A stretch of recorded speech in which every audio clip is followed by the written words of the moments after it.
A crack in the ground, a whisper of thirst.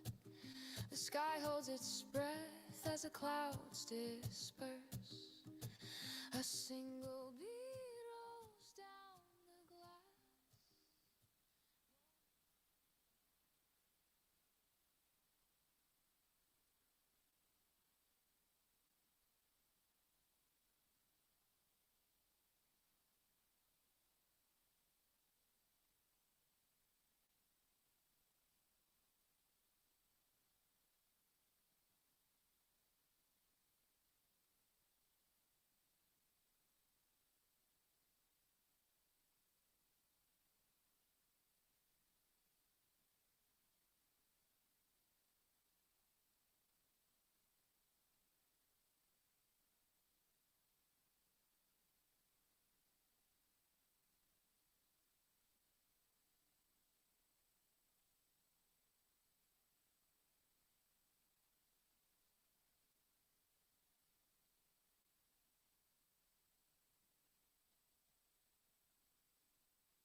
we can't hear anything online.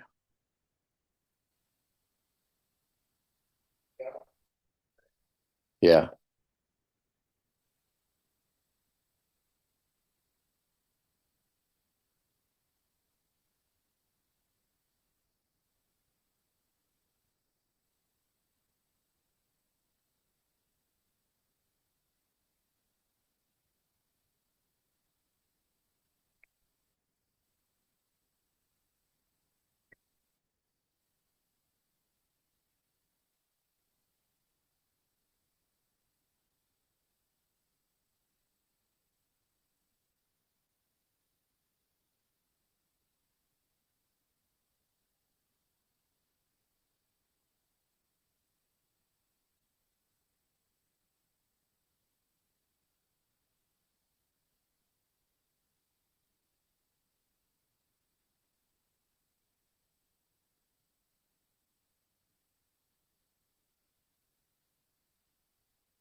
I'm going to turn it over to Paul Goslin, who's the DRIP Collaborative Chair.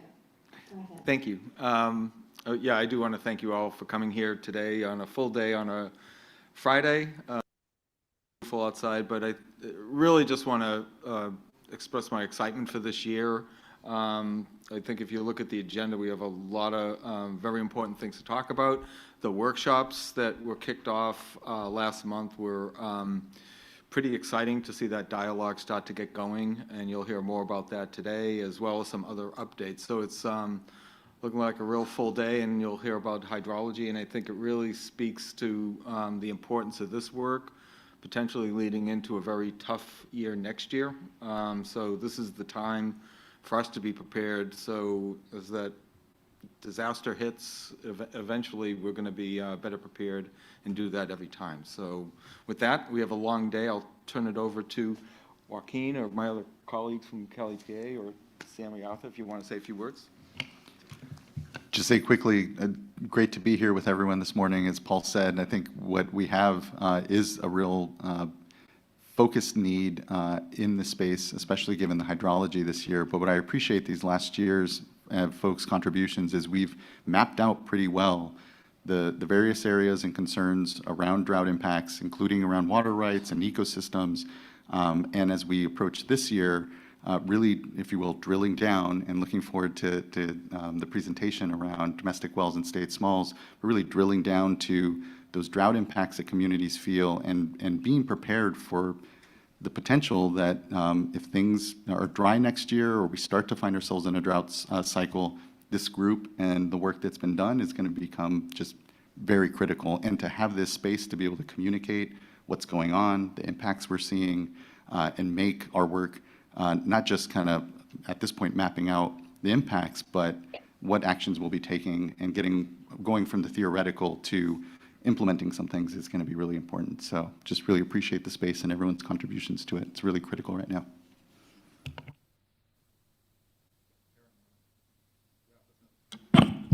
I'll just plus one Joaquin's comments, thanks.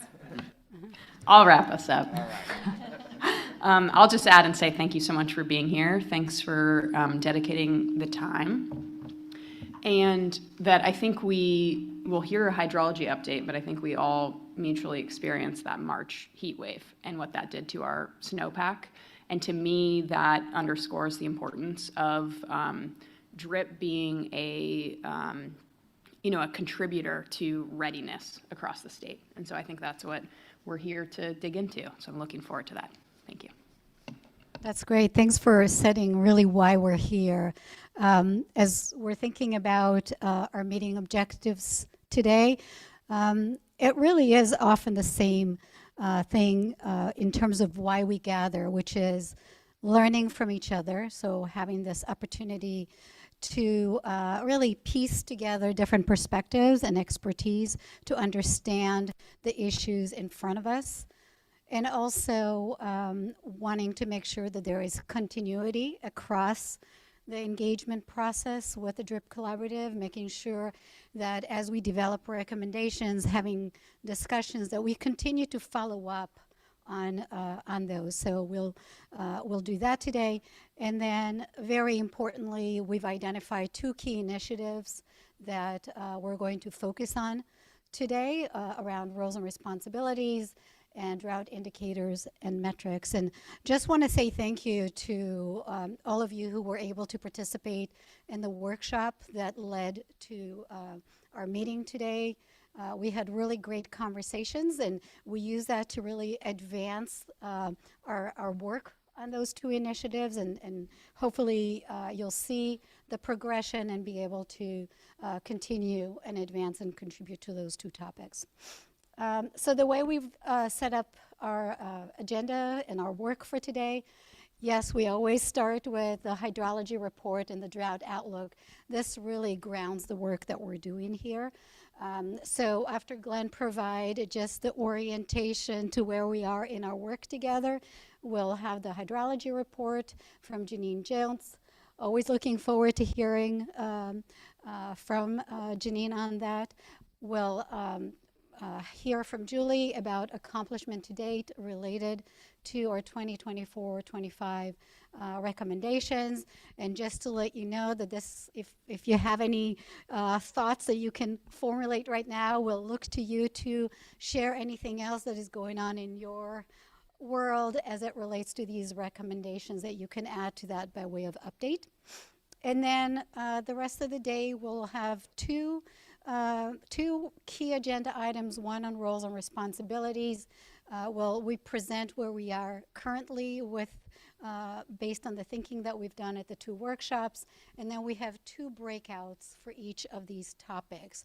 And that is directly based on the feedback that you provided last year, that it's really important to have time to have those small discussions, small group discussions, do a little bit of the work together while you're here at the meeting. So we will do that before lunch, the drought indicators and metrics after lunch, and then the last part of the meeting is really dedicated to that collective learning.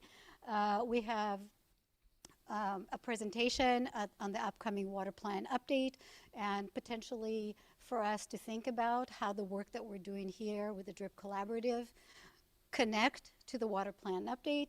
And the other topic is the California water rights. That was a topic that we discussed quite a bit last year as a topic that was felt require some more understanding and coming back to. So these are the key topics that we are going to cover today. So as we get started, I'm just going to call the names just so we can establish quorum. Just say here, and then we'll move forward. We have some new members. So for the new members, after we go through the quorum, I'll invite new members and those who are alternates visiting with us today to share a little bit about the work that you do and how you feel it directly relates to our conversations with the DRIP Collaborative. Okay, so Alexandra Beering, Katie Landau, Here. Alvar Escrivabo, hello, Mike Myatt, Here. Brent is not here, Charles Delgado, Carolina Hernandez, Here. Chelsea Hines, here. Joshua Cahill, not yet, Karen Mogus, Here. and we have Joaquin as well, Laura Ramus, Maria Gallego Herrera, Here. Mariko Falke, Falk here. Falk, Nate Ortiz, Paul Goslin, Here. Samantha Arthur, Here. Sierra Ryan, Here. Suzanne Pecci, Rhett Anderson, Here. Tim Worley, Here. Virginia Jamson. Here. All right. And is there anyone I didn't call that we didn't catch on our RSVP? We have additional members who are unable to be with us today. All right. So I think we have a quorum. All right, and so now an apology for messing the names. So please always correct me. I really appreciate that. All right, I'd like to introduce our new members, starting with Alex Beering. Is it Alexandra or Yeah, Alex? you guys can call me Alex. That's Okay. fine. Either one. Do you want me to say anything? No? Yes, please. Yes, please share about Well, your work. I mean, sometimes I have to practice making space and taking space. So I just wanted to make sure it was okay for me to take space. Take space. My name is Alex Beering, for those who don't know me. I work for California Farm Bureau. I've been there for about 3 years. I am their policy advocate on water issues. Prior to that, I spent about 7 years working at Friant Water Authority doing government affairs and external affairs work. For that, I was a water resources planner at a private consulting firm, mostly doing work for reclamation, DWR, and the Army Corps. So I'm singly obsessed with water, and it is my sole professional focus. So luckily, Farm Bureau lets me do that, and I'm happy to be here. Like I said, I think I know several people here, and I'm just happy to be part of the group, and hopefully I can contribute to something that is useful. Terrific. Thanks for being here. And we have Chelsea. Hi, I'm Chelsea Haynes. Super excited to be here also. I'm the State Regulatory Director for the Association of California Water Agencies. We represent approximately 470 public water agencies throughout the state, where a lot of our goal is to try to find alignment and consensus and solutions across our membership. And we've worked a lot, over the past several years on making conservation a way of life, looking at demand, looking at drought planning from that local agency perspective. So I'm excited to bring that perspective to this broader group. Thanks. Terrific. Welcome. Charles. Morning, folks. Charles Delgado with California State Association of Counties. I am the legislative advocate for agriculture, environment, and natural resources. I'm fairly new. I've been here for about 6 months or so. Before that, I was policy director for sustainable conservation. So I think I've interacted with most of the people here in my various lives in the water world. Before I was with SUSCON, I worked for 12 years at the State Water Board in the Office of Legislative Affairs, along with Chelsea. So there's a lot of familiar folks here, so I'm really excited to work with a lot of people I know and know are really good thinkers in this space. So glad to be here. It's hard to get away from those connections. That's great. Very good. Not that you would want to. All right. Rhett.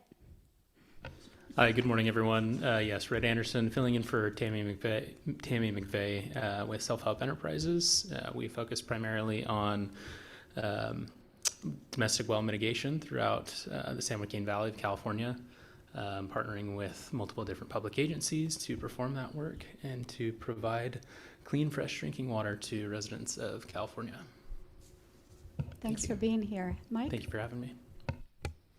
Good morning, everybody. My name is Mike Myatt. I'm here stepping in for Anna Schiller on my team, who's normally the DRIP Collaborative representative. It's a treat to get to be in person with folks all day long and think about like one thing instead of a lot of different things.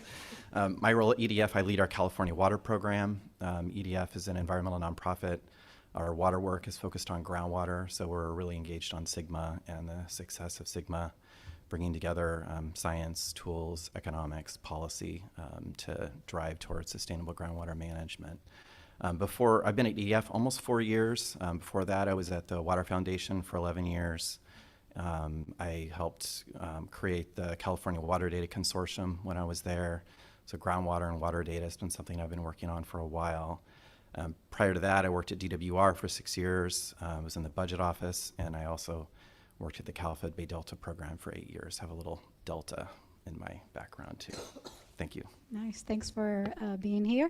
And we also have Natalie Escobedo Garcia, who's joining us remotely. Want to give you an opportunity to say hello and introduce yourself. Hi, everyone. My name's Natalie. I'm a water and She's climate muted. policy. Can you all hear me now? Yes, go ahead. Good morning, everyone. My name's Natalie. I'm a water and climate policy manager for Leadership Council for Justice and Accountability and Environmental Justice nonprofit, and I'm filling in today for Kelsey with Community Water Center. Well, thank you for being with us. And looking forward, I know you will be sharing some information through the materials, which I want to go through in terms of what's in front of you before we get to Glenn's overview. So in addition to the agenda and the PowerPoint that you have, there are 4 additional documents, 2 of them, the roles and responsibility. Okay, so here's a question for everyone. Is it a primer or a primer? Who think it's a primer? Who thinks it's a primer? Oh my gosh, that is not helpful at all. Diversity of viewpoints, thank you. All right, we were told that it's a primer. So we have a primer that we will be focusing on in discussion later, and also a program's inventory. These 2 documents go obviously with the roles and responsibility discussion. And in addition, we have 2 additional handouts for you. One is questions related to the drought indicators and a timeline that will be for the afternoon discussion. So maybe if you want to take a quick look at it at lunch. And then, of course, as always, and especially as we continue to evolve how we do this meetings, there is an evaluation and a feedback form that we hope that you will fill out at the end of the day when you're ready to go out. So I think that's it by way of setting up our day together. And with that, I'm going to turn it over to you, Glenn.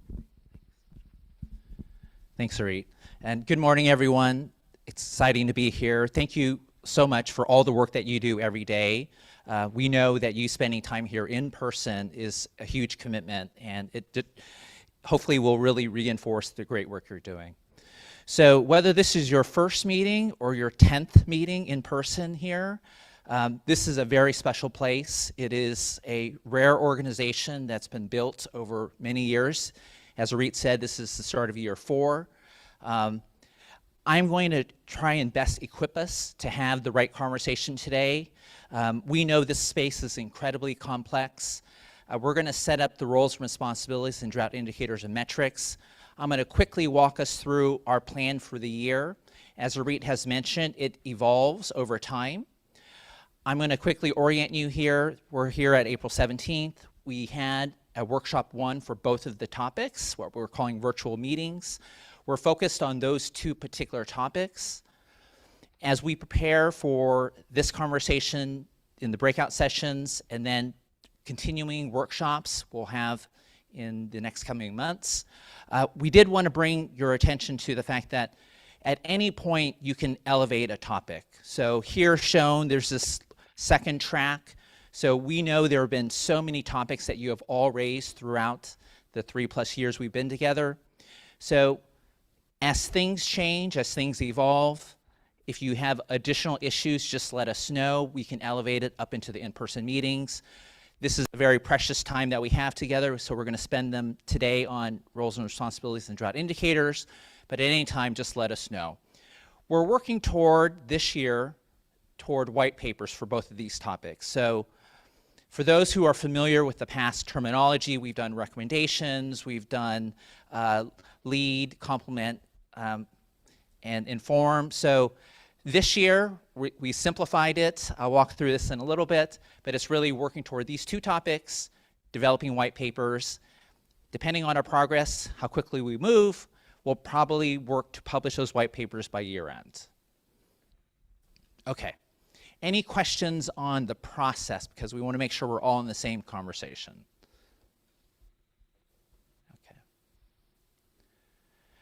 Okay, so facilitating DRIP for the last 3+ years has been quite an adventure because we always have to balance what's needed versus what's possible.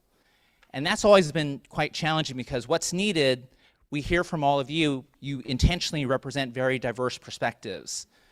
What's possible, well, it's changed over time because this is a first ever type of organization. We had to build trust and relationships. We had to learn how to listen to each other. And over time, that's really evolved. And so we think these quotes from each of the first 3 years kinds of represent some of the themes and tone of our conversations in the past. We've always tried to be high impact, efficient effort, because we know you're incredibly busy. To get you all in this room means we need to take very, very good care of your time. And we know that to have these people, we just have to make sure we're really efficiently getting your input. So with that all said, we're looking toward this year 4. And as we've thought about moving from figuring out what to work on together in year 1, passing 6, 7 recommendations in year 2, which of course question to what extent do we do implementation? That's why we're actually revisiting 2 of these topics. For those who don't know, roles and responsibilities and drought indicator metrics were 2 of the recommendations we passed in 2024. In 2025, we additionally had a fair amount of work done on the lead topics, but now we're really revisiting this 2026 for all the reasons we just heard from Paul and Karen and Joaquin and Samantha, as the urgency of what we're seeing, and Janine will elaborate on in just a moment, we really want to make sure we're in position to do and take the action that's required. Okay. Does this all make sense? Any quick reactions from anyone? Okay. Okay. Last slide. We often talk about the foundation building, the connective tissue we've been developing in year 2, scaling to impact. This moving to action is incredibly important. We think we're poised in year 4 to do more than we've ever done in the past. That's really built on you, the relationships you've built. By the way, for those who are new to the room, every time we get new injections of different perspectives, it's incredibly powerful. We have this tradition, I like to call it a tradition, where pretty much everyone around the room says 1, 2, 3, many things throughout every meeting. And so we very much encourage that. So even if it's your first time, we really welcome and invite you to comment. Okay. I'm going to pause and essentially stop, although I now welcome other folks who, we heard great comments already from some of the state folks. Do any of you who haven't had a chance to speak yet have thoughts on the year ahead and what you're hoping to accomplish? Yeah, I'll go to Sierra. Hi, good morning, everybody. I'm really excited because these topics, especially for me personally, the roles and responsibilities is, drives my day-to-day in my job, trying to figure out what we can do at a local government level to support our community members, and how can we be good partners with the state, never adversaries, always partners. And I think that this is going to really help clarify things, not just for me, but there's 58 counties. We're all grappling with the same problems. The problems are getting worse, and I think that I'm just really excited that this group of people has taken on the mantle of this, almost intractably challenging problem, because I do think that this group is very solutions oriented, and I'm just thrilled that we're going to make some real progress this year. Thanks, Sierra. Mm-hmm. And Mike. Well, I'll take you up on your offer for new folks to speak. It feels a little interesting to be the new guy and jump right in. But I have some gray hairs in my head. What hairs I have left are gray. So I've been doing this for water stuff for almost 30 years, and we've always, the whole time, and even before that, needed to do a better job moving from reactive to the proactive when it comes to drought. But it's gotten a lot worse and a lot harder, and that's only, I think, more of that to be expected. And just thinking about why that is, I'm excited about the priorities that you've all chosen to work on, that we'll be working on, because it kind of comes down to the where, how, who will be impacted, can we know in time, and nerdy things like indicators can matter. There's a lot of them, but it's hard for people to find where they are or know where to go for the information. And if we had just looked at like snowpack 3 months ago, we might be thinking, cool, that's an indicator that all is well. And now look where we're at. So that's really important. And then another one, I think, where things really break down, we can probably all agree we need to do a better job of be more proactive. So why is that not happening? Well, it comes down to our system and the governance and roles and responsibilities. It's not always easy to respond. So I appreciate that this group is taking the time and bringing in the diverse perspectives, kind of break that down and figure out where we can actually make action and make a difference and kind of get into the governance of it too. Great. Thanks, Mike. Charles. So I just want to echo, first of all, the comments from my county compatriot in Santa Cruz. I'm definitely very interested in this is an unstable time right now with what's going on in the federal government, and just roles and responsibilities are very quickly evolving as things, kind of retreat or move forward. So I'm very interested in this group's recommendations and how we choose to proceed together, with our current resources. It's an especially challenging time for counties right now. In the wake of HR 1, which is not a water-related issue, but it touches everything else because it affects our bottom line, our resources. So definitely, trying to balance the ambitious recommendations that I expect to come out of this, which are needed, and just what tools we have. I'm especially excited because I think there's a lot of momentum from the completion of the drought response plans this year from 57 of the 58 counties. I'm not going to call anyone out. But yeah, I think that was really exciting to see that come together. And as we move from that planning into implementation, it's an opportunity for us to avoid, getting caught flat-footed when, we see the next acute drought hit us and, there's some things coming, or whether we're prepared. And I think this is a great opportunity to respond to, a really big policy problem in a coordinated and organized way. So that's something I always support and happy to be a part of. Great. Thanks, Charles. Why don't we do Karen and then Suzanne, and then we'll wrap up. Thanks. After spending, I guess it's now 26 years of my career working on water quality, I just wanted to kind of highlight the need and excitement that I have that this group is willing to recognize that both supply and quality are important, and that when we're talking about drought, of course, we're talking about dry wells, but they're linked up very closely with water quality, and just really want to make sure that we keep that in mind as we're moving through the development of our roles and responsibilities. We are working on there's a lot going on at the water boards when it comes to both supply and quality for domestic wells and state smalls, and this is a great opportunity for us to engage with this group and really advance all together the solutions that we need to have in place. So just really wanted to, I would be remiss if I didn't mention water quality, and so just wanted to make sure that was at the top of our thought process as well. Great comment. So my name is Suzanne Pecci, and I am domestic well and small water representative, and I live in a high and a medium priority basin, and I'm very happy to have been on this committee, and because it has really truly engaged the community that I live in, and we are very happy to have the monitoring pilot in our community, and we are starting to engage the residents in this program. So I'm very excited about it. I've been working on this for 10 years. Really, I've been engaged that long. And I'm looking forward to looking at roles and responsibilities, really digging into this, hoping that guidelines can come out of this, because we do have GSAs that are willing to fund looking at the causes of dry domestic wells and looking at a mitigation program. So we're very forward-looking as an ag-res area. We have a lot of ag-res, and we're really looking forward to continuing to be involved. Thank you. Okay, well, thank you, everyone. That was wonderful.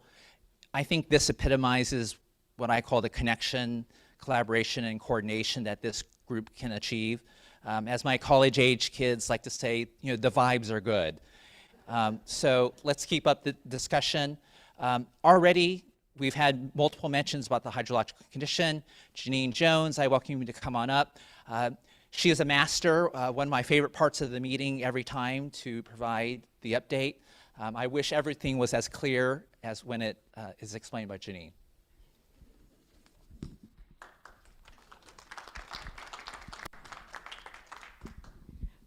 Okay, good morning, everyone. And do I just advance to get to my slides? Okay, there we go. So that pretty animation that you're seeing there is the GOES weather satellite, and that's what was going on all of last March, or what was not going on in the case of California, because we were both very warm and very dry. And if you look at the month of March, it was record warmth across the entire United States. The little boxes are showing rank order of record for temperature. So all the dark reds in the western U.S., #1 rank, and even getting into 2s and 3s across the eastern part of the country. We had many stations in the west that were not only ranked #1 for March, they were also ranked #1 for what would be the April max temperature, and even a few for the May max temperature. So these were really incredibly warm conditions across the country. And of course, as we all know, that is not terribly compatible with snowpack. So just looking at it a different way geographically, showing the state of California beginning in January when the thermostat really started to crank up, just very warm, really kind of a depressing picture. And if we now turn to the hydrology on the water side and the water year beginning in October, once again, California is abnormally average. This is the third year in a row where we're flirting right around that average number in terms of statewide precipitation. And this just isn't normal for California. Remember, our last excursion into what would be our normal case of extremes was in 2023 when we had a very wet year, but since then we've been really sitting on average.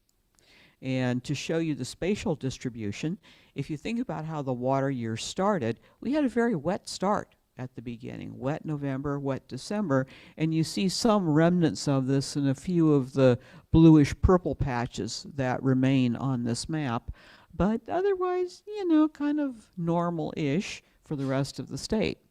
Now, if we look at temperature from the beginning of the water year, instead of just in January, you know, we see we had a cooler start that kind of averages out, although keep in mind in the 21st century in California, we're always warm. It's just a question of, is it warm, hot, or oh my God, it's hot, hot.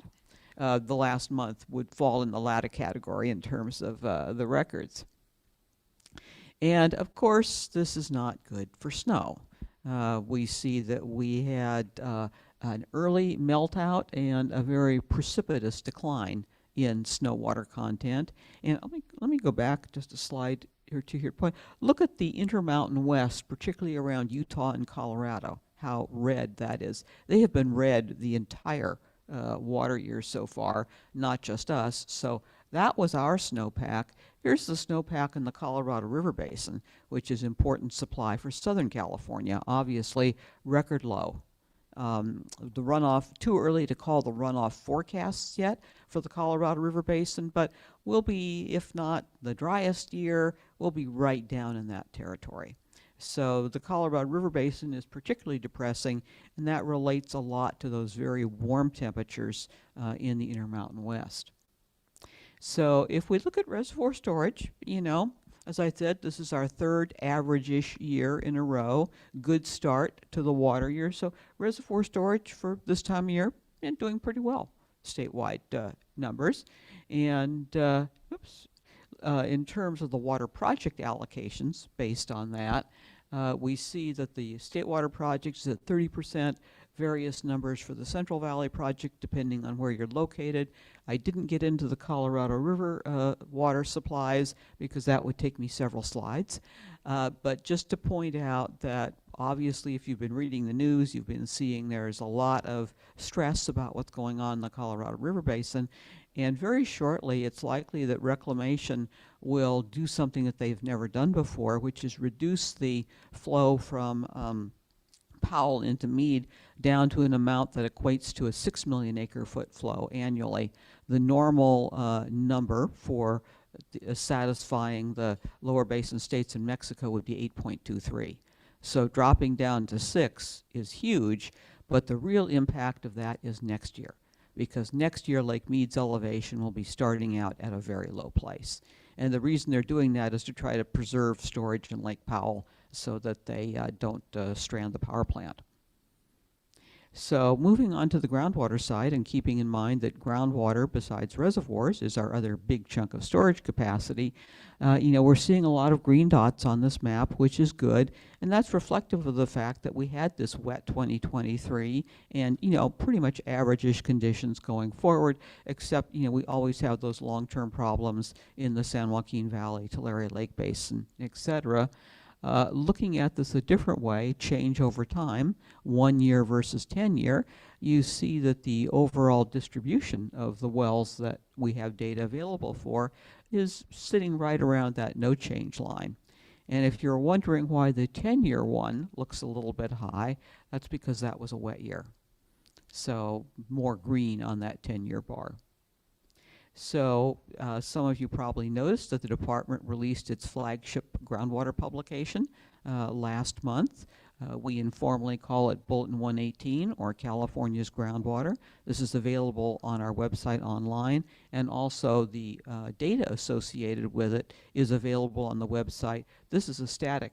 The book itself, so to speak, is static, but the data are updated constantly as new data come in, so you can go to our website and find this information. And just pointing out something that kind of ties into this discussion of hydrology. So one of the things the department has been really working on since our wet 2023 was encouraging everyone to recharge as much as possible, as often as possible, etc. Get as much storage into the groundwater basins as they can. So part of this was in 2023, there was some initial legislation that authorized these special permitting process for flood diversions, just noting that there's a bill currently before the legislature that would make some amendments to that. But if you look at the second bullet, you see some statistics about what has been recharged under the permitting programs that have been advanced. And you see that there's been permits issued, but not much water recharged. And this gets to a variety of issues, and the one I want to touch on in a couple of slides deals with the forecasting and lead time issue. Because, for example, an entity looking for the temporary 6-month permit, the board will say that it takes them 4 to 5 months to process that. So that means you as a water agency need to decide significantly in advance if you're going to do that, because it incurs cost and staff time to do that kind of permit, and it doesn't work out well in years like this. If you look at the 5-year permits, that's more like a 9 to 12 month lead time. But if you look at the current water year, so let's say that someone submitted a permit to the board 4 or 5 months ago, well, that would be like, September-ish. We don't know what the hydrology is going to be like in September. People can't, don't have any basis to make a decision. Am I going to get something if I file for a 6-month permit? And in fact, this year the board approved some permits in February. Well, okay, that's not working this year.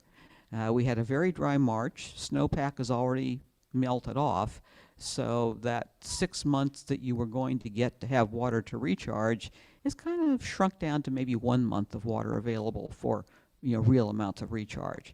So we're out of phase, so to speak, with our forecasting capabilities. And just touching on something different on the grant side, remember the climate bond. Next fiscal year, there will be some funding available from that. There's an initial workshop announced on our website regarding that. So something you've been probably seeing a lot about in the news, all this noise about we're going to have a big El Nino. A lot of headlines on this. I just pulled one from CNN for fun. Super El Nino is coming. Well, no, actually that's not true.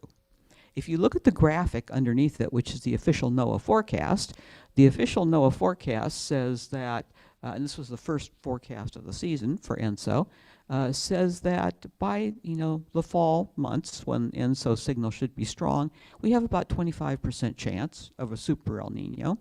And if you combine the extra strong with the just plain strong, maybe there's a 60% chance. You know, that's different from saying, oh yeah, Super El Nino is coming. And also, while the forecast of a shift to ENSO conditions is typically pretty good, at this early in the season, the magnitude of the ENSO event, the forecasts are not that good. So this could significantly change between, let's say, now and September. But the real issue is that it really doesn't mean anything for us in California from a precipitation standpoint. And I know I've mentioned this before at these meetings. And some of the headlines this time around have used phrases like, oh my God, it's a Super El Nino, will be the strongest in a decade.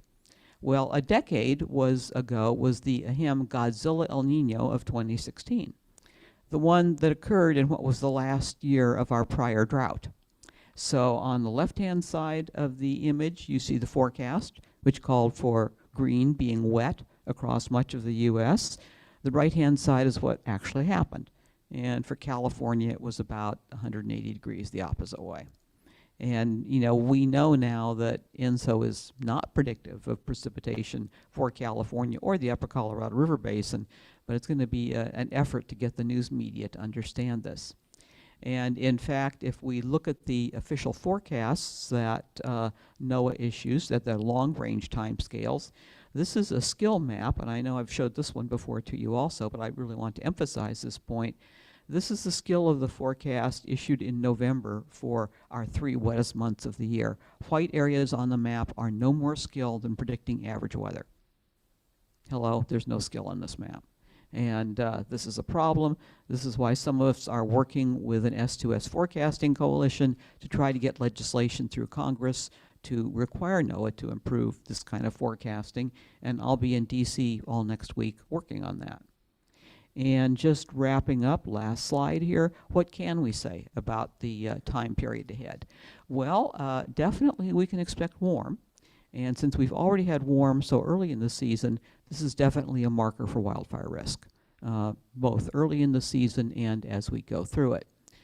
And of course, if we think back 3 years ago to that really wet winter we had, it was followed by a summer, the latter part of which we had a heat wave that broke all kinds of records in California and along the West Coast. So these extreme heat events are things that, you know, it's a function of a warming climate. We expect to see more of them. Always something to keep in mind. And regarding El Nino, if we do have a Super El Nino, it really doesn't mean much for precipitation. It does have significance for other things. Coastal erosion is a big one. Hello, Santa Cruz in particular, because a warmer ocean results in bigger wave heights during storms and local sea level rise over what would be baseline conditions. And then it's really not good for marine mammals because the heat shuts down the cold water upwelling that supports the food chain. So make a donation to your local seal and sea lion rescue. So anyway, this is where I wrap up and ask if there are any questions. Hearing none.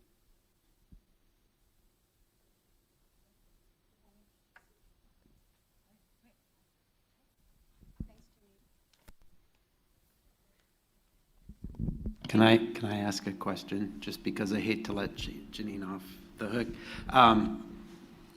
Is there anything pending in Congress, a bill number or anything like that, that you can alert us to that you're working on?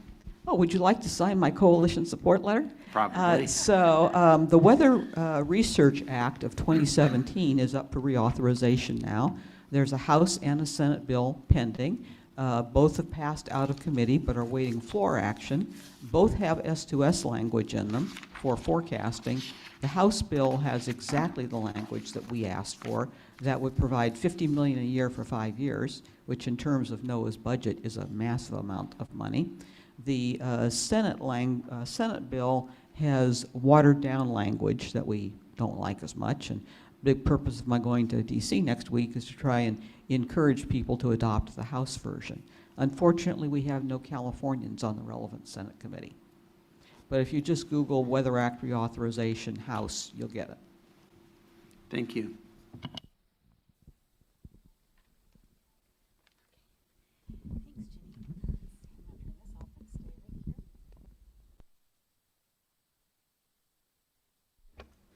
Great.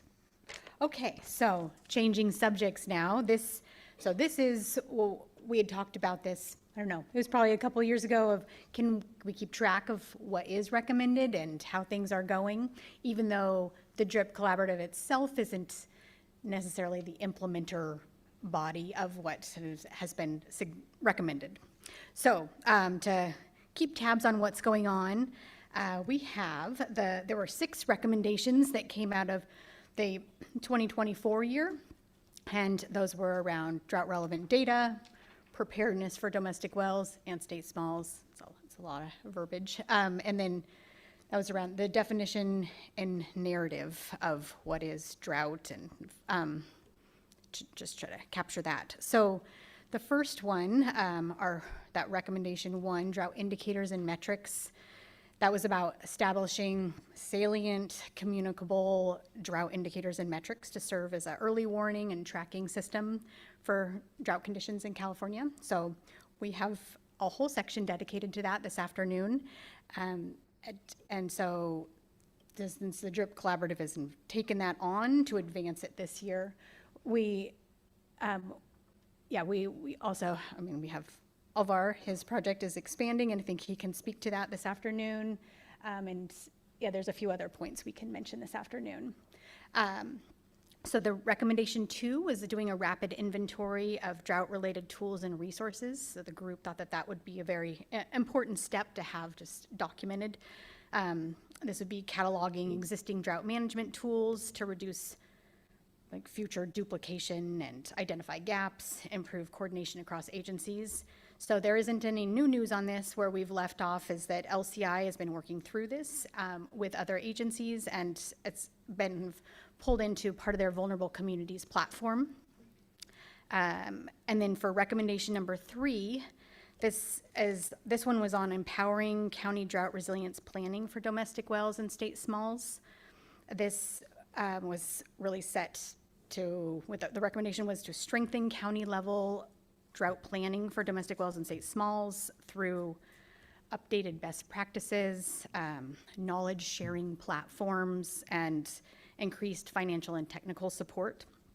So there are a few things on this one that's kind of moved forward that, so mentioned in the October meeting, the University of California Agriculture and Natural Resources researchers are working on a study that's looking at the county implementation of SB 552. And the intent is to evaluate and compare plans and a way to do that. And also they've been compiling insights and interviewing counties on their needs for implementation of the plans and sort of the experience. So I'm not sure if any of the counties here have been reached out from Hope, but so that we look forward to seeing what they come up with. Second, just wanted to mention that, so DWR and CSAC, thank you, Charles, is continuing to co-host the webinar of the California County Cafe series. That's for county staff that have been working on this implementing SB 552 requirements. That's to develop a task force and their plans, water shortage plans for domestic wells and state smalls.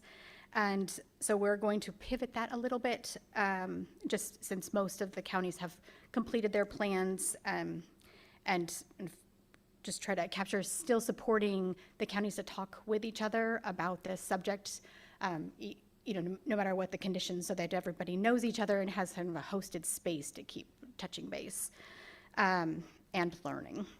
And then so DWR's County Drought Resilience Planning Assistance Program, that the funding has pretty much concluded.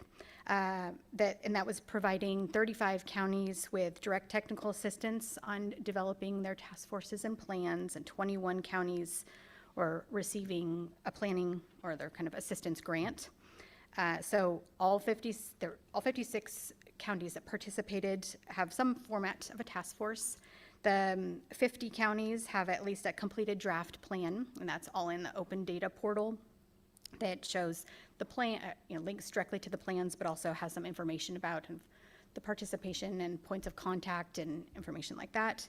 And so we expect the remaining plans to come in pretty soon. For the recommendation number 4, this was on the voluntary community-based well monitoring program. And so from this, I was going to highlight, we have good progress that Suzanne mentioned earlier. This was developed to engage communities in voluntary groundwater data collection and education to improve local and statewide understanding of groundwater conditions. And it supports proactive drought resilience building. So DWR, from this one, not just the DRIP Collaborative, but so I'm just going to highlight this one with a couple of slides that, so DWR has been piloting an approach to support residents with domestic wells and groundwater dependent state smalls and the non-transient, non-community water systems that are schools to monitor their groundwater levels, led by our very own Zoe Cannabis, partnering with Bryce Russell from the Sustainable Groundwater Management Office team. It's set out to help the domestic wells and small systems with tools, training, equipment to support them tracking groundwater levels to build local resilience, because that is a lot of what we have seen in gaps in monitoring groundwater levels in California, and getting them part of the system and to understand what's going on. It's entirely volunteer-based for those that are interested and excited about this. And so Zoe and Bryce have been expanding this pilot, starting with South Sacramento, and then also have been working with our regional offices to connect with locals directly across the state, and also with self-help. So thank you, self-help, to reach small water systems needing help monitoring their groundwater levels. And also they're in discussions with Sonoma's Level Up program that also offers equipment to domestic well owners. So to date, this is the status of they have 17 domestic well owners on board. This again is piloting just to really understand where people are coming from and what could be helpful. 25 non-transient, non-community water systems that are schools across the state, and 40 small water systems are kind of signing up to be working with us on this. And this group is taking input, of what reactions this group has, and so they'd love to hear about that. And so we can follow up with answering questions on as we I'll wrap up this on going back to the basics here. The fifth one is on roles and responsibilities, and like we said, we launched that process to dig into that on April 1st, so we'll hear a lot more about that in a few minutes. And then the sixth recommendation from that year, that was a big year, was on drought definitions and case studies. And so we don't have new news on this angle, but LCI has been developing case studies of community drought experiences and is publishing that as part of the state's 5th climate change assessment. Now, so year 2025, we had fewer recommendations, but they went into a whole different direction. So on ecosystems, this one was looking at in-stream flows and best practices for landowner cooperative solutions. So the group was interested in recommending that guidance be developed to help landowners, tribes, agencies, and local partners how they could work together through voluntary or cooperative agreements that keep water flowing in streams during drought. And so we don't have any reported progress that we've heard of so far, but these recommendations just came out in October. So the other one, so then in terms of the land use planning water nexus category, we had a couple. One of the projects, so on the housing needs in reflection of capacity of water supply and wastewater infrastructure. This one we have had a bit of progress. We have a master's student, we have there is a master's student at UCLA who's been working on this question, specifically on housing in reflection of capacity of water supply. So it doesn't get at wastewater infrastructure, but it sets up something that we could have a conversation about and look at the methods and the different kinds of data that's been explored in this space. And then in terms of the alignment assessment and guidance of housing and water planning, here, I don't have no reported progress on this. We're still very interested in doing something along these lines.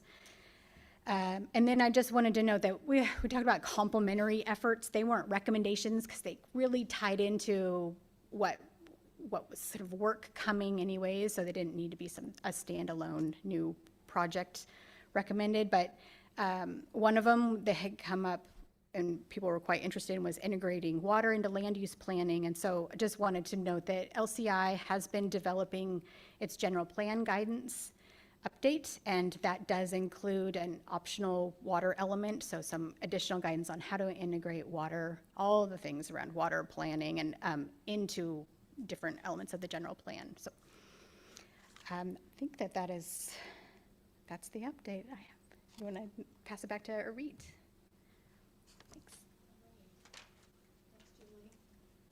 And we want to just check with all of you if, while we're tracking some of these updates on the recommendation, if there's anything happening in your world that ties to those recommendations, just so we can keep updating and expanding the reach of the recommendations. Anyone has anything to add?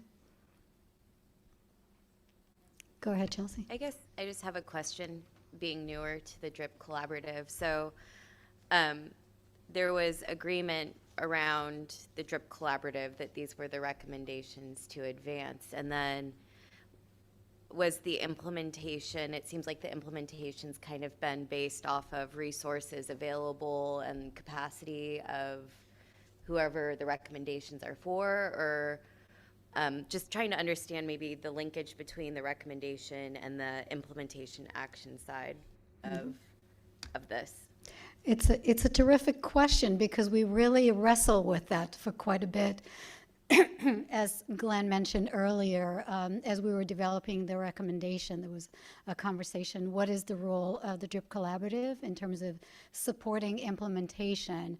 And given the work that we're doing, what we did in the recommendation is generally try to identify who might be potential implementers, but not necessarily make a direct assignment unless there were some complementing was part of our framework around opportunities for collaboration or supporting efforts that tie to those recommendations. So that's how it's been discussed, and what we have decided last year actually is to take on 2 of those recommendations that were not necessarily picked up by others to implement, but that we felt that it was important enough to move forward and advance as kind of the focus of our DRIP Collaborative this year. And go ahead, Paul, if you want to add to that. Yeah, I'll just add with all those recommendations and topics that were laid out, and we're going to deal with 2 of them this year. They do create sort of a repository of sort of the thoughts and issues that people have raised. So I think we've all experienced, no matter what, when we go into a drought, it's always different every time. So I think these things will be, could be drawn upon depending upon circumstances or later. So. Mm-hmm. Great, thank you. And go ahead, we'll just go around for additional comments. Great. I was just going to jump in and say, Chelsea, my observation with last year's focus areas is that they were topics that overlapped with work that was already being done by other agencies, and where the authorities and responsibilities for that work, like ecosystems, we've got Water Board working on in-stream flows, we've got Department of Fish and Wildlife working on in-stream flows, the land use planning component, we have LCI doing general plan updates. So I think there was quite a bit of overlap with existing implementation efforts. And I think what's so there's kind of this like wrestling with, well, what is DRIP's contribution? What is the lane here? And I think this year's work I'm excited about because I think it is, there's like a lane where DRIP can really bring the different expertise. Like that's the value of this, is the folks who are working at all different levels across these drought issues to kind of tackle and better understand a problem together and be better prepared. So anyway, that's my observation, and so we'll see how that goes this year. Yeah, that's great. Thank you. Go ahead. Yeah, so I'm going to answer the initial question instead of responding to anyone else's, so it may seem a little different, a little disjointed coming after Sam's comments. But yeah, so the question of, are any of these things that are a factor in your world or the things you're working on? And I didn't mention earlier, we have 23,000 members in California, Farm Bureau does, in 57 of the 58 counties. So yes, literally all of these things, flows on the Scott and Shasta, in-stream flows there, local cooperative solutions in those areas as well. Obviously, things related to well mitigation programs in the San Joaquin Valley in particular, in those probationary basins or formerly probationary basins. Yeah. So yeah, like literally all of these things, because we do have a pretty broad, membership. So I can look at all of these and think, yeah, there's a value to every single one of these, and it's probably something that will affect my members for sure. So that's all. Yeah, terrific. Thank you. All right, and I think we are going to take public comment. Is there anything online anyone would like to comment? No public comment? All right, okay.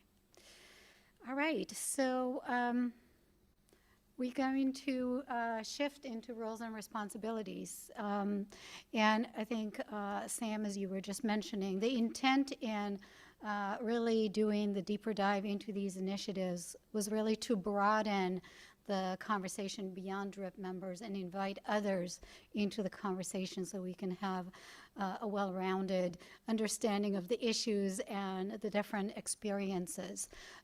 So in our first workshop, we made a point to invite counties who have been participating in the county cafes that Julie just mentioned, wanting to get the local perspectives, the NGOs and such. What we wanted to do today, as we get started, is to really anchor our conversation in the individual experience. So really very thankful to Community Water Center, who helped us identify a very active community member to share his experience with his domestic well. Just want to check that they are online. Yes? They're not online.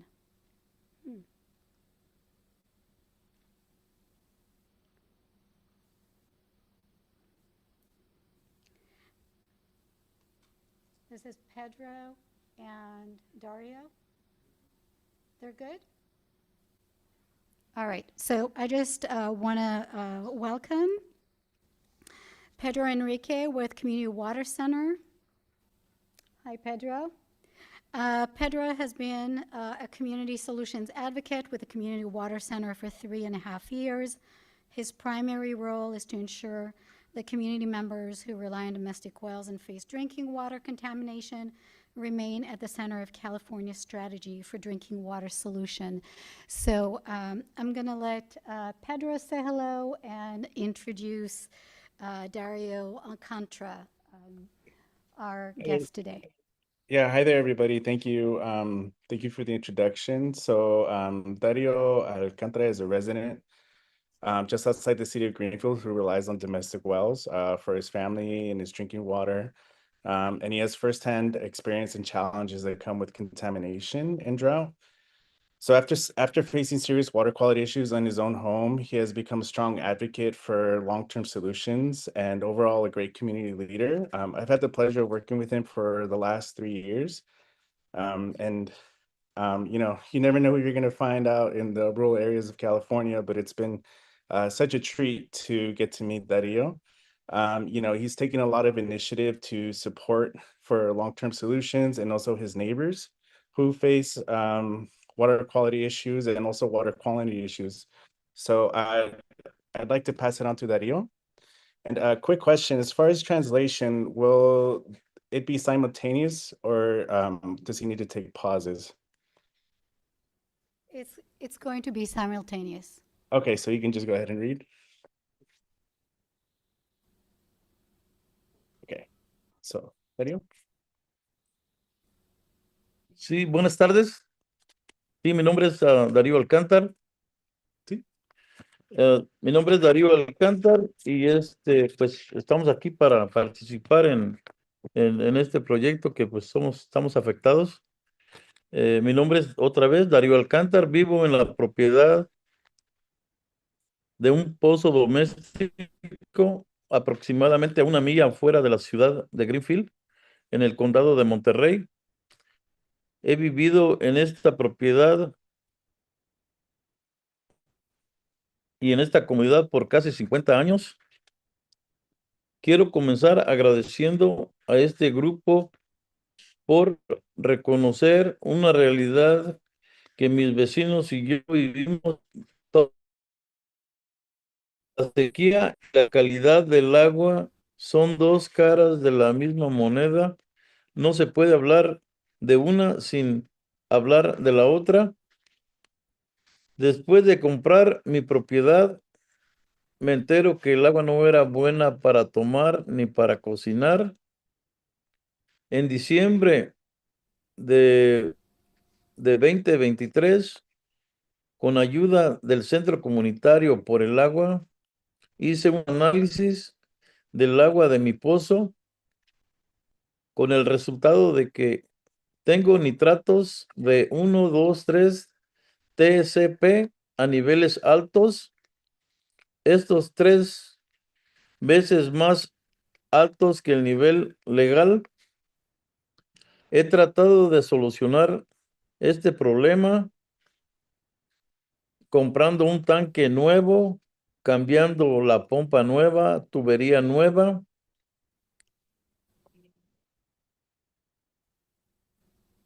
Para mirar si esto es el problema, pero el agua sigue contaminada. Todavía me sale irritación en la piel cuando me baño.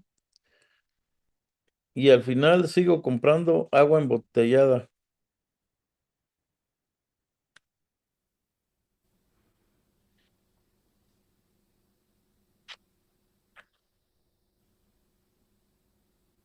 Cuando los niveles del agua subterránea bajan debido a la sequía, estos contaminantes no desaparecen, hasta se incrementan más. No solo necesitamos agua, necesitamos que no enferme a nuestras familias, especialmente a los niños, que ellos no saben si el agua está limpia o está sucia. También necesitamos un enfoque urgente, sin barreras, para la coordinación entre agencias cuando un pozo se seca o una prueba de un resultado de contaminación. Nosotros no deberíamos de tener que navegar por un laberinto de diferentes departamentos para encontrar ayuda. Necesitamos soluciones a corto plazo como agua embotellada y tanques, y soluciones a largo plazo como la consolidación de sistemas de agua. Debe de haber fondos disponibles para poder tener acceso a las soluciones necesarias para tener un agua limpia en nuestros hogares. Cuando mi vecino, don Serafín Guzmán, se le secó su pozo doméstico el año pasado, se quedó sin agua. No podía esperar unas becas ni a un grupo de diferentes agencias para que lo ayudaran. Yo tuve que extender una tubería desde mi pozo hasta su tanque de agua para que él pudiera tener agua para su hogar. Don Serafín es una persona mayor de 80 años, retirado, que sigue trabajando y él se ha caído varias veces, se ha lastimado. Por esa razón yo estoy ayudándolo con el agua. Aunque me alegro poder ayudar, la amabilidad de los vecinos no es una estrategia hídrica a nivel estatal. Las agencias deben coordinarse ahora para cubrir las faltas de financiamiento que necesitamos para construir nuevos pozos cuando no tenemos otras opciones.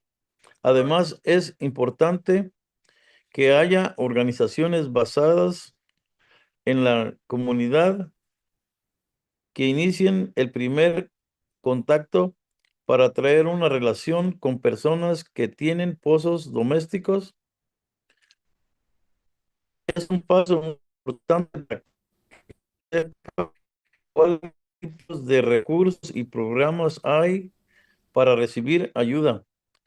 Por ejemplo, la relación y confianza que yo tengo con el Centro Comunitario por el Agua.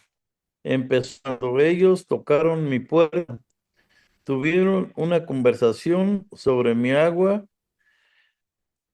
me invitaron a juntas con la comunidad y con mis amigos relacionados en el trabajo para tener una solución a largo plazo para nuestras familias. Debido a esta relación, he dado comentarios públicos y consejos de la ciudad, teniendo juntas con el alcalde, y también estoy dando mis comentarios el día de hoy. Los propietarios de pozos domésticos somos los más vulnerables y quienes menos apoyo recibimos. Necesitamos fondos destinados especialmente a cada propietario de pozos. Estos recursos deben ser lo suficientes para atender tanto la crisis inmediata de un pozo seco como la situación continua de agua contaminada. Como líder comunitario, veo la preocupación en los ojos de mis vecinos. Nosotros estamos haciendo nuestra parte al presentarnos ante este grupo y compartir nuestra realidad. Ahora necesitamos que el Estado haga su parte, garantizando el acceso a los recursos y fondos necesarios para proteger nuestros hogares y nuestra salud. Debería de haber un plan a nivel Estado para ayudar a las personas afectadas por sequías y pozos que se secan. Yo, por mi parte, mi pozo está para ayudar a cualquier persona que lo necesite.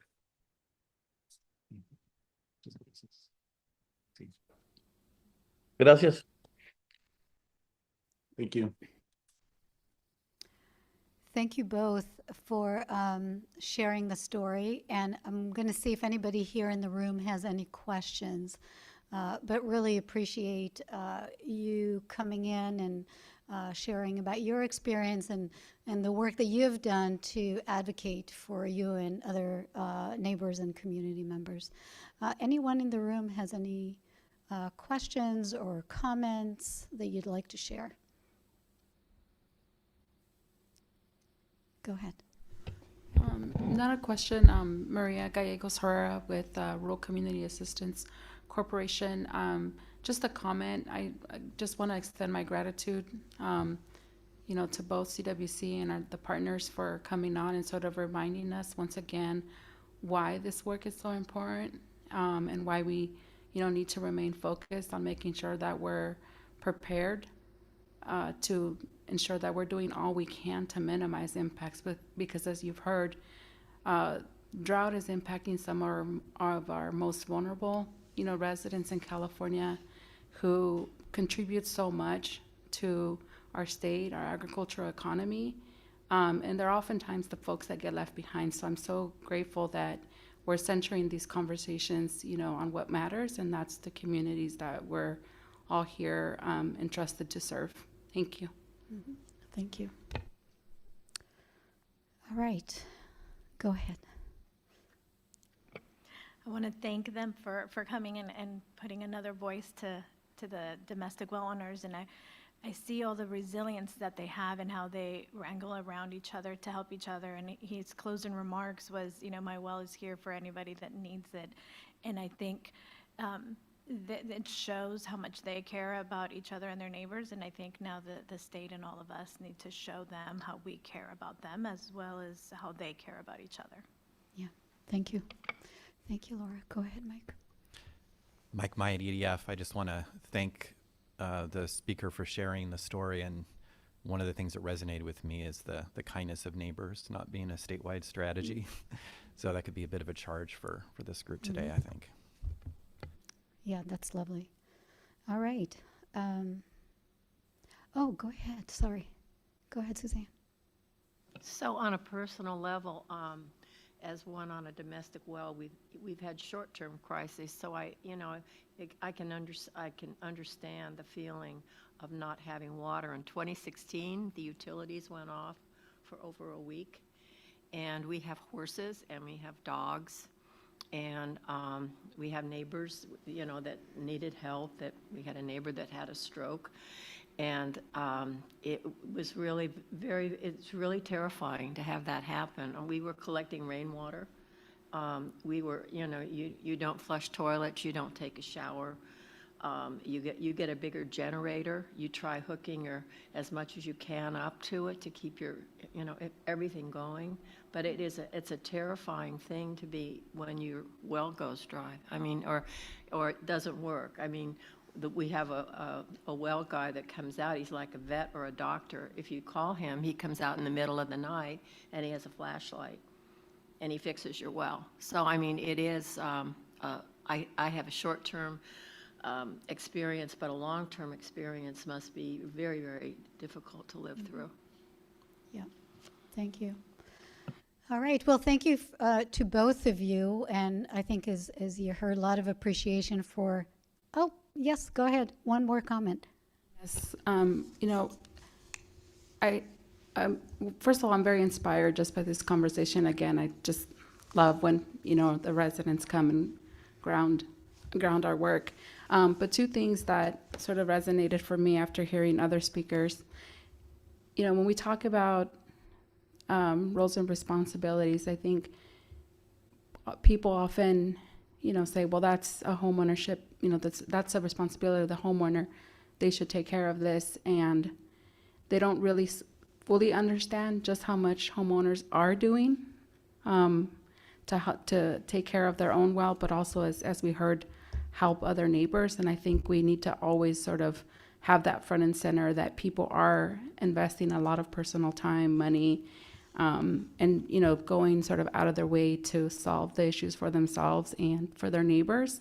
And that we need to also think about, like, how do we support them and really sort of bring them into the conversation when developing solutions. Because in my experience working on drought impacts in the Valley, one of the primary reasons why the household tank program came about is because we were at a community meeting, and it was during the time where we were seeing so many wells go dry, and we didn't really have a statewide strategy or even a local strategy on how to address this. And it was a resident that came to a meeting with a photo of a water bladder that he had done his own research online and said, why aren't we doing something like this? And so again, that for me reminded me of the importance of allowing communities to drive the solutions that work for them.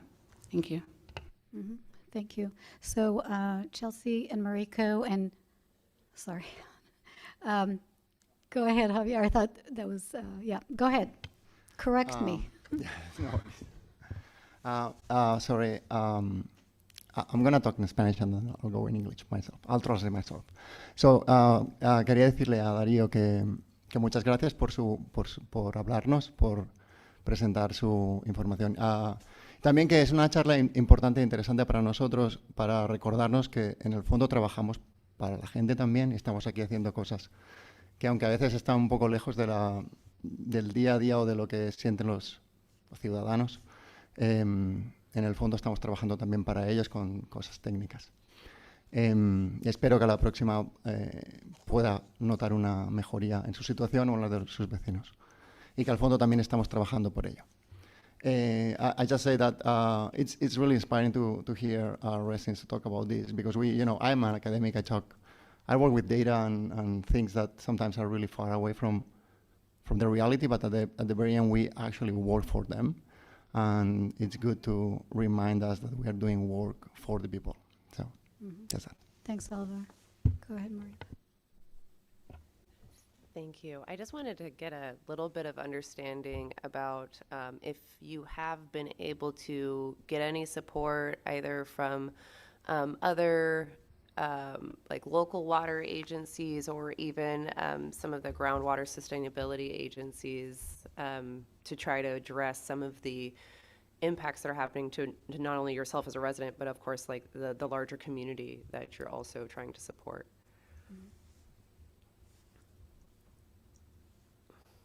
I might be able to answer that a little bit better.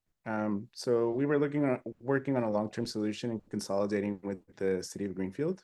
So we were advocating for that with community members at the center of that for about 2.5 years, almost 3 years. Right now, the city is working on their general plan, and they sent a letter of intent to the state water board to say they're going to look into connecting, Dario and his neighbors to the city of Greenfield as a long-term solution. As a short-term solution, it's been very difficult to find funding for the construction of the well for his neighbor. Even though they are on bottled water through the regional bottled water program here in the Central Coast, we've had quotes that are, very expensive to drill a new well. About $125,000 is the shortest one. So, any help we can get would be great. We got a well assessment, a hydrogeological report done through, excuse me for not remembering the whole name, but it's for small farmers that are dealing with well issues. So that was great, but still the costs are very high, and we have a hard time understanding like who to reach out to or what kind of grants are available for the construction of the well to get that finalized.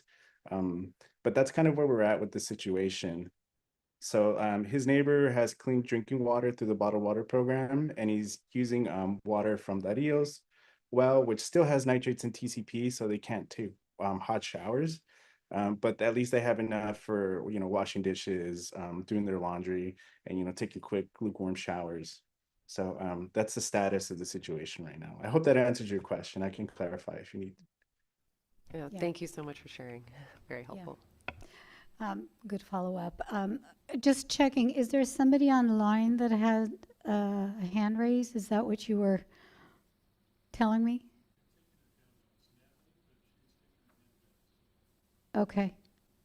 All right. Well, we'll come back to comments later on, but I do want to move us forward. So just want to say a lot of thanks to you. It's really important when we're thinking about it with terms like drought and water shortage to really connect it to what that looks like on a daily basis to community members. So really appreciate you joining and sharing with us. All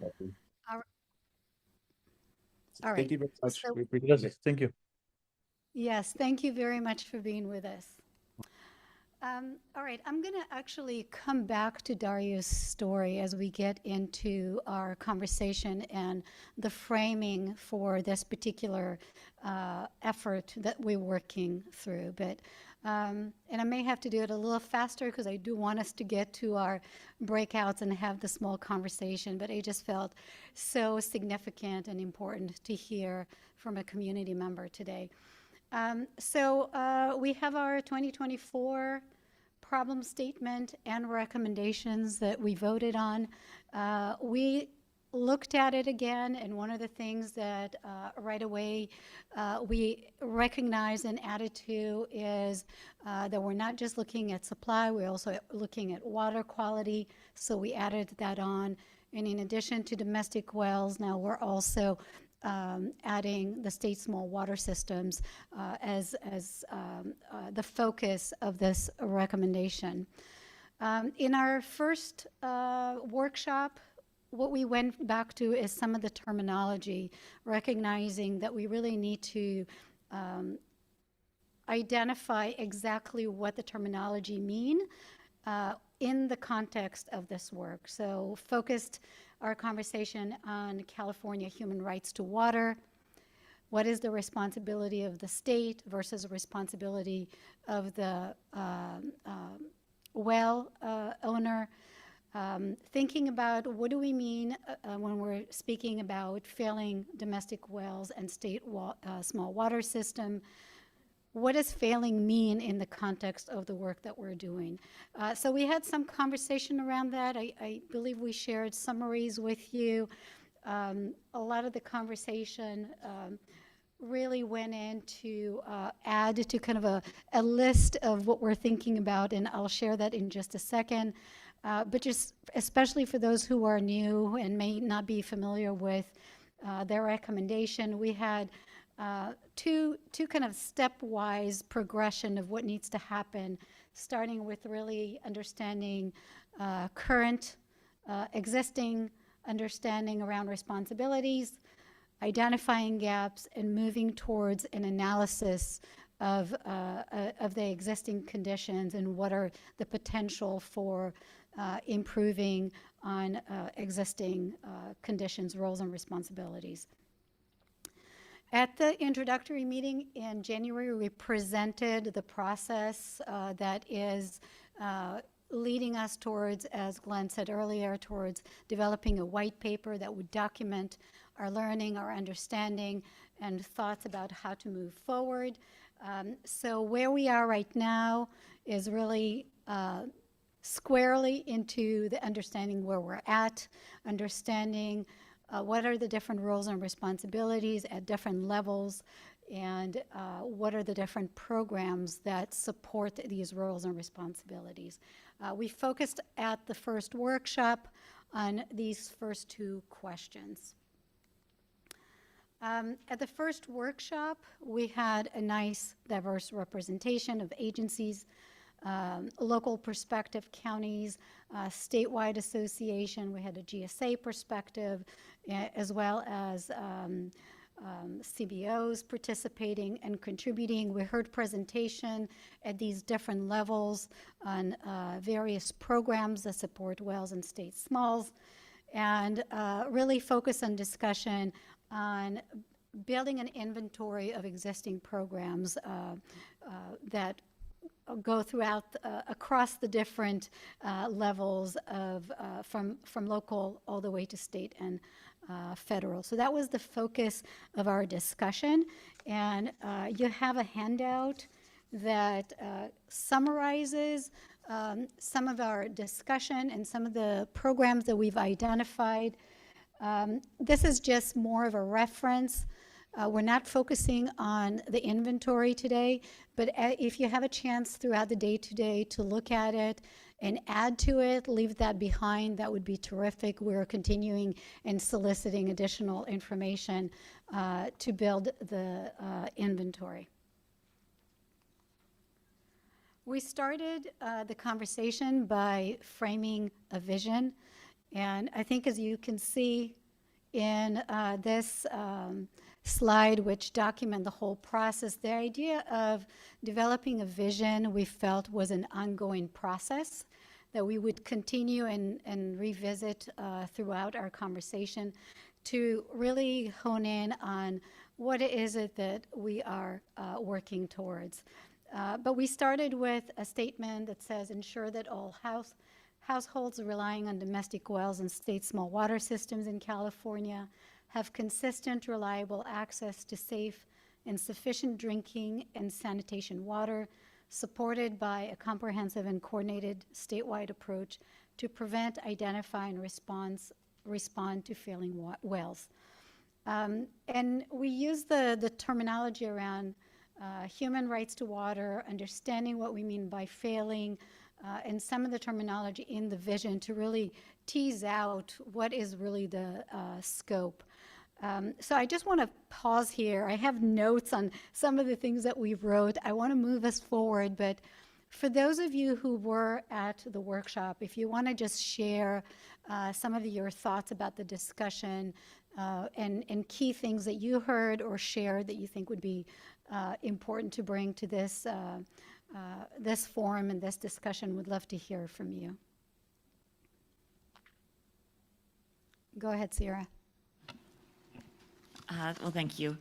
Some of the things that came to mind during this discussion for me and I think for others in the group, the question of what exactly is failing is, I think, one that has become more apparent to me.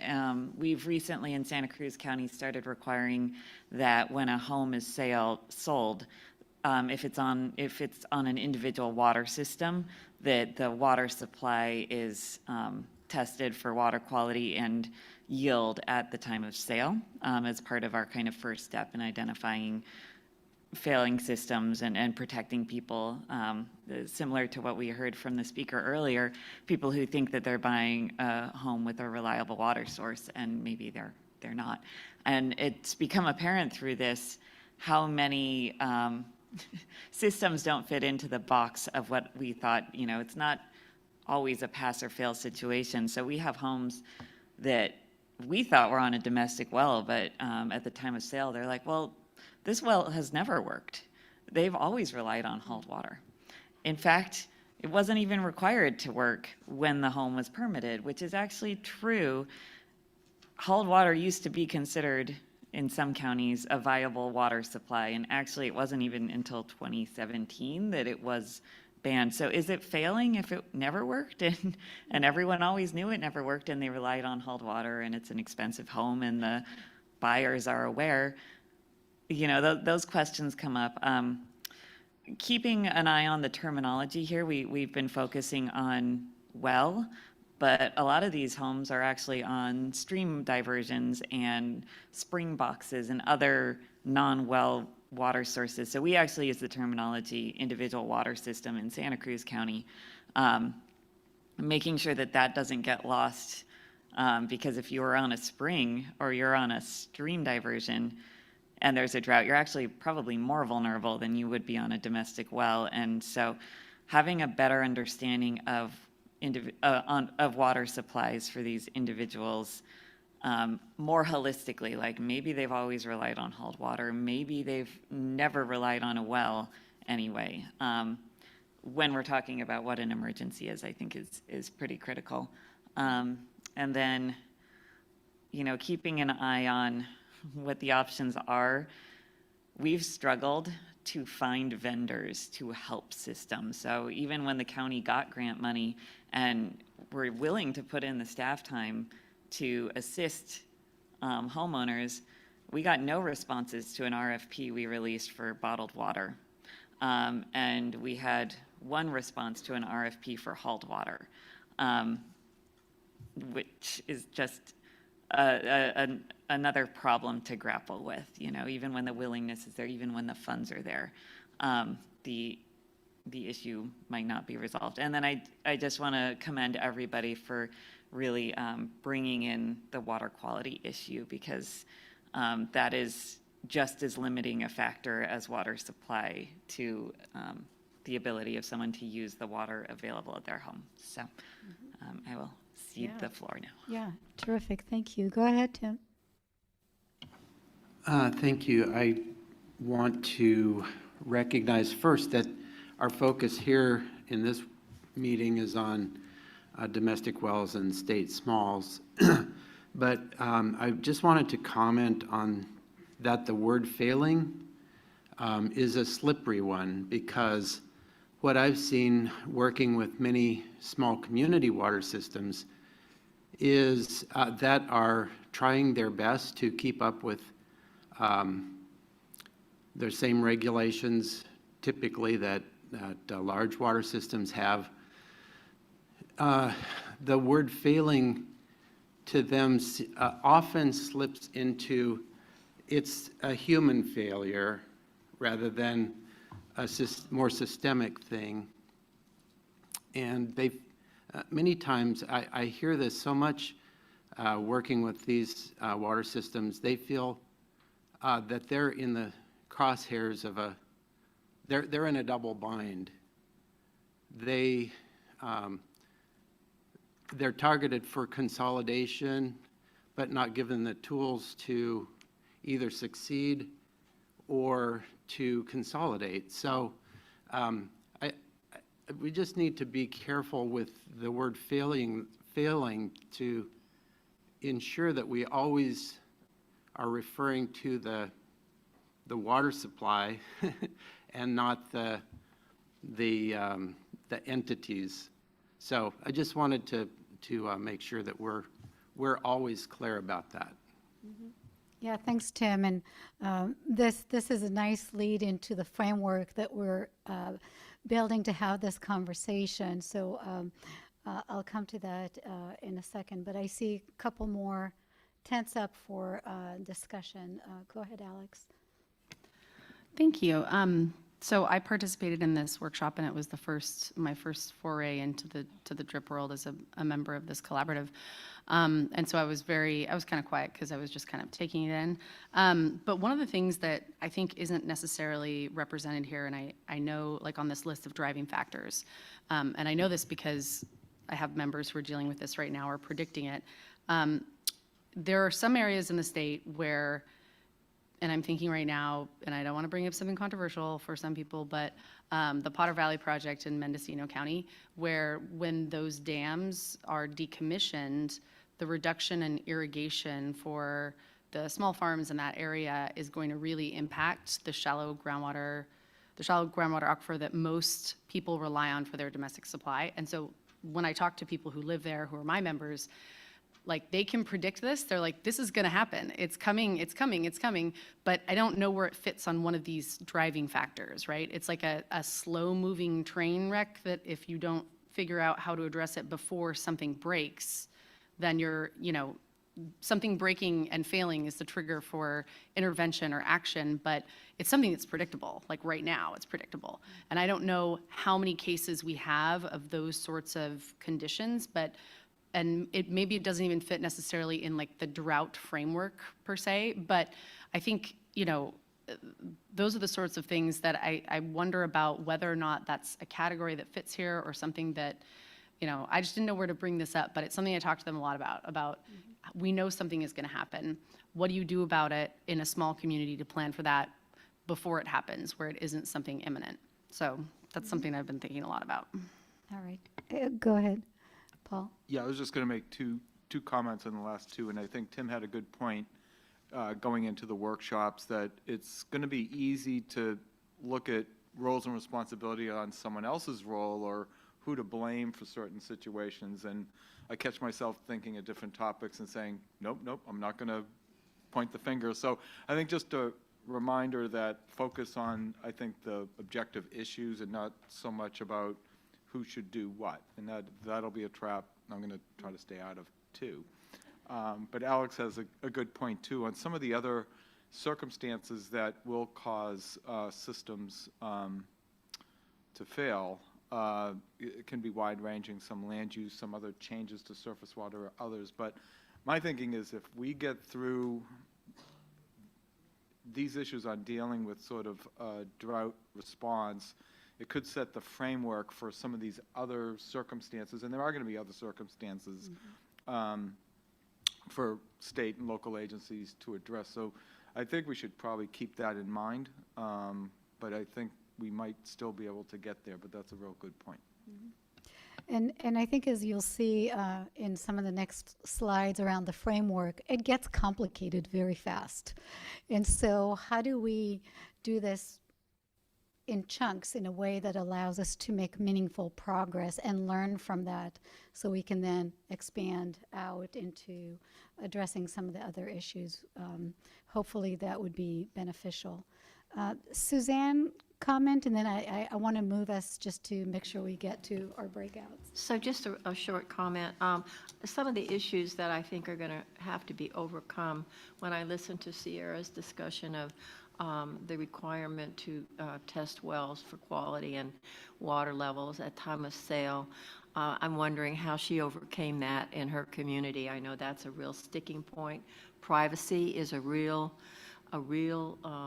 wall that has to be, we have to get over that first, I think. And in talking about even who is responsible and how we're going to mitigate this. In our little domestic well group, we do have GSAs that are willing to look at what a definition of a failing well is. So we're taking the first step. But the third rail on this is who's responsible, and that has even come out in meetings from, with the county. I mean, everybody is, nobody's responsible, but I don't think we should be saying that either. I mean, at some point in time, there's going to have to be a meeting, a spreading out of the responsibility. I mean, so from a community perspective, I'm finding this very valuable, and I really like to know the secret of overcoming the privacy barrier.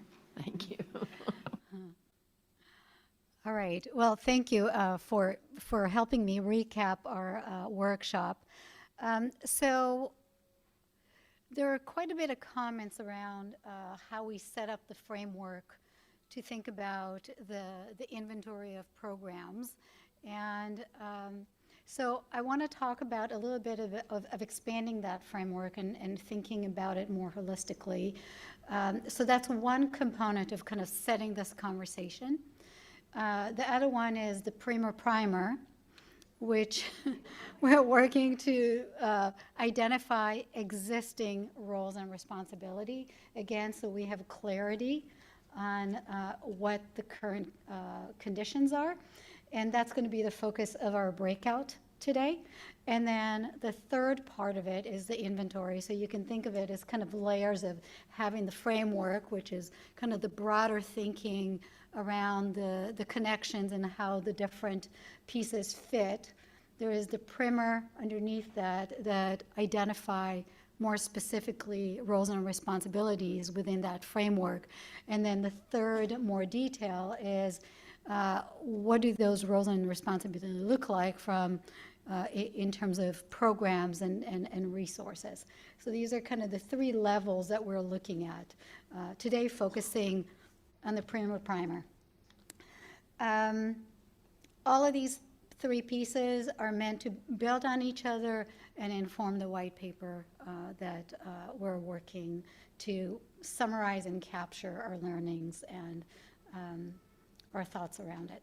So here's the framework that we started with last time. We looked at the risk management cycle, domestic well life cycle, and actually not intended, but at the end of your PowerPoint presentation handout, you'll see the two framework that we started with, the risk management cycle and the domestic well life cycle, and we try to combine it, thinking about it from the perspective of the well, the actual well, and how the relationship then evolve and support that around it. And some of the things that we talked about last time and that were brought up is that it's insufficient to just focus on the domestic wells. It's really important to see the domestic well within a broader water management practices and systems. So you'll see in a second that we try to address that in a bit of a messy way.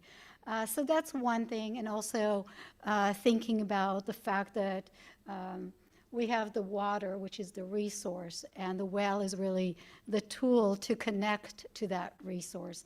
So that's the intent between here in terms of looking at the well and its life cycle within the context of groundwater and hydrology.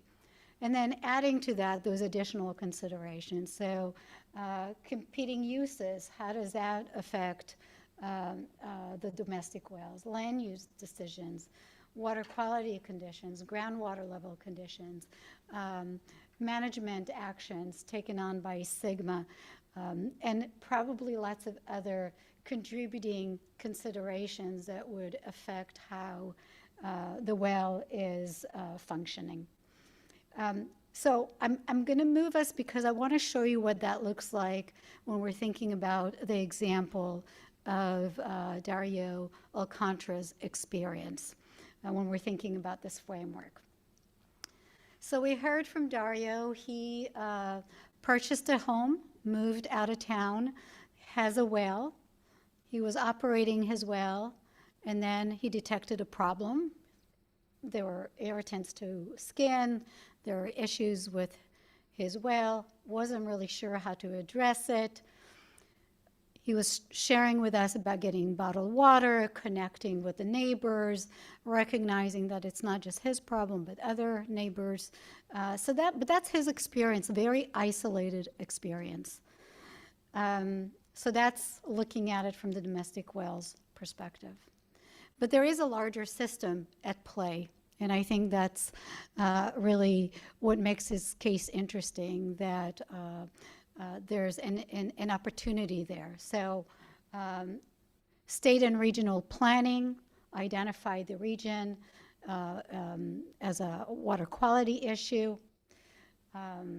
State Water Board, DWR, providing technical support, funding to Community Water Center, which now identify this as an issue in this particular area. So engaged and educate Dario and neighbors about the issues that they're facing. So now it's no longer an irritate to skin, as you heard. He can identify exactly what the water quality issue is. They support and provide bottled water in the short term to address the issue. And at the same time, there's an opportunity for community work to address long-term response and mitigation, which was missing previously. So Dario, actually, with neighbors, they formed the El Comité para Agua Limpia de Greenfield. I don't know if I'm pronouncing it correctly, but essentially formed a community group to advocate for their needs, looking for long-term solution. Sigma, the city, are considering whether consolidation is an option. So now there is also an opportunity to really think through what long-term mitigation and building long-term resilience for these neighbors is going to look like. So very important to recognize all these different roles that are playing in terms of addressing Dario and his neighbors' conditions. So an example of how we want to look at this more holistically when we're looking at roles and responsibilities. This is our framework. I just want to check in if anyone has any questions or suggestions or addition to our developing framework before we move forward. And again, you'll have an opportunity to just kind of work through that in your group. I'm also going to mention part 3, the inventory of programs. What we discussed at our workshop, the need to really highlight coordination opportunities, to acknowledge that the scope might be statewide, but oftentimes some of the programs are very region and county specific. So what are the opportunities to learn from what is happening in one region towards another? Some programs are required by statute. Some are just one time, so they're infill programs and may not have as sustainable component to them as some of the other ones. And really that it's important to identify for these programs the key benefits. So that's how the inventory has evolved as we're asking you to contribute to it on your own. All right, so the primer, I would like to invite Julie to come and talk about it a little bit. And the breakout is really going to focus on this aspect of the work that we're doing together. Okay, thanks, Marie.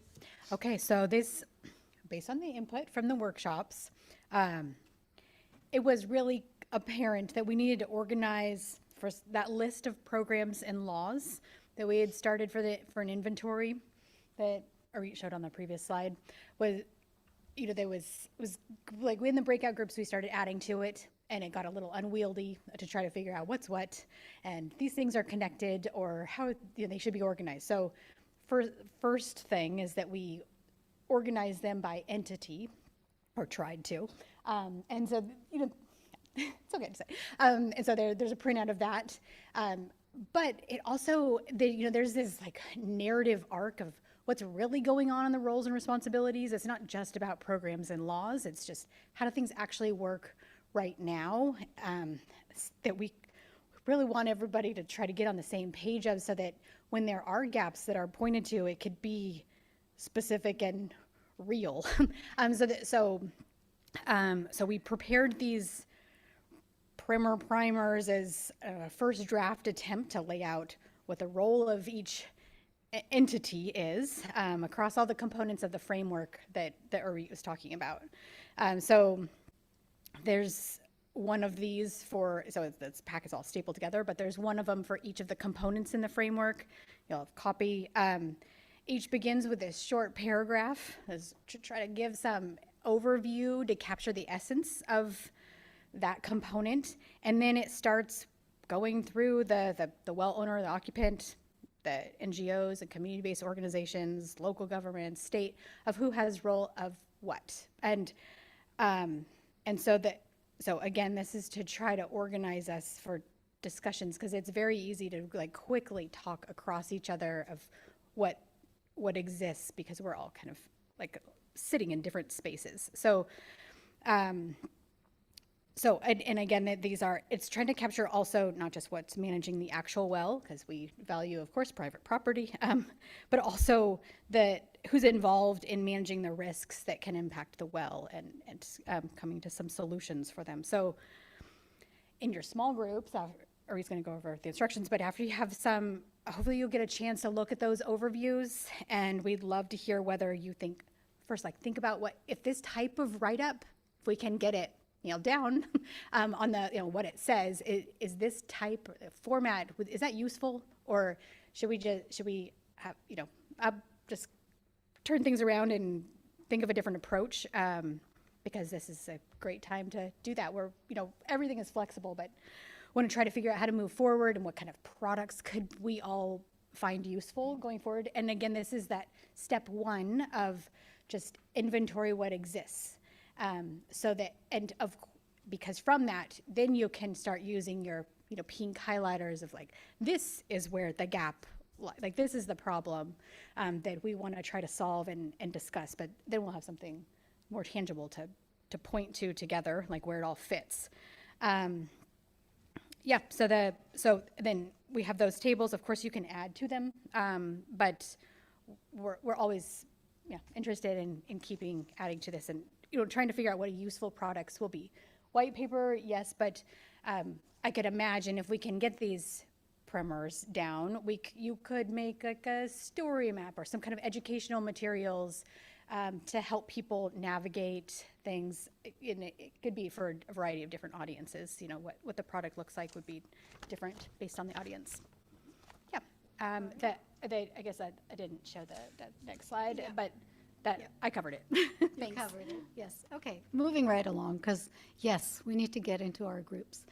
All right, so what we wanted to do is give you a good 30 minutes to follow up and just kind of really focus on the primer, and do that in 3 groups. Now, we want to recognize that the installation, the operation, and maintenance are largely a property owner's responsibility. Not completely, but we thought that for discussion today, we really want to focus on the other areas. One is the problem detection, the short-term response and long-term mitigation, and then the last group to really focus on what you saw in the dark blue, those other contributing external things that connect with the domestic wells or state smalls that we are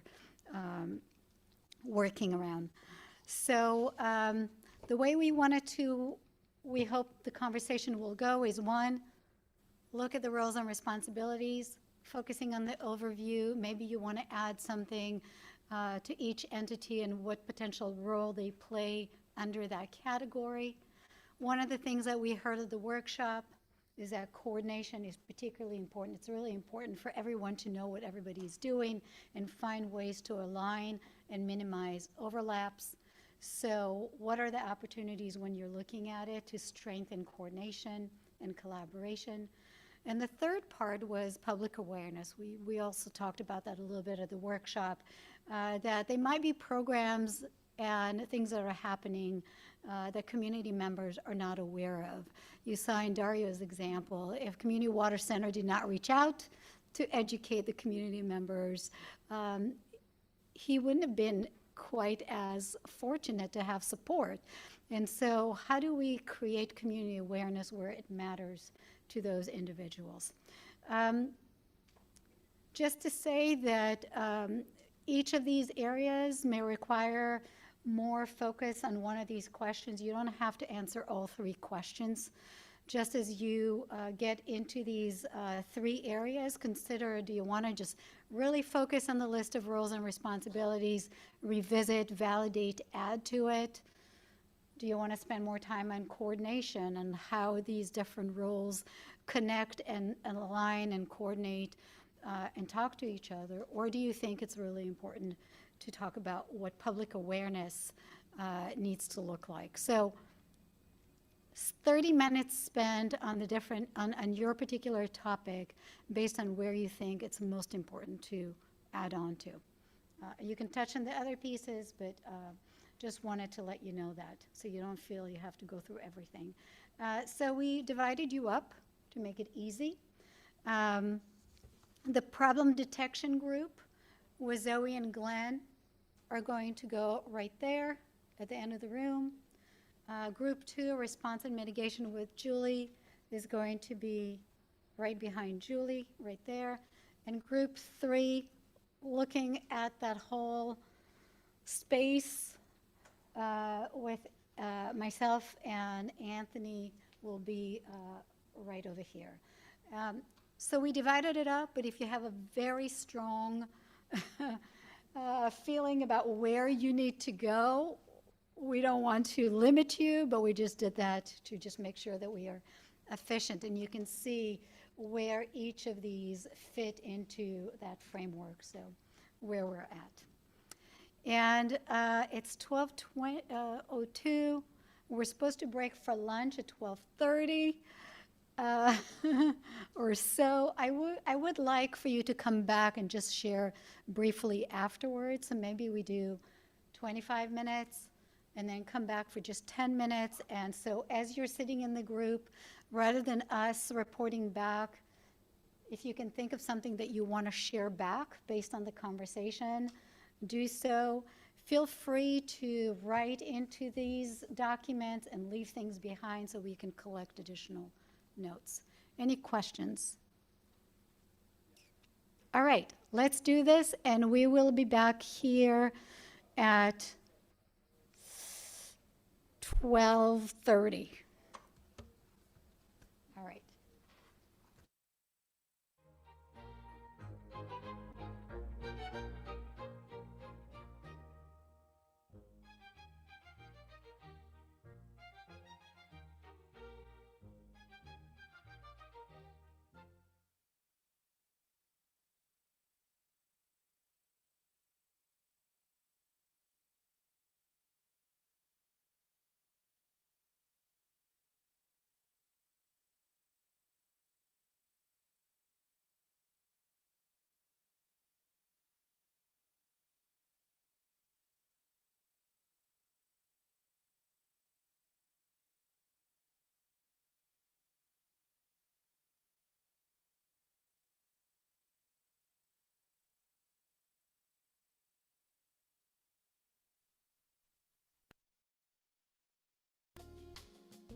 dusty boots on a gravel road. The sun dips low, whispers untold, a slingshot tucked in a pocket torn, faith like a child, weathered. Oh, faith like a child, unafraid to dream, trust in the river, the sky, the unseen. No need for answers, no need for proof, just a heart that believes, simple and true.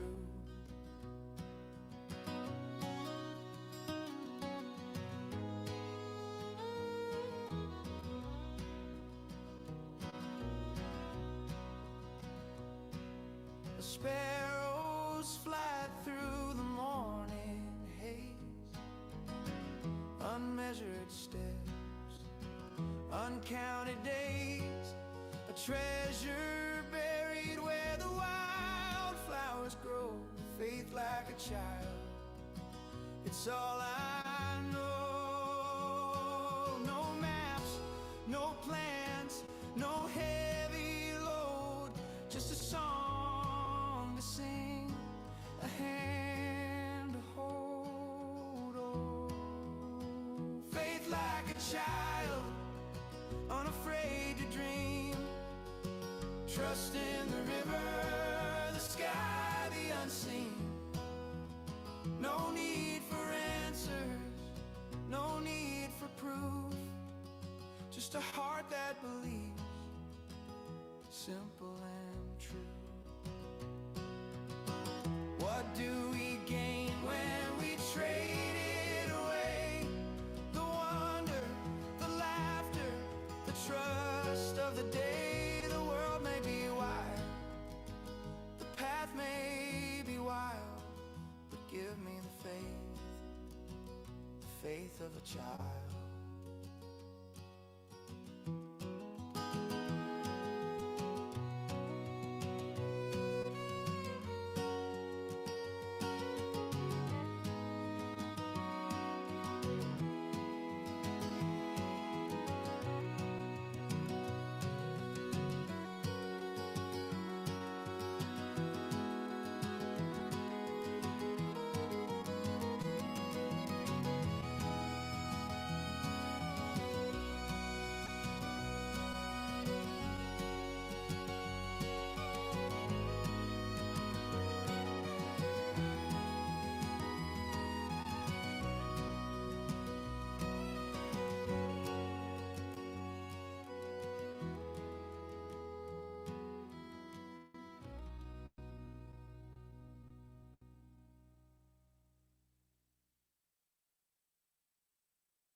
dusty boots on a gravel road. The sun dips low, whispers untold, a slingshot tucked in a pocket torn, faith like a child, weathered. Oh, faith like a child, unafraid to dream, trust in the river, the sky, the unseen. No need for answers, no need for proof, just a heart that believes, simple and true.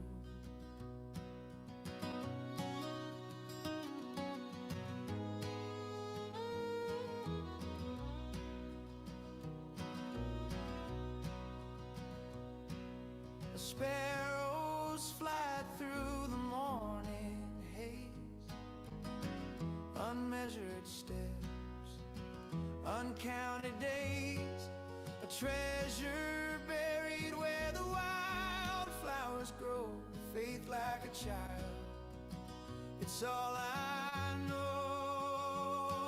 No maps, no plans, no heavy load, just a song to sing, a hand to hold. Oh, faith like a child, unafraid to dream, trust in the river, the sky, the unseen. No need for answers, no need for proof, just a heart that believes, simple and true.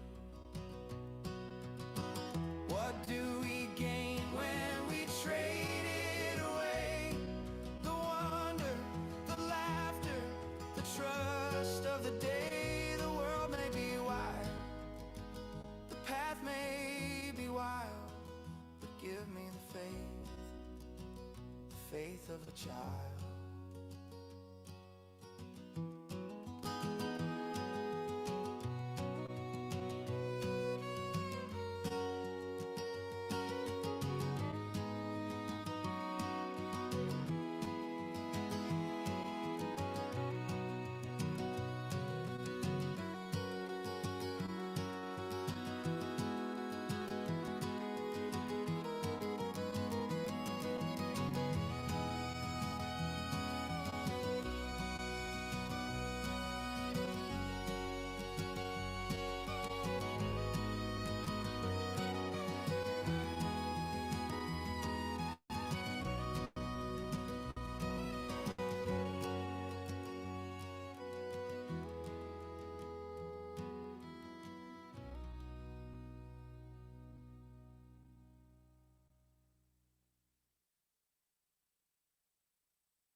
ripple wakes the sleeping crust.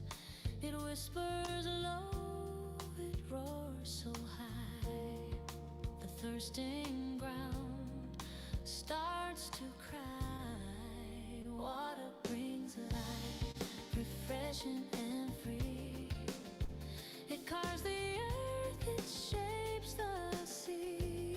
It flows, it sings, it sets us free. Water brings life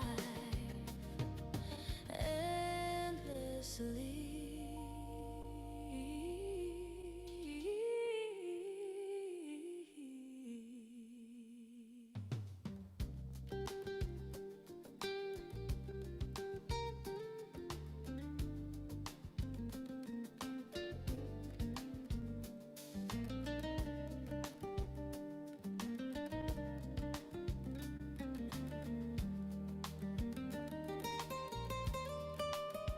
Rivers dance beneath the moon's soft glow.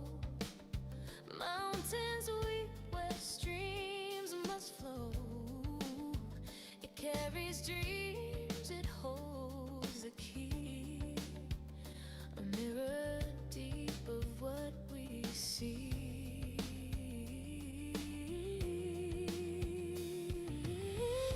Hold it close, let it go.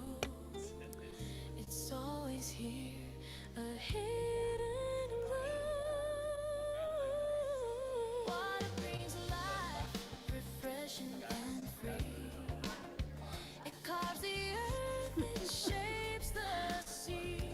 It flows, it sings, it sets us free. Water brings life endlessly.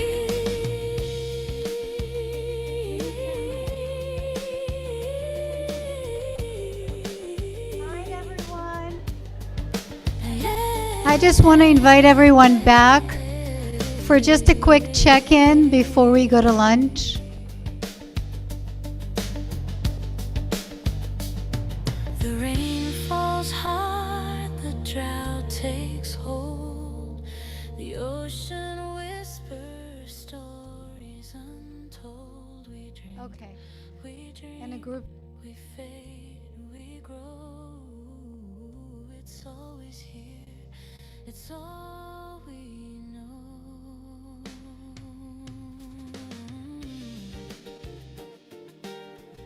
All right, everyone. So hard to break a good conversation. Yes. All right, so hopefully each group has someone who can just share a few thoughts about your conversation. And then we're going to go take a group photo just outside.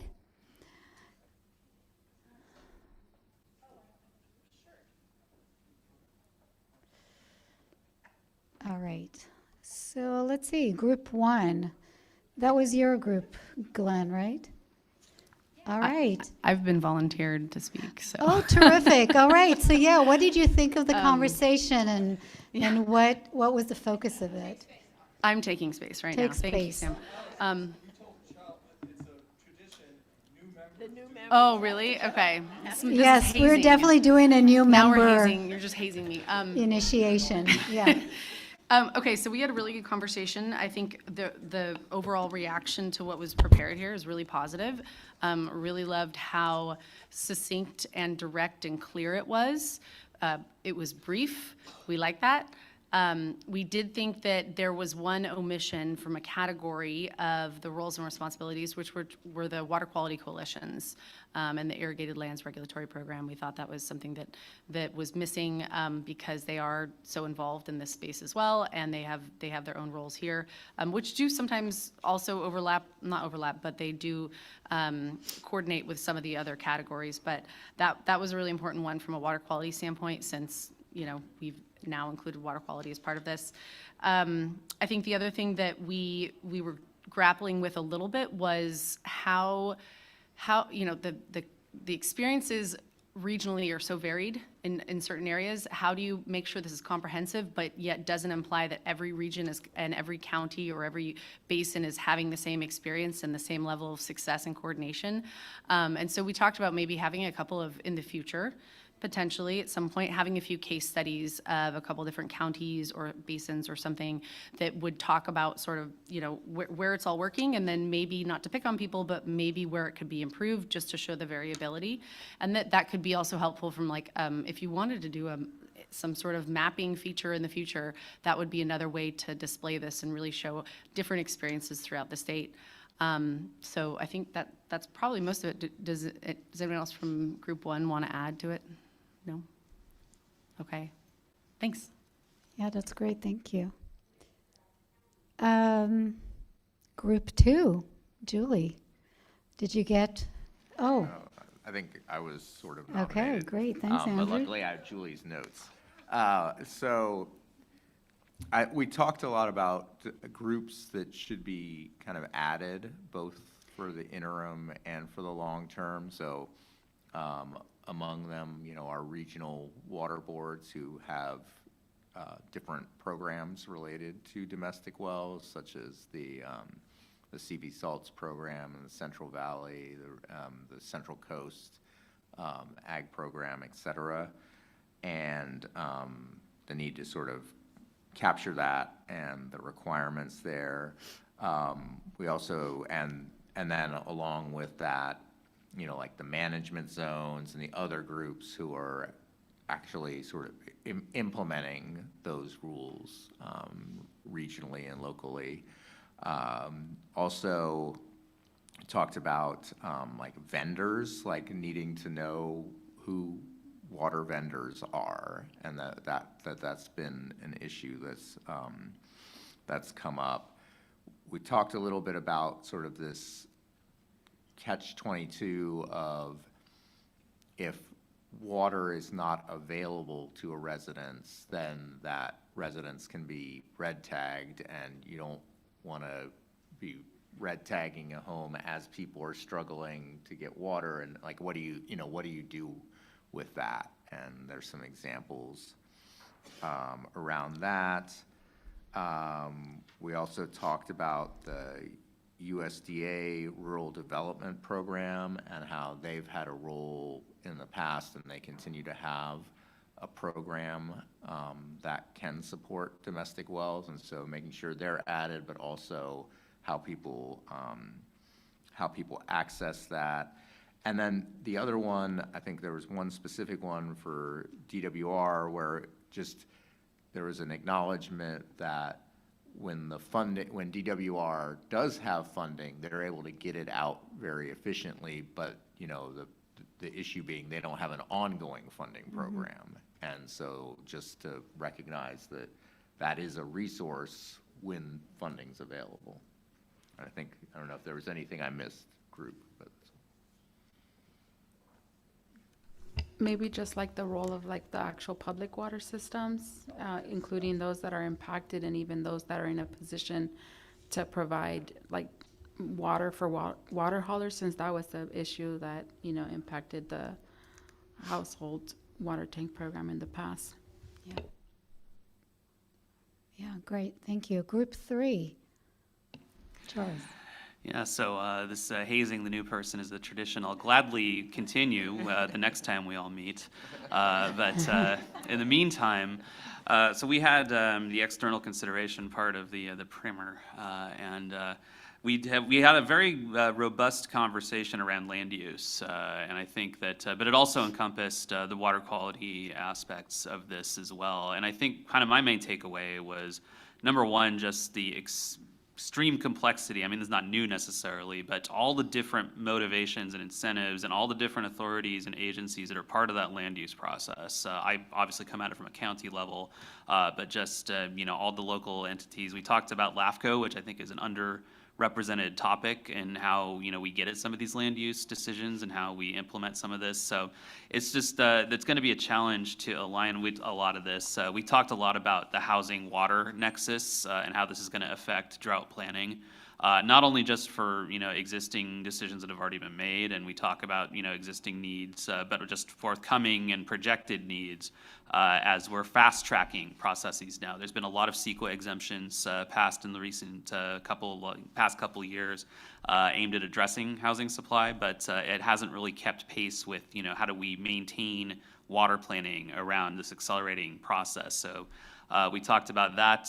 We did add in just some entities that maybe weren't represented. We have a person that sits on both a GSA, which was mentioned, but a water master, which was not part of that. That's kind of inside baseball for most folks, but it's an extremely important entity and process in a lot of areas. So how those interact. I was really glad to hear other people bring up the management zones.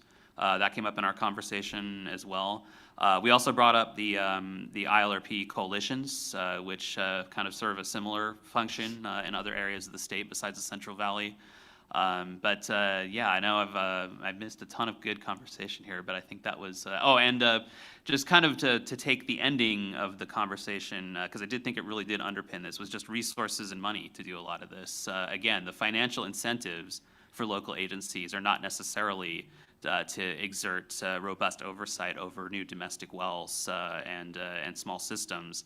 I think there's a lot of incentive for activities to sort of just be blessed and go under the radar, which is very easy to do for a domestic well, and just sort of let the projects move forward. I think that generally covers it, but please, anyone in Group 3, jump in and add.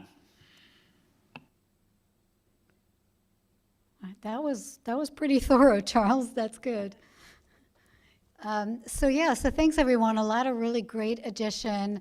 I don't know if that was your experience in the other two groups, but for us, it's really hard when you're dealing with this to not go into the conversation of what isn't and really focus on what is. So, you know, we kept trying to come back to it, and it looks like a lot of really good information that came out. So I know we're all looking forward to just digging into it and just continuing this discussion and coming back to it. Our next Roles and Responsibility workshop, as you can see, tentatively scheduled from May 28th, 10 to 12. So put it on your calendar. We'll definitely follow up with to finalize that, and we're really looking forward to continuing this conversation. As you head to lunch, we have a photographer outside. We'd love to take a photo, and then we're coming back at 1:30. Yes. All right. Well, thanks, everyone. It's really a terrific conversation. Really appreciate it. Oh, public comment. Sorry. Is there a public comment? No. All right. Okay. Want to do...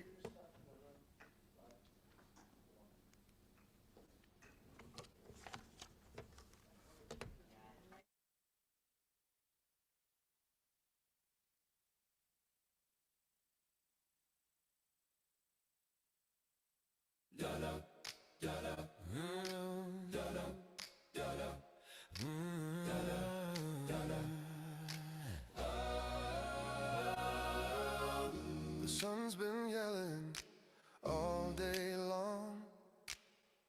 My shadow's faded, nearly gone.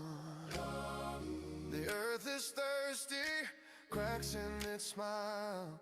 We've been walking this road a mile by mile. We need a little water, just a little rain, to wash away the dust, to heal the pain. A drop, a splash, a river, a stream. We need a little water to dream. We need a little water to dream. The sky's been stubborn, holding its tears. The grass is whispering its quiet fears. The trees are reaching hands to the blue. We're all just waiting for something new. Clouds are building, heavy and gray. Heavy and gray. Come on, sky, don't make us wait. Clouds are building, heavy and gray. Come on, sky, don't make us wait. Just a little rain to wash away the dust, to heal the pain. A drop, a splash, a river, a stream. We need a little water to drink. We need it where the water to dream. Let it pour, let it sing, let it drum on everything. Let it flood, let it flow, let it teach the seeds to grow.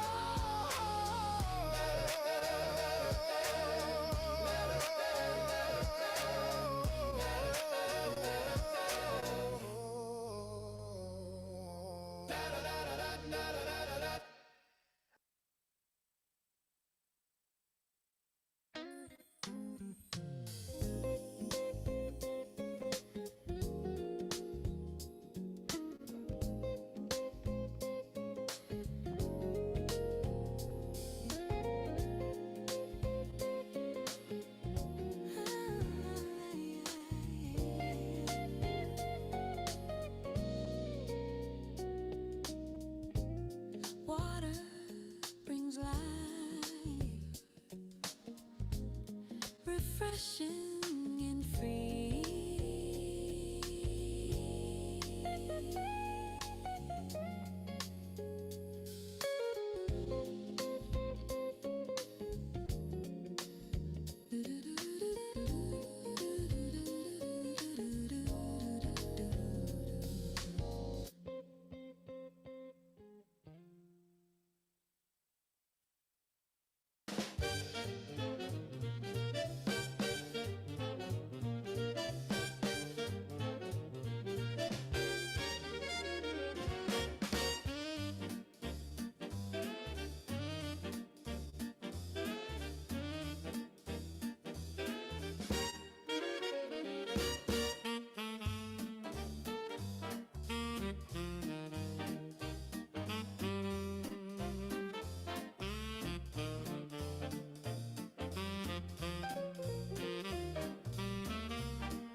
up.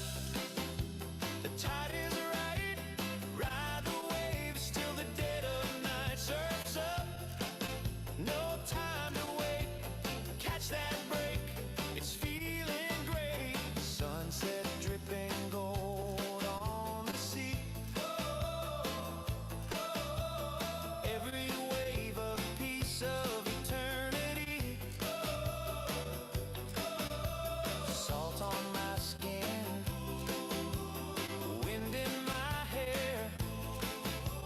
The ocean's a lover beyond compare.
brings life.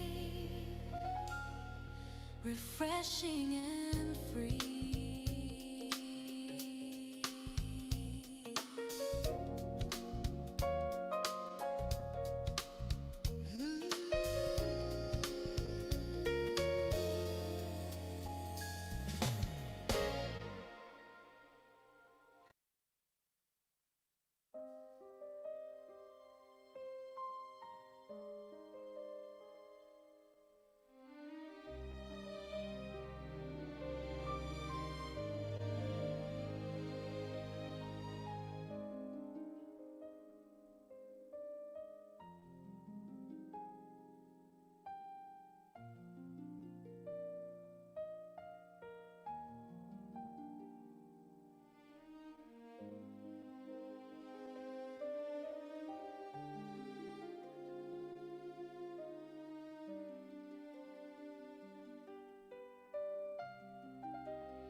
A drop falls silent in the dust.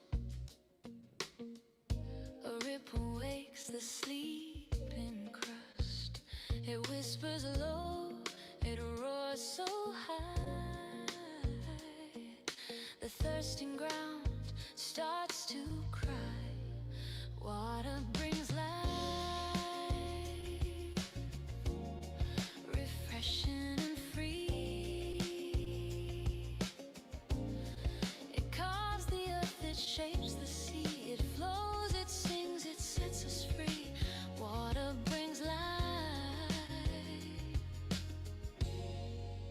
endlessly.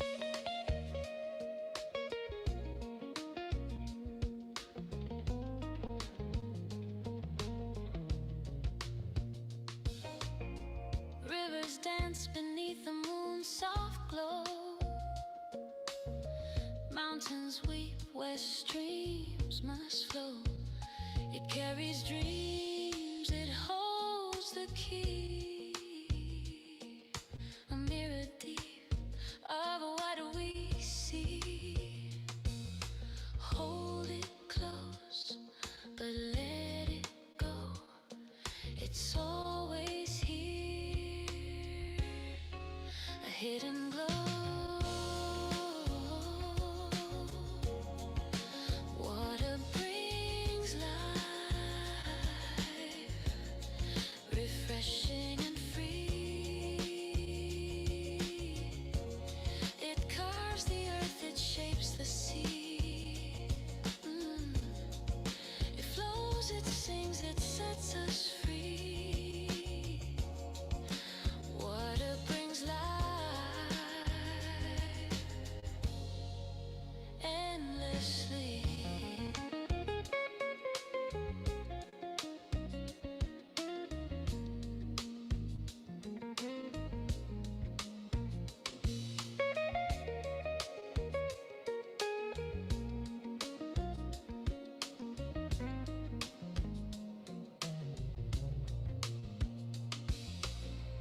The rain falls hard, the drought takes hold. The ocean whispers stories untold. We drink, we dream, we fade, we grow. It's always here. It's all we know.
shadows faded, nearly gone. The earth is thirsty, cracks in its smile.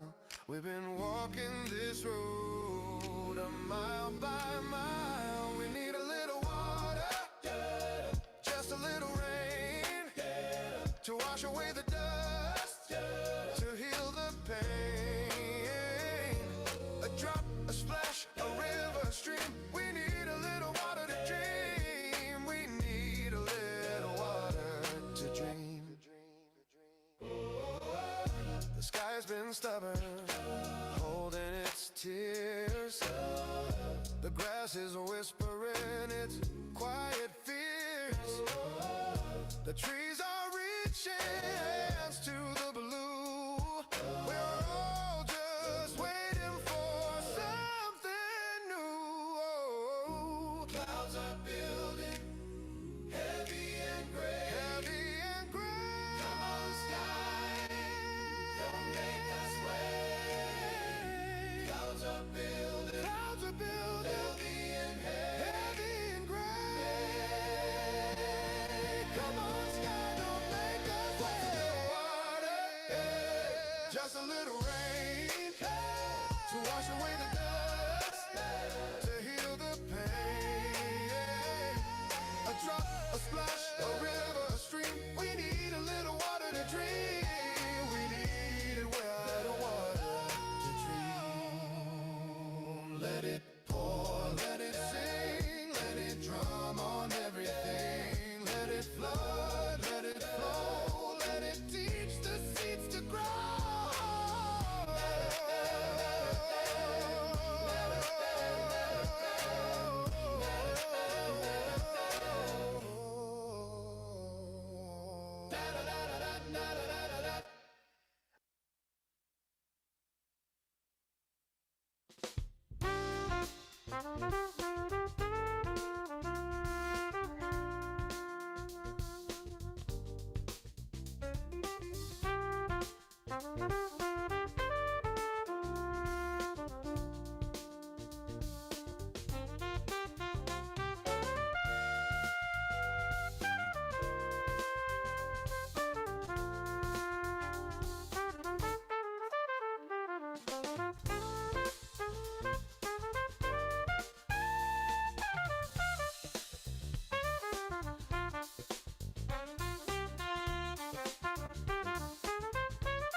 All right, we're going to get started. Thank you, everyone, for coming back on time. And hopefully everybody had a chance to have a nice lunch, connect with each other. We're going to redo the roll call. So maybe I need some people to come back. So I'll just wait a second. We do need to have a quorum to continue on. 2, 4, 6, 8, 10, 12. Almost. Yeah, 13. All right. We'll start with Alex. Alex Present. Beering. Here. Thank you. Katie Landau. Here. Alvar. Not here. I saw him step out. Mike White.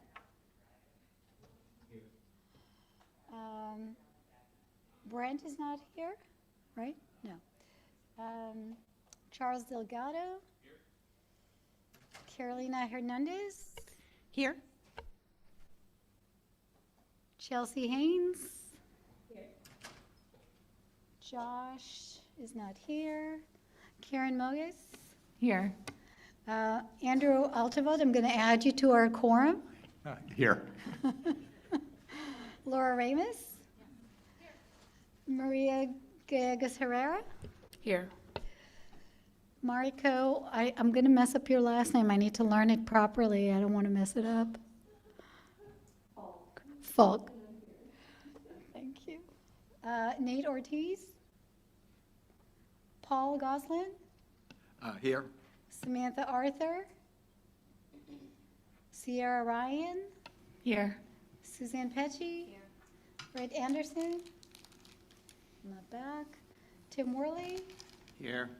Virginia Jameson. I lost count, but I think we have 14. Yeah, okay, great.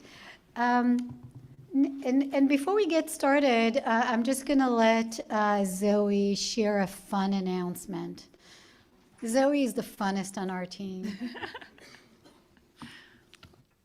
Hello, as the fun coordinator, responsible for our morning social hour. If you enjoyed that, you'll also love coming to Shady Lady with us at 5:30 for a happy hour.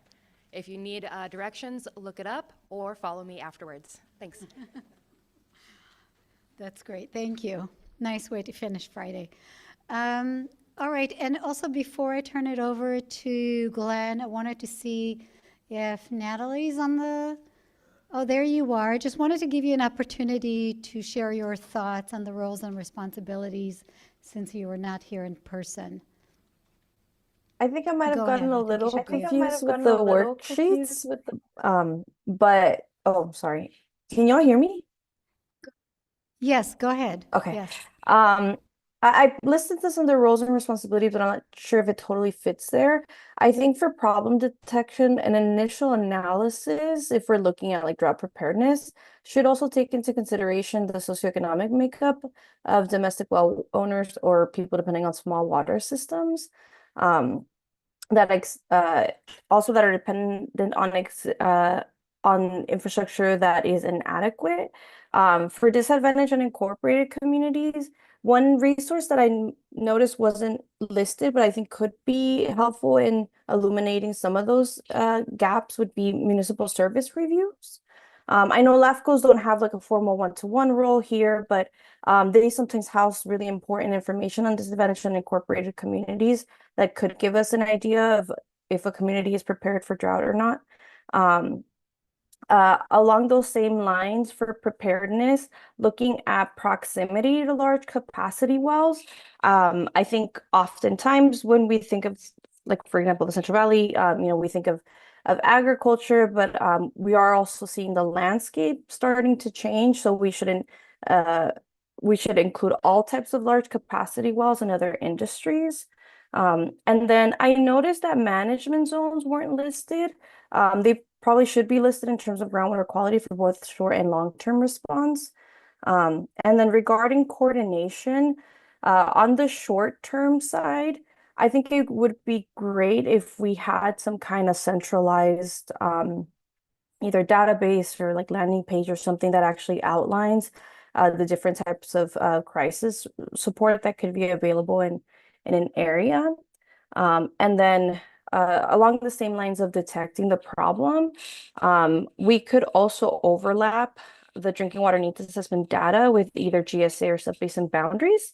That way GSAs have an idea or have a sense of where small water systems are higher risk of drought impacts due to already being dependent on vulnerable infrastructure.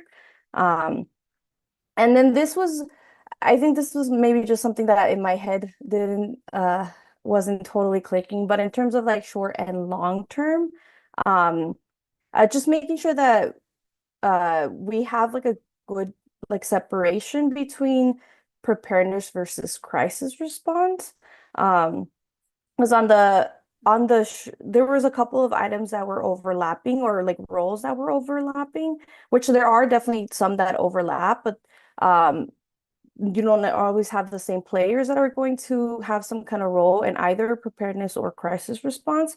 So just making sure those are properly separated. And then just in terms of public awareness, I encourage proactive engagement, which in many cases is going to actually mean going door to door and doing this multiple times to build trust with community. All right. Well, thank you. Thank you very much for following up on all questions that we wanted feedback on. All right. And with that, I'm going to turn it over to you, Glenn.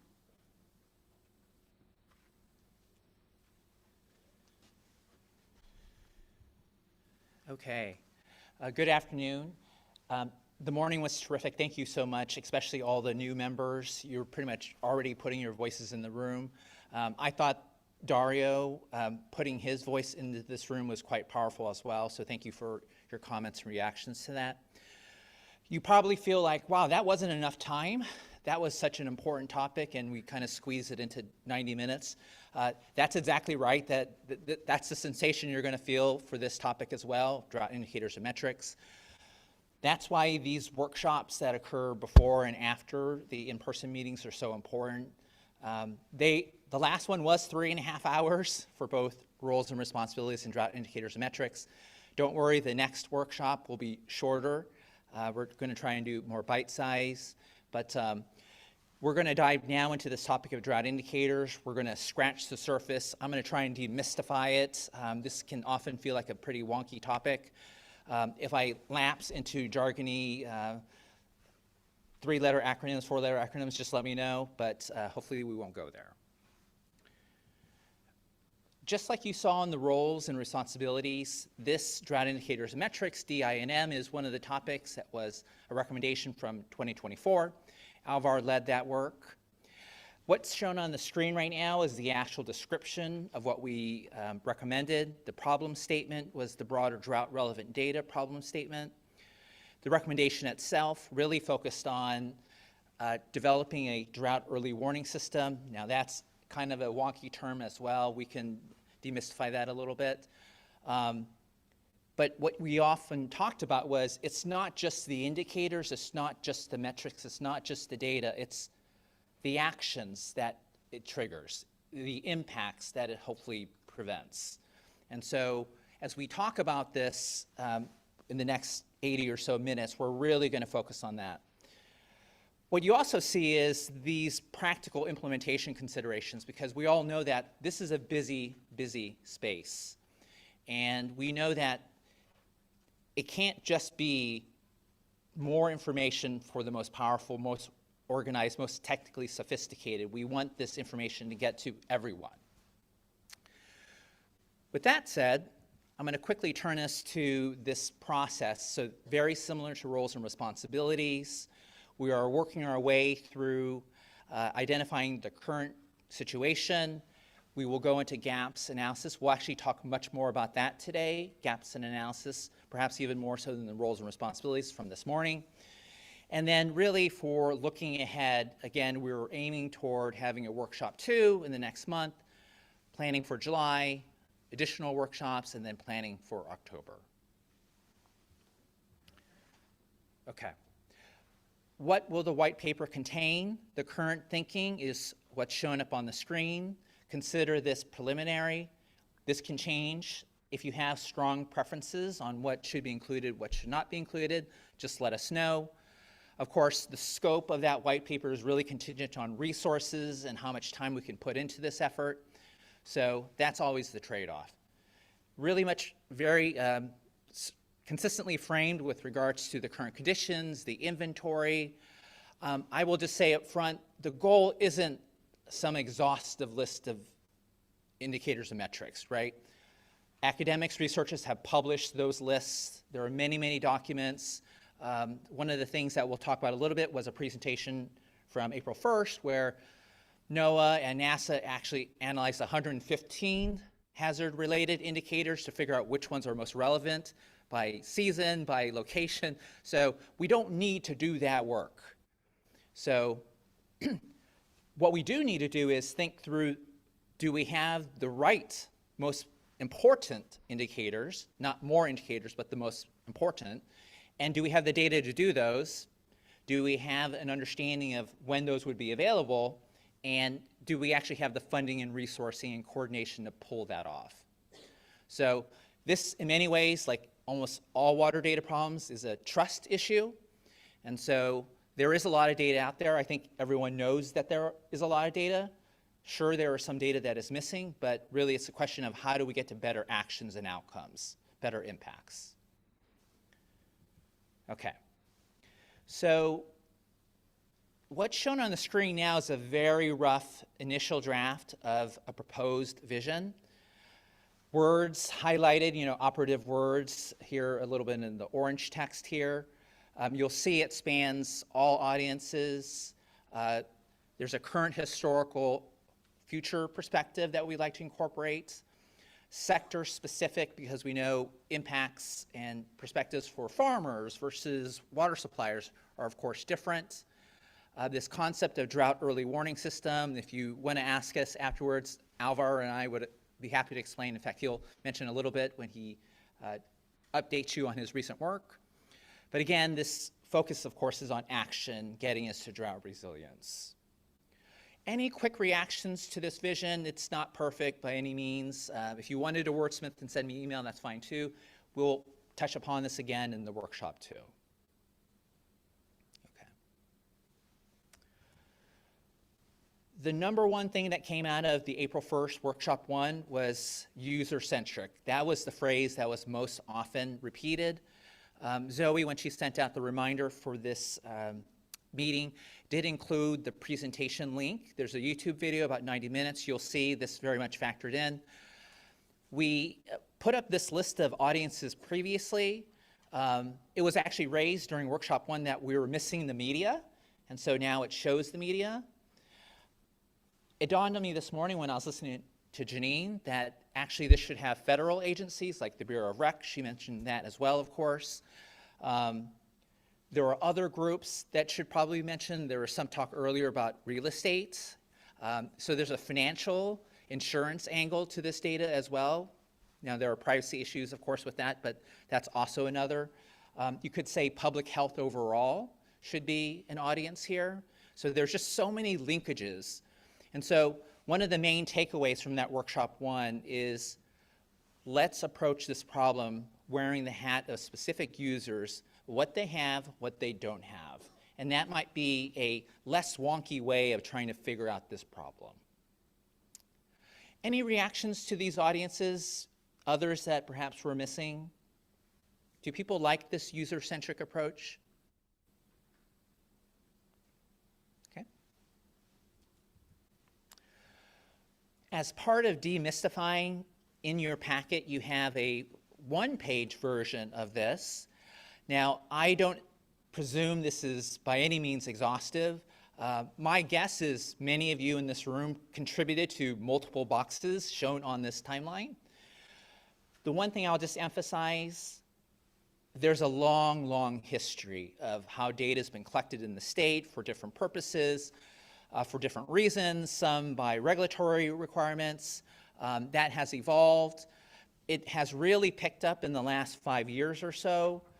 If you look in particular with some of the green boxes here on the second page, you can see that there's just a lot of new activities already underway.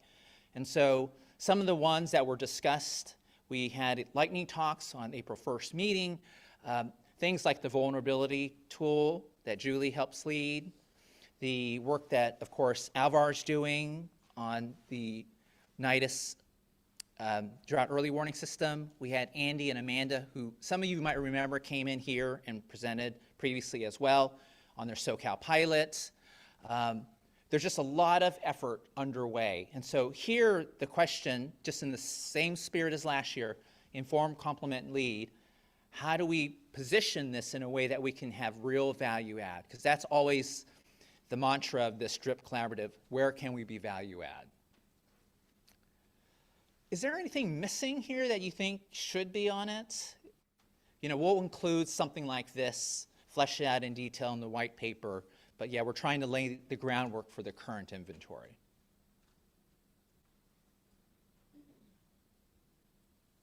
Okay. It goes without saying that there are resources today.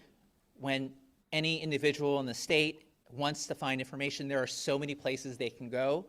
Now, you could probably say, well, maybe there are too many places they could go, but you know, these are some of the usual suspects. These are not exhaustive by any means. We actually have a running list of about 15, 20 different resources, and so that will also be included in the white paper where we're just documenting what exists. So April 1st, let me dive just a couple slides into what was discussed. Like I said, it was three and a half hours.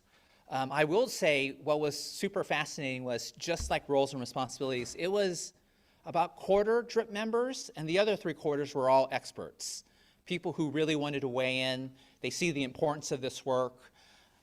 They live this day to day. They really wanted to contribute. There were 7 presentations done, very, very short, 8, 9 minutes, starting from the top to the bottom with academics and researchers, very much people who live this day to day. We, of course, wanted to have the state also talk about some of the uses. Again, by no means exhaustive. Each of these presentations were incredibly interesting. If you have time, I would definitely recommend watching the videos. Put it on 1.25, 1.5 speed, just watch it. Super interesting context. What I think is most important to mention is that each of them is innovating in a particular way. And so if you look at the work that Alvar's doing, I'm going to give him the floor in just a minute. That drought early warning system he's working on has innovations in a water supply mix, groundwater versus surface water, so many different angles.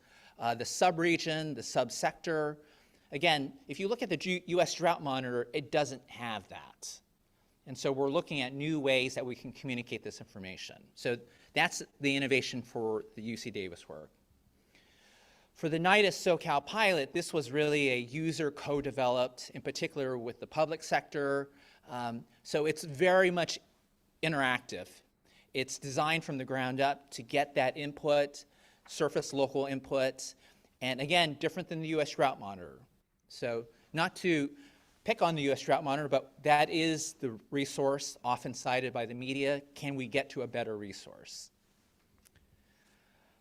The urban water data, this is an effort that has been underway by the California Water Data Consortium. I think, Chelsea, you've been involved with this in the Urban Water Project too.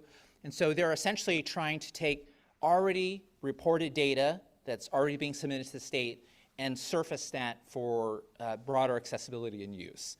So working really the data angle, less so the indicator angle. And then we had UC A&R, Eric Porce. He came and talked a lot about metrics because it's not just the hazards.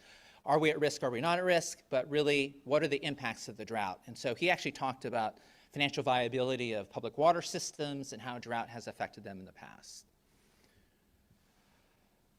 On the state side, Julie talked a lot about the Vulnerability Explorer, how it came about, as you saw on the timeline, regulatory driven, but really emphasizing state small, domestic wells, the small water systems, trying to get at relative risk, and not just risk in terms of hazard, but exposure and vulnerability. And we'll come back to that concept in a second. Eric Zuniga from the State Water Board had a fascinating machine learning project being done with the state to better predict outage for community water systems. So I love this presentation in particular because it uses some of the latest thinking on, well, I'll go wonky for a second, multidimensional space. So he's essentially taking 15 indicators, calculating the relationship of those indicators to then actual outages. And so if you understand this space, so I do a lot of work in AI, it's the exact same methodology you use for ChatGPT. It's vector representations, embedding space, and understanding the proximity of certain concepts. And so the idea is simple. If you have 15 indicators and you group them all together, you'll see patterns of those 15 indicators. And some of them have a much stronger signal to understanding when there might be an outage. So super fascinating work. Eric was terrific. Again, you can watch the video. Last but not least, Ben McMahon, who has been here in this room many times with us. He talked about how the Vulnerable Communities platform is working and how they're trying to incorporate drought indicators for the climate assessment as well as their platform. So in every example, it was super fascinating because during the workshop one, all the presenters kind of looked at each other and said, oh my, I had no idea you were doing that. And so that's kind of what we're facing, which is we have pockets of just brilliance and innovation that in many ways isn't even getting to the other experts. By definition, it's never getting to the people who really need the information at the local level. And so that's the challenge, right? We have more websites than I can count, more resources than we can count, more one-off projects than I can count, and somehow we're still not communicating this in a way that people feel is actionable. Okay, so with that said, I'm going to turn it over to Alvar to just walk us through an update on his work. Either way.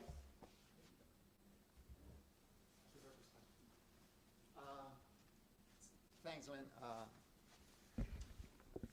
Thanks very much. You know, knowledge I'm too glad. He's been so helpful every time that we work on this. So, I just want to show, you know, a little bit on the work. I'll give you an update. So we have been working for, I think now for around 5 years. 3 years was the first project, and then we had one. This is funded by NIDIS, the National Integrated Drought Information System from NOAA. And then we had an extension of the project for 1 year. Then we had some problems with the federal funding. We had to stop for a year and a half. And the good news is that we're going to start as of May 1st, the next 2 years of the project. But just for you, you know, a little bit on the ideas here, we had basically two main goals at the beginning. The first goal was to develop better indicators of drought for California. And this was because most of the current drought indicators, for example, the US Drought Monitor, which is pretty good, it's great, don't account for local infrastructure and conveyance systems and regulations and stuff like that. So the first goal that we had in this model is, could we develop indicators that actually account for how California stores and moves the water, even account for water rights and all these things.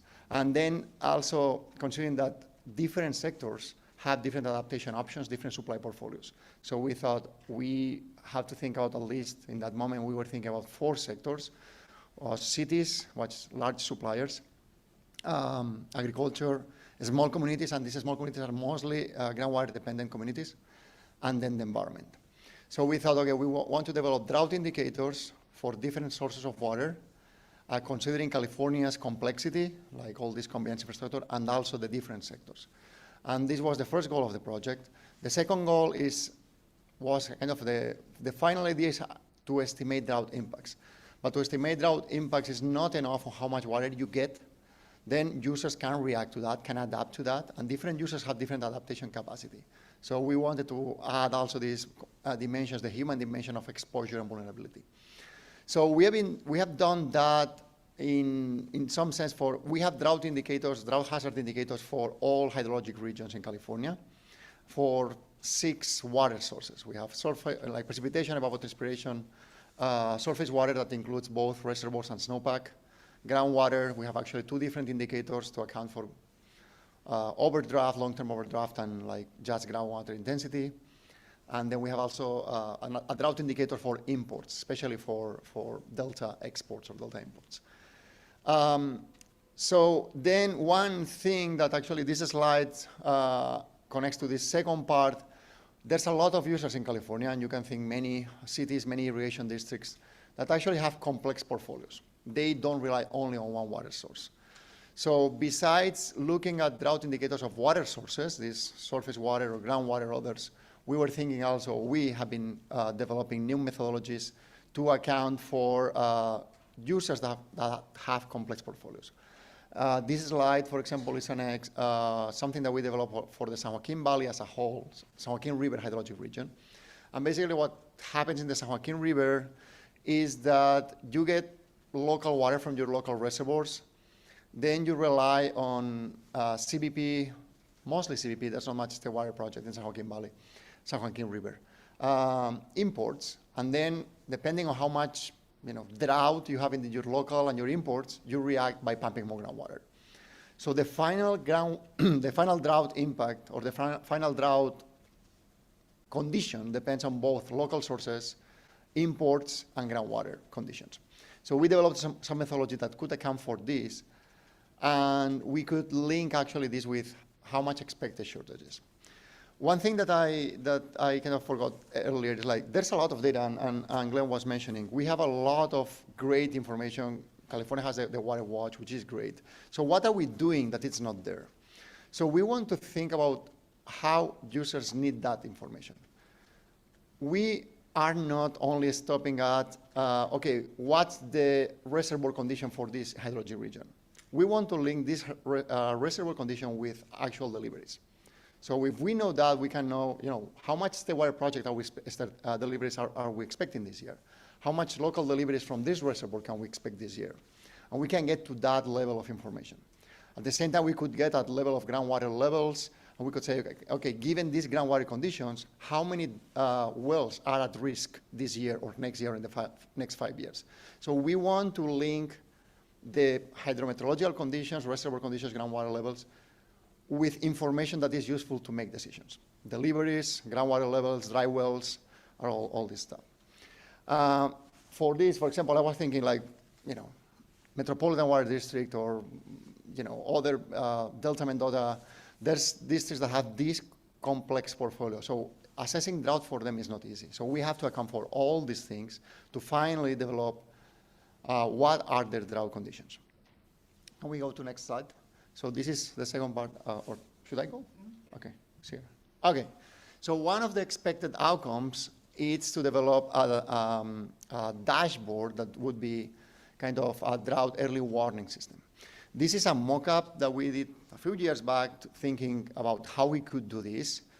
And this was supposed, when we started, we were thinking at the hydrologic region because California complexity at the local level is daunting, as you know. There's a lot of small systems, not only small systems, like there's a lot of systems.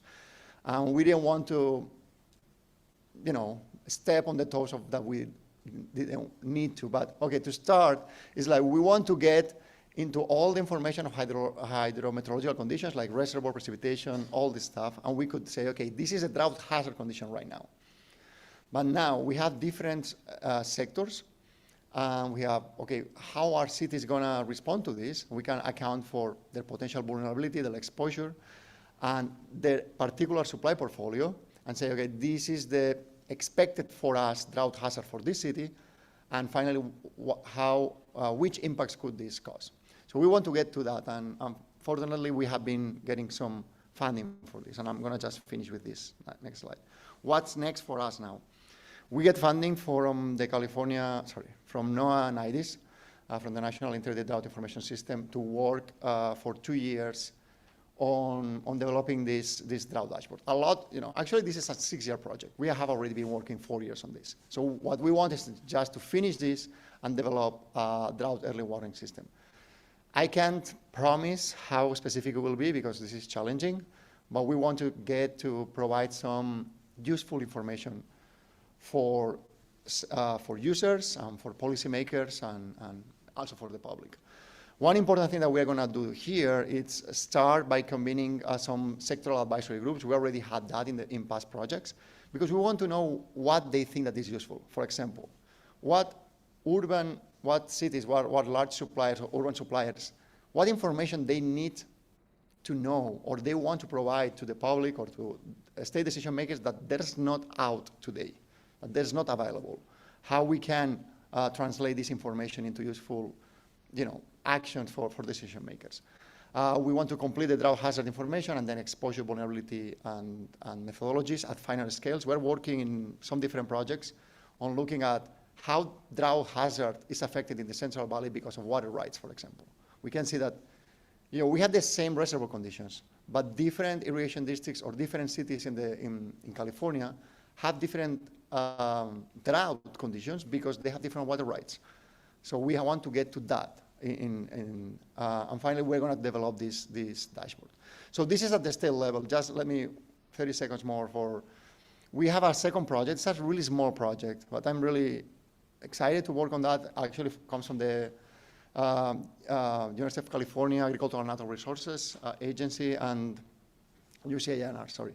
And what we're trying to do is a pilot at the local scale. And we're going to take a look at a few basins. We were thinking the tributaries of the San Joaquin, or we are starting there, but maybe we'll also look at some of the Sacramento tributaries. And what we want to see is, okay, when somebody releases water from a reservoir, where this water goes. So if we could get all the maps of the water rights, we have data on water rights, evapotranspiration, groundwater levels, groundwater water wells. So all the information in a small basin. And we want to map all the water. Is this water expected to go to this irrigation district? Is this water going for environmental purposes in the delta? And when we know this and we can calibrate the model, for the future, if there's a reservoir that is empty, we could say, okay, given that this is empty, this is going to likely affect this and this and this. And we could, in real time, monitor drought impacts. Actually, this is an effort I have been talking with other people from DWR that could be potentially complementary of the Healthy and River Landscapes program, sorry to speak. So we are thinking the same, in same concepts. We could do an accounting, a real-time accounting, where we could look at all water uses and finally, eventually, when we have a drought, kind of know what's going to happen before it happens. So that's one idea we have in mind. It's kind of a pilot, more finer scale, so a deep dive in some regions. And with that, that's all. Thanks so much. And if anyone has questions, I'm happy to answer. Any questions for Alvaro? Yeah. I just one comment. I thought the sort of example dashboard you put up was really a neat concept, and it occurs to me as we're thinking about audiences, our experience with our needs assessment, our risk dashboard that we have, is educating the media on it is like one of the really important things, because they're the ones who will then go there and use that information to then write the local story that then, talks about what's happening in any particular place. And so just as we're thinking about it and how it's disseminated, that's just an important thing that we've seen. Thanks, Andrew. Yeah. Mike? Yeah, just adding to that, one of the things I really like about the dashboard is it seems to be consciously built to look similar to the U.S. drought monitor. Yes. We should also be asking ourselves, if everybody's already using something, maybe it's not perfect, but is that enough? But because of that, I think people can right away understand this a lot faster than if you did something completely different. So I commend you for that. Totally. People are going to get it right away. No, I had to say yes. And I have to tell you, I've been thinking a lot of this for the past 5 years. The US Drought Monitor is a great communication tool. And why is that? Because it's really simple. You can really understand in a, like that. But that doesn't work in California. So my challenge has been, can we communicate a complex thing in a simple way? And this is why we started. Okay, Drought Monitor is a good example, but we want to get to the nuances of California. California has different sectors, has different supply portfolios, has different management strategies. But still thinking that we want to provide simple information that is useful. Yeah. Thanks. Great. Thanks, Alvaro. Yes, one more question. Oh, So regarding what Andrew and both Mike said, so I think explaining water to the media and to people is so complex because they're looking at one digit or one information at a point in time. We hear, oh, we're out of the drought. Oh, we're getting 18% of water. Oh, they're getting 30. And all those numbers make up one management thing and not individually. And so I think having something like this that takes in different numbers and different things into consideration to make it what it really is the problem in that area versus the media throwing out one in time numbers is really important. And I think making it easy for them to see all of these numbers in one place and interpret them in one way is really good. Thank you. Can I just say one thing? I totally agree, and I hope that this is useful for the media. I have to tell you also, I have to confess that my intention from the beginning was not the media, was policy making and was decision making. And I want this to be useful for people making decisions. For example, for me it's been always, and I use this, and there's state people here, not a problem at all on this comment, is like, it's kind of a mystery how we declare a drought, because there's no clear data behind it. And that's not a problem. It's like, should we be more targeted? Should we be, the last drought, for the 2012-16 drought, we declared a statewide drought. In the 2021-22, we started with Sonoma Marine. That made a lot of sense to start there because the drought was there. And then so for example, when I think about when we have drinking water wells problem, could we start before that happens? Could we know where the hotspots? We could look at here because we are having a lot of groundwater pumping right now. Or when we have environmental problems, could we look at these rivers because we are seeing already that they are having problems? So I want this to be for the media, but I always, my big intention is also to be useful for decision makers. So hopefully that's. I know Tim, Alex, and was ready to Sierra, go.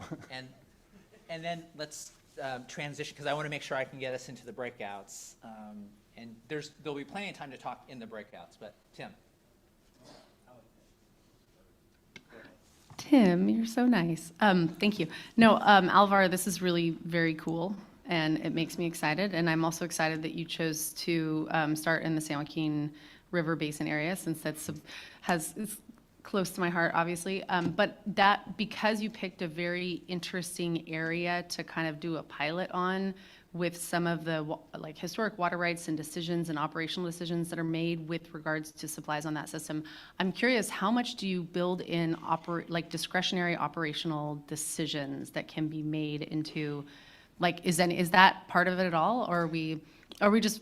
Yeah. Do you know what I'm getting at? I'm getting Yes. at things like the exchange contract and all the rest of it. I'm curious Yes. about Let me tell. Okay. maybe this is too in the weeds, but No, it's good. It's a short answer. There's two projects here. This is a statewide project that we are doing, and this is going to start the next 2 years. We're going to start right now. And this is the statewide dashboard.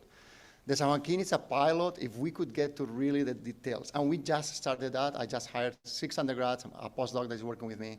So I would love to have everything, but I don't know yet. My idea is to get water rights, water contracts, groundwater pumping, but I don't know what I'm going to get at the very end. So, yeah. My question was kind of along the same line, but just thinking about it from an urban perspective, because there's drought, Yes.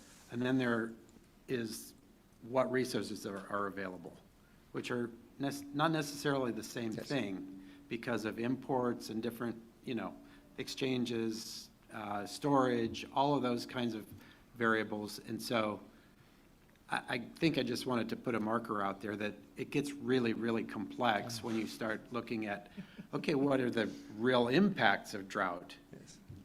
Because they're going to be different from across maybe an agency line or whatever. So congratulations on getting this far, and There's 200 and then agencies, there's- 200 agencies, large suppliers in Southern California using the same supplies, and all the neighbors using different supplies. So how we get at that, I don't know.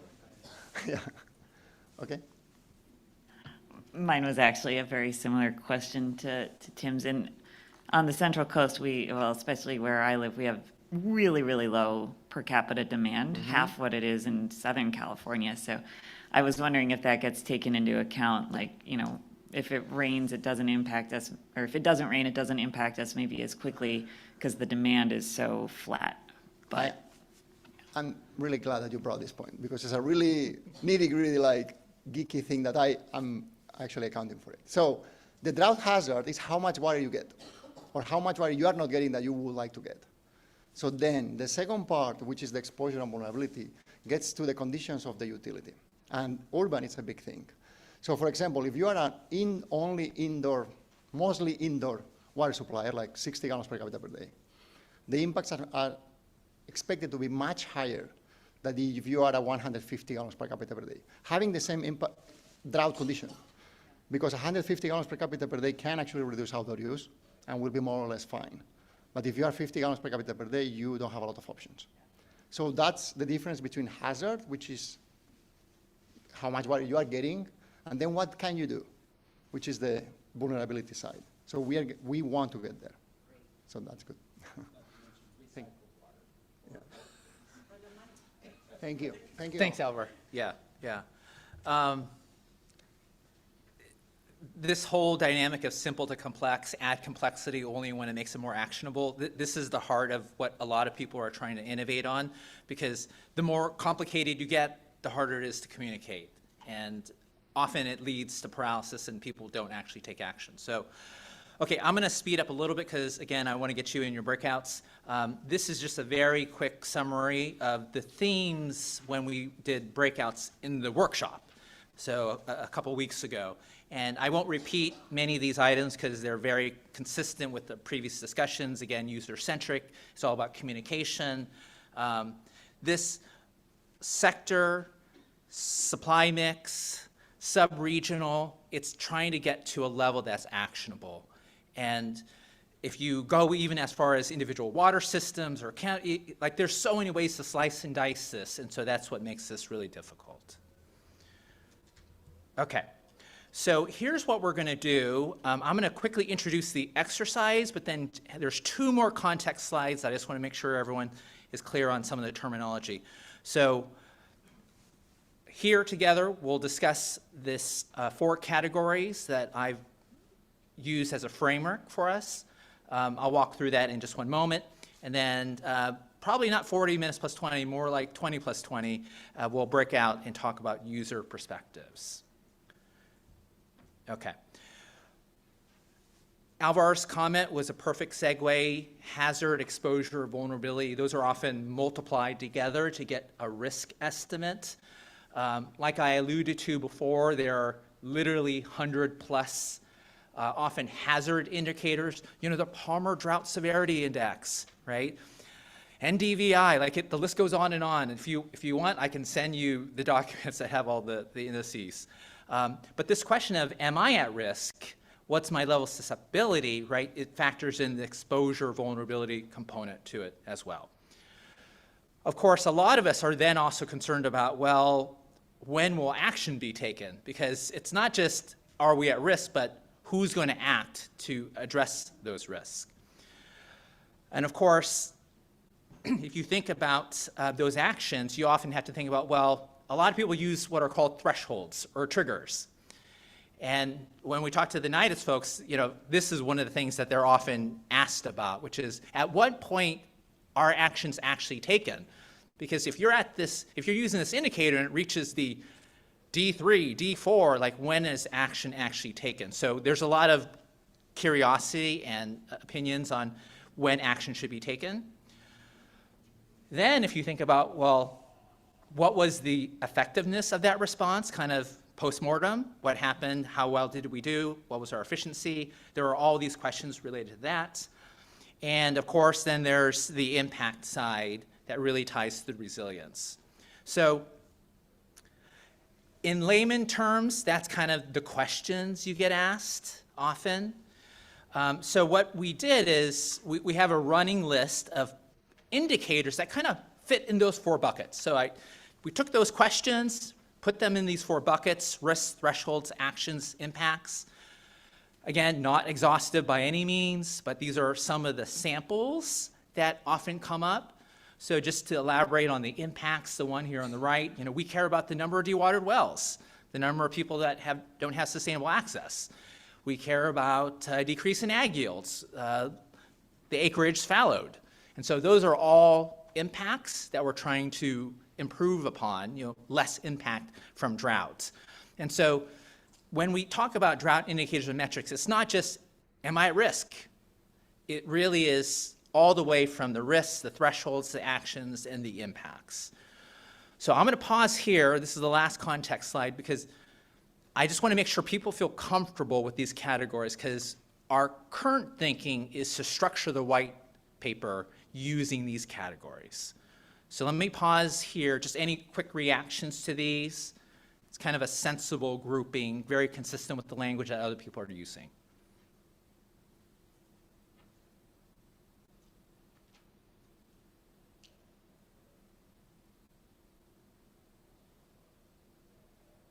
Okay. Yes, please.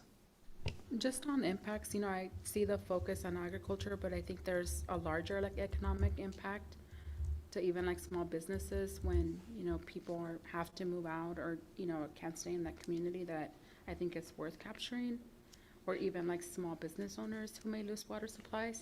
Yeah, no, I think that's true. And this is by no means exhaustive. We have ongoing spreadsheets. We'll probably have them for the workshop too, where we're going to come with lists of actual impact metrics. And that would be, I love the comment, and we should repeat that comment in workshop too. Yeah.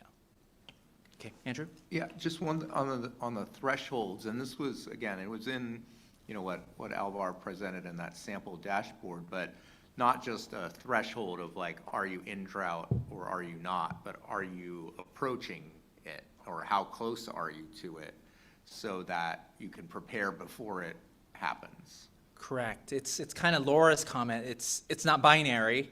It's even hearkening back to our failing conversation from this morning, what defines that? Yeah. Charles. Maybe this is something that gets covered in, because I see the state water project allocations as its own kind of category of thresholds. Does Colorado River merit its own category? Because I feel like that's about... Yes. Yeah. Yeah. I didn't know if that was a stand-in for the big project level Yeah, deliveries. I think that's actually a typo. Yeah, it should be CVP. Okay. Yeah. And if channel any of the Janine from this morning, yes, a very big deal. Yes. Thank you. I see environmental on there, but it's a very small piece, and it's kind of identified more as impacts. But in my work, especially working with tribes, and leveraging a lot of the traditional knowledge that tribes have, because it's based on their relationship and kinship with the local environment. One of the things that I hear very consistently from tribes is actually considering the environment as an indicator, actually a very early indicator of understanding how much water is actually in the system, because that's not something that's usually quantified. Yeah. We quantify kind of groundwater or surface water, but it's also plants, or particularly meadows, are really early indicators of understanding the absorption of that water also by the environment. Yeah. And how those plants are immediately, even insects immediately responding to water availability. Yeah. I really love that. And at the species level, there's so much work that's being done. Maria? Yeah, just two thoughts. Again, happy to cover this in another setting if more appropriate. But, one thing that sort of I don't see captured here is number of at-risk systems right now that maybe are relying on single sources of water, because that data does exist, and I think that is something to pay attention to. And I just lost my train of thought, but I think the other one had to do more with on under surface water and number of curtailments. I think one thing that is missing is the public health and safety allocations and whether those are sufficient to meet community needs, because that's been an ongoing challenge in particular for communities like Kettleman City, City of Huron. So somehow we do need to capture that, or at least have a conversation on those topics. Yeah. By the way, the public health angle was quite prominent in the workshop one because people raised similar issues. Okay, I'm going to move us forward now to the breakouts. Super simple. Yeah, we'll probably have more like 25 minutes in the breakouts.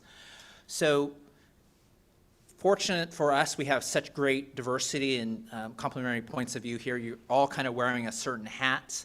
And so the question here that we're hoping to do is, in 3 breakouts, we're going to essentially put you in these 3 groups, and each group represents specific stakeholders. In group 1, Julie and Zoe, that'll be in that side corner right there.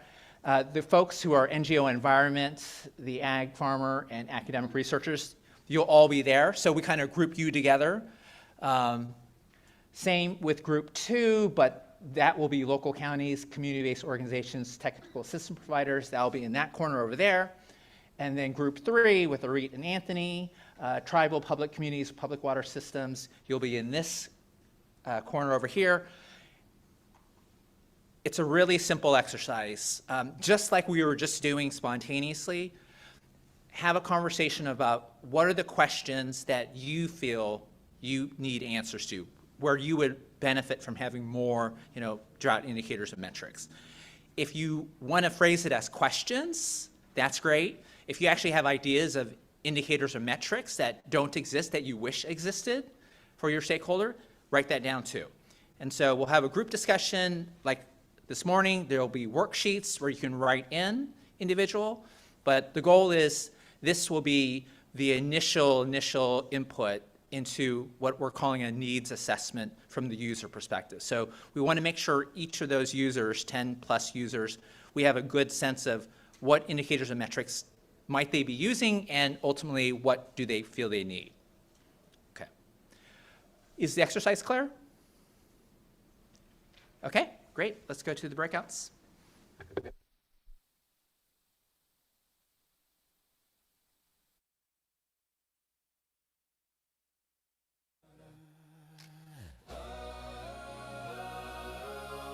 The sun's been yelling all day long.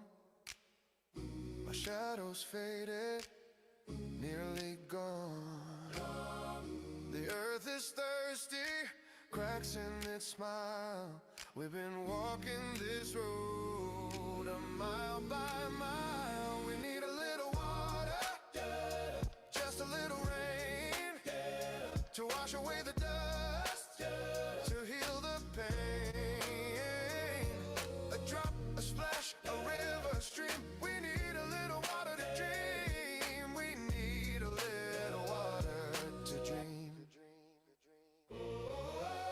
The sky's been stubborn, holding its tears. The grass is whispering its quiet fears. The trees are reaching hands to the blue.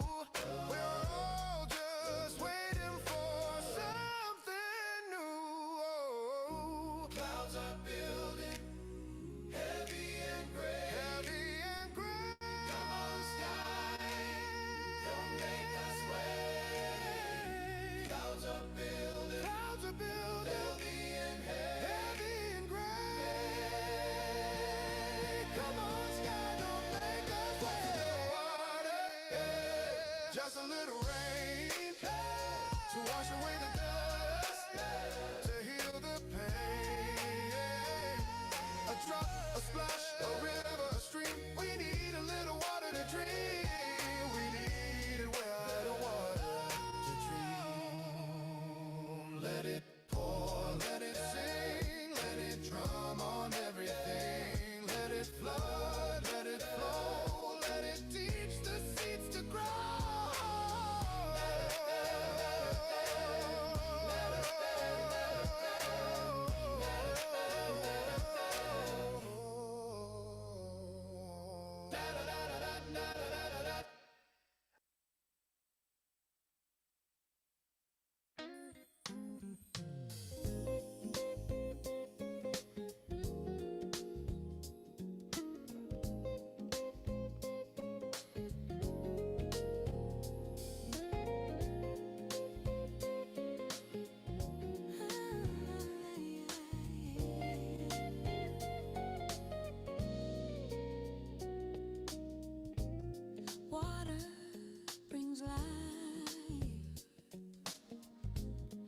refreshing and free.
refreshing and free.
Okay, why don't we come back to the group, and after we do a very quick readout, we're going to take a break. So don't run off to the restroom quite yet.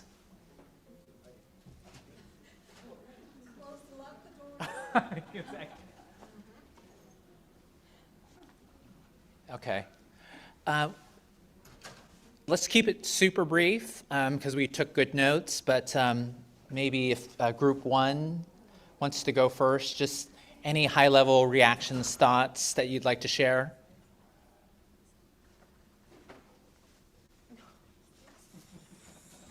Hello. We discussed a lot in group one. We were discussing NGOs, environment, agriculture, farmers, academics, researchers.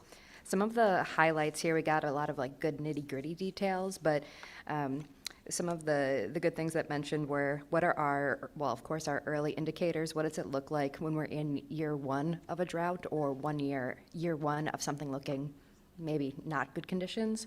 How is that going to influence our actions later on?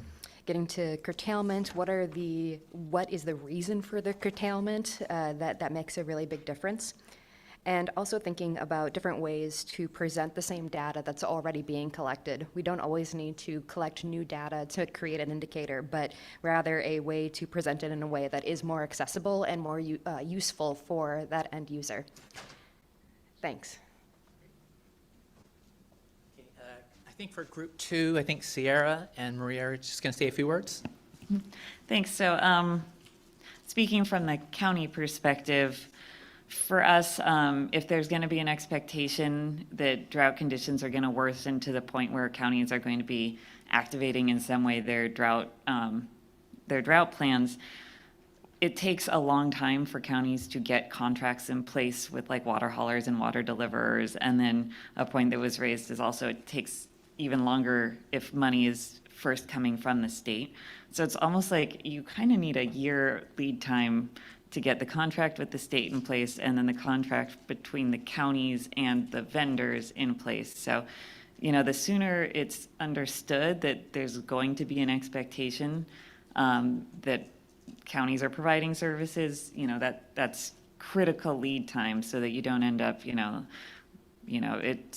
finally get your water hauling contract in place after it starts to rain. That doesn't do anybody any good. Some other things from a county perspective, a lot of counties also have a role in fire. It's kind of part of the land use. So if there's indicators that are leading to think that drought might lead to wildfire, counties can in advance try to divert resources to things like chipping programs and clearing programs and shaded fuel break programs away from other potential resources. So again, really critical information. There's a big role counties play in water quality, especially from a surface water quality perspective.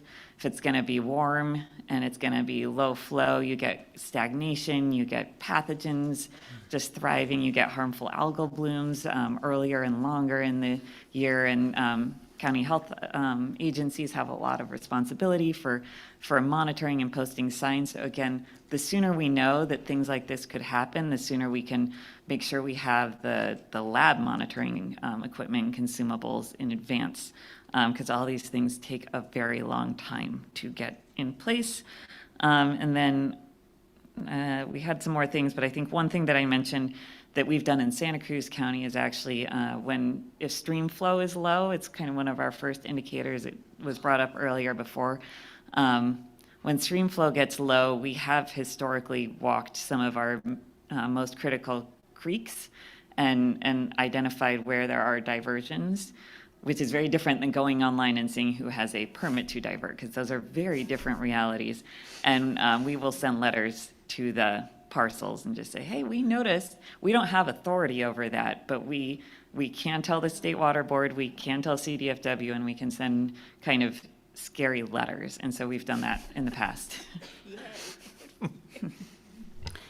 And I'll just add, like, for the, community-based organizations, oftentimes this work is successful because of the partnerships that CBOs and technical assistance providers are able to establish with local counties. And so some of the things that we discussed is like really trying to understand like where there's already an active partnership, organizations working with counties, where there are the service area gaps, resource needs, and then trying to like predict like where the impacts, we anticipate the impacts to be seen first and probably the biggest impacts. So really looking at how do we gather and utilize the existing data that might be available to show, again, those impacts, like collecting or looking for the depth well data, past needs assessments that have been done through either the IRWM program or even existing data that's available through the SIGMA program, and not just focusing on SIGMA program, but trying to close the gap on for areas not covered by GSAs. And then as curtailments are being planned, really looking at what are those, who are those communities that are going to be impacted by those curtailments, and now have to sort of strictly rely on the public health and safety allocations, because we know that there will be impacts because of that. They won't have the same ability to go on the market and be able to buy water. So having that data up front, again, would help minimize impacts and foster more partnerships. Great. Yeah, great recap. What struck me was this capacity for response, the vulnerability, the action. It was much more oriented on that, not the hazard, which I thought was terrific. Okay, group 3. I was just enjoying the conversation and then was hazed. So I will share for group number 3. I think we all agreed that economy is a really important indicator to track, that there's economic impact associated with drought and shortage. And it kind of crosses all of those different audiences. When there's less supply, cost of supply becomes more expensive, cost of conservation increases, there's cost to land fallowing, and so being able to track and understand that. And I think that's also really helpful for like getting additional resources more proactively for drought. One of the things that we talked about was just the who is the decision-making bodies that are going to be really helpful, and so I think there was a lot of agreement that the state is just a really important decision maker when we start to get into these drought periods. They, they release executive orders, and that has a lot of impacts then for others that are trying to manage, whether it's water supply delivery or your unique sectors. So making sure that there's clear messaging to help the state, and that we're understanding what the state is telling us then will be important. And that at the county level, it seems like there's some really great work happening to try to also inform. And so we saw the state and the county as just two really critical communicators of these indicators. I think one of the things we talked about was the difference of drought versus shortage. And so we can be in drought, but that doesn't mean that there's a shortage in that area. And so having the indicators to understand and make a differentiation between, because we know that there will be droughts, there are droughts in different parts of the state, where do we actually have the challenge of water supply, and then what are the impacts of that. So I think just discerning those two things is important. Improved modeling, both in the short term and in the longer term, and I think we all have different ideas of kind of the longer term, but it seems like we start to get into this place of uncertainty between, is this going to continue? Is this going to continue? We're still on the drought proclamation and executive order, and what are the metrics that we're using to determine if we pull off of the drought executive proclamation, or if we're going to continue? So how do we just have more certainty around what we're looking for to say, all right, we feel confident in our supply, and we're not going to continue to kind of, just keep going year to year. So, and then at that longer term, how are we looking at that 20-year out and just making sure that we're prepared for that? So I don't know if I missed anything, 2 and 3. Okay, great. Excellent recaps. Thank you so much. Let's, before we go take a break, June 5th will be the next workshop too. We're going to move toward actually documenting a longer list of metrics so you can react to that. I know this conversation can be a little difficult without seeing things in front of you, so we will have that in place, and we're going to move forward on these needs assessments. So essentially think through for each of the different audiences, what should they be using, what are the gaps, and think through how that might affect decision making. So. I appreciate you bringing that date forward. Could you remind us what the other workshop date was again? Was it May 28th or something? I think so. Okay. Yeah. Okay, thank Yeah. you. Okay, thank you so much. I appreciate it. I know we're scheduled 3:15 for the next presentation. Oh, public comments. Yes.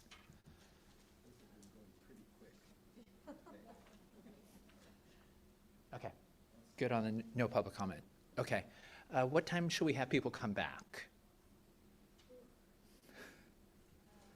Yeah, if we can take a 10-minute break instead of 15, if that's okay. Okay, 3:20. Okay, thank you.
wakes the sleeping crust.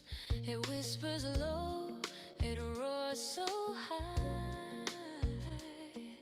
The thirsting ground starts to cry. Water brings life, refreshing and free. It carves the earth, it shapes the sea. It flows, it sings, it sets us free. Water brings life endlessly.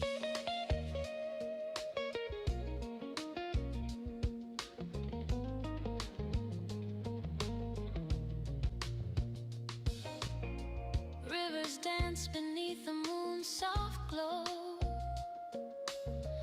Mountains weep where streams must flow. It carries dreams, it holds the key. A mirror deep of what we see. Hold it close, but let it go. It's always here, a hidden glow. Water brings life, refreshing and free. It carves the earth, it shapes the sea. It flows, it sings, it sets us free. Water brings life endlessly.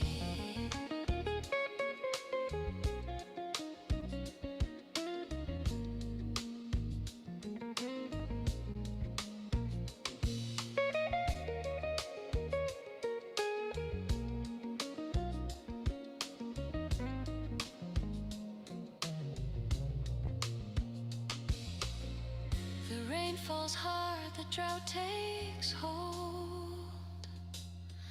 The ocean whispers stories untold. We drink, we dream, we fade, we grow. It's always here.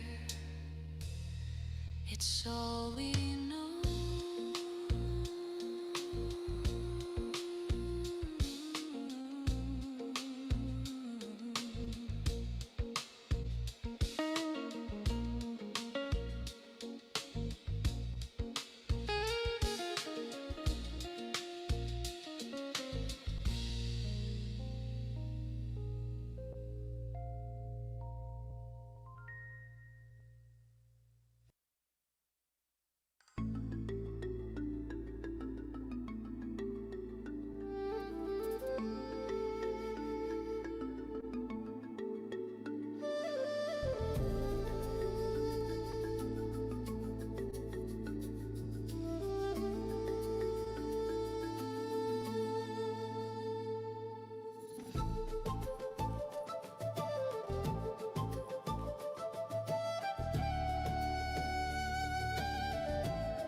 shadows faded, nearly gone. The earth is thirsty, cracks in its smile. We've been walking this road a mile by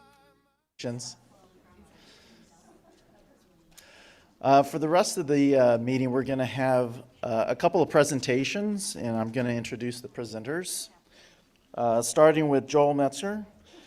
He is the newest deputy director at DWR for around 8 months. He is a lead for the statewide water resource planning and enterprise project management, which includes responsibilities for the development of the California Water Plan update, building from IRWM and transitioning to a more holistic watershed resilience, funding for watershed resilience and brackish desalination through Prop 4, and implementing forecast-informed reservoir operation through partnerships between the department, the Army Corps, the Bureau of Reclamation, and local agencies.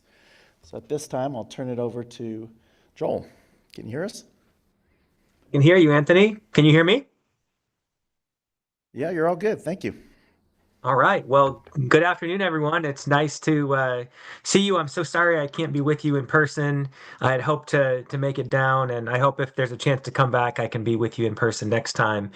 But I am hoping to give you an update on the water plan and specifically what is new with SB 72 legislation and how much that's going to change the plan and make it into a modern document that we hope is going to really be a game changer for the state as we adapt to climate change. So if we can, Anthony, if we can go to that first slide, that would be fantastic. Or am I sharing them on my end? No, we'll advance the slides. Just tell me when, and I'll advance a slide for you. All right. Yeah, let's go to the first one. There we go, and we can keep going from there. All right. So today I'm going to cover the update on the water plan. We did try to put some thought into how this plan might be able to inform some of the drought indicators and metrics, and also support some of the work that you all are doing. And I've had some ideas for you to be thinking about on how you could be involved in this process. Lots of engagement opportunities ahead. So excited to get you all thinking about this and hopefully see you join some of these groups and attend some of these meetings. Next slide. And next slide. All right. So, I think that we are in a moment that is very challenging in so many ways. And I think water's always been challenging, but boy, it sure seems like it's getting harder and harder. I mean, I think that this year is an example of these extremes that we are experiencing.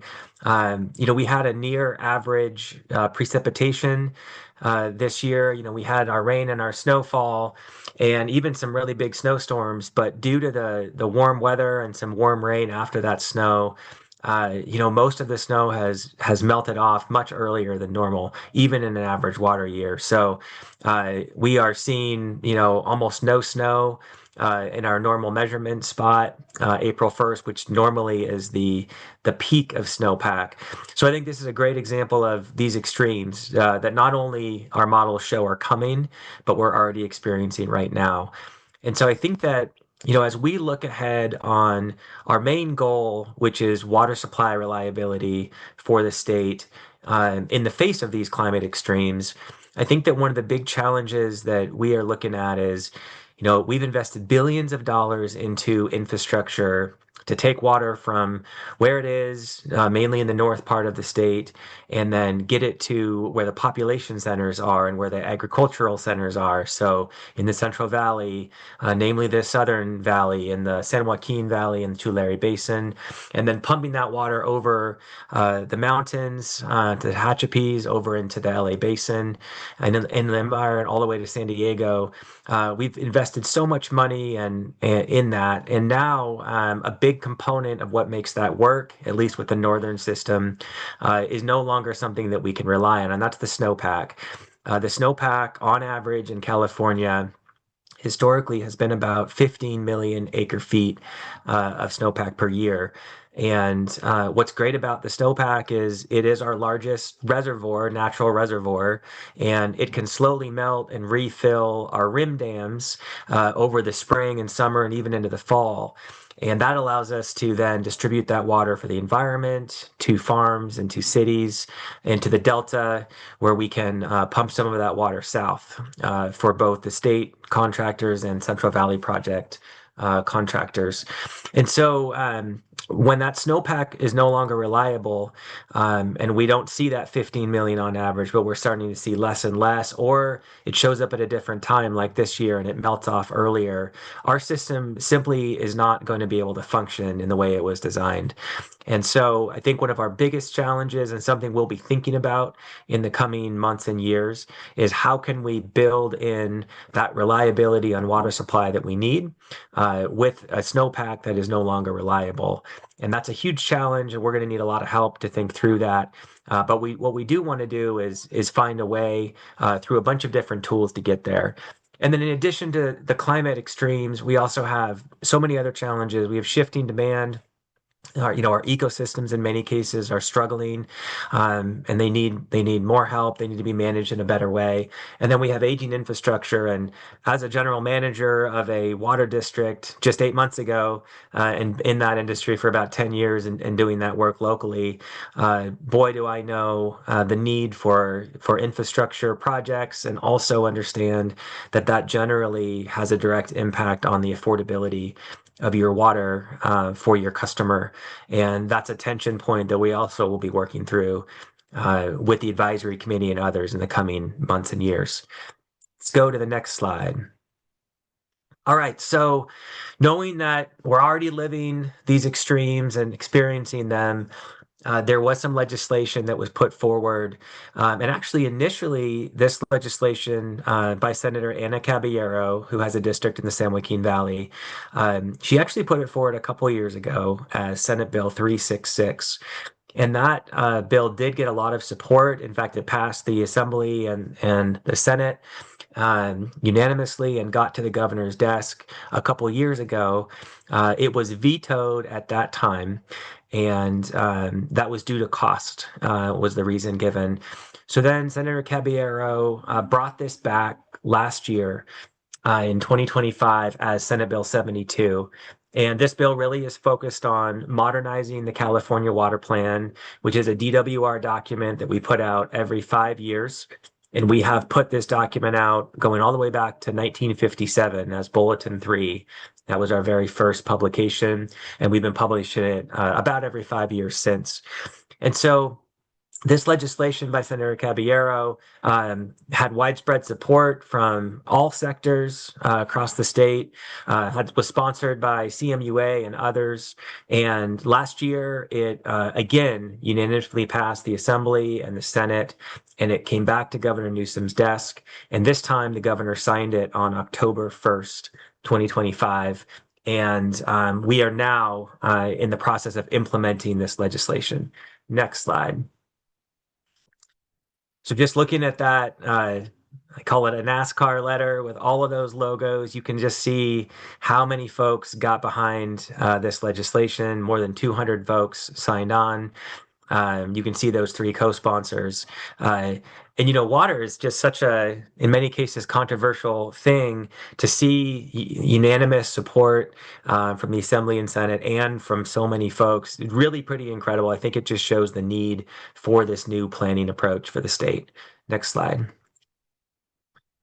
So we are entering a new era of water planning in California. And I will tell you, having done some traveling across the state since becoming a member of the DWR team, there is just a ton of excitement about this legislation and the mandate across the state. And it's from, ag and urban and rural and tribal and environmental. Everyone is interested in this process and wants to be involved, to the point where when we were forming the advisory committee to help us navigate this new plan, we had hundreds of people who wanted to be on that committee. When in the past, sometimes we were having trouble even filling it. So I love seeing the enthusiasm and the optimism about this planning process. Next slide. All right, so what is it that SB 72 is asking us to do? Well, it is asking us to do one thing in 2028, which is an interim target of 9 million acre feet of additional water supply. And just to unpack that a little bit, the legislation says that could be, either new water supply, it could be new conservation strategies, or it could be water storage capacity. So there are kind of those different categories of how we could reach that 9 million acre feet. So in the 2028 plan, which is what we're working on writing now, and we will release about a year before it's due. So we'll probably be releasing this in late 2027, early 2028. It's due at the end of the year. We're going to have this interim planning target of 9 million acre feet in there. And then in the next water plan, which is in 2033, this target will be replaced by a series of new targets that DWR will develop and will set. And those targets have a goal of 2050. So we get a little more time. And we also will be focused in on the watershed level for those targets. So we're going to really zoom in, maybe even to something like a hydrologic unit code 8 level or a HUC 8 level. There are 140 of those statewide. We may not get that granular. There will be some dependence on funding and time because we do want to make sure we deliver by 2033. But I'm really excited to get the technical work done to support those targets. And then other things in the legislation, we really do have to provide actionable direction for the state. This has to change the water plan from something that was more looking backward and reporting on what has occurred to a plan that's looking forward and focused on targets and how we can get to those targets and achieve those targets. And then the other thing that it asks for is expanded coordination and consultation. And so the Water Commission is called out as a key partner. And we've been working closely with them. And then also real big focus on engagement through the advisory committee, the tribal advisory committee, the technical work group, and caucuses and regional forums. So lots of engagement coming up. Next slide. All right, so what is 9 million? What does that look like? It's a lot of water. So Shasta, our biggest reservoir, is just under 5 million acre feet. So that's like 2 new Shastas if it was all surface water. Lake Oroville would be 2.5 of those. New Maloney's, which is real close to where I am sitting right here because I live up here in Calaveras County in the foothills, 3.5 of those. If you want to think about it from a household perspective, if you were to assume every household used about a half acre foot per year, you got 18 million households that could be served by that, or 2.5 million acres of farmland for a year, knowing that that's going to differ if you're growing almonds or alfalfa or something like agave. Next slide. All right, so the legislation also gives us some tools that we can use to achieve this target. And so this is something that we're using as a framework, and we're starting to think about the categories of projects that would fit in. So we do have new surface water storage facilities that we can look at, groundwater recharge, water conservation and recycling, stormwater capture, desalination. That would both include, straight ocean water desal, like 30,000 parts per million of salt, or, something like brackish desal, or even wastewater streams, like these pure water projects, more in the recycling sense, which also need to go through reverse osmosis, but that's more like 600-700 parts per million, so much less salt. Conveyance improvements, water transfers, and then demand management.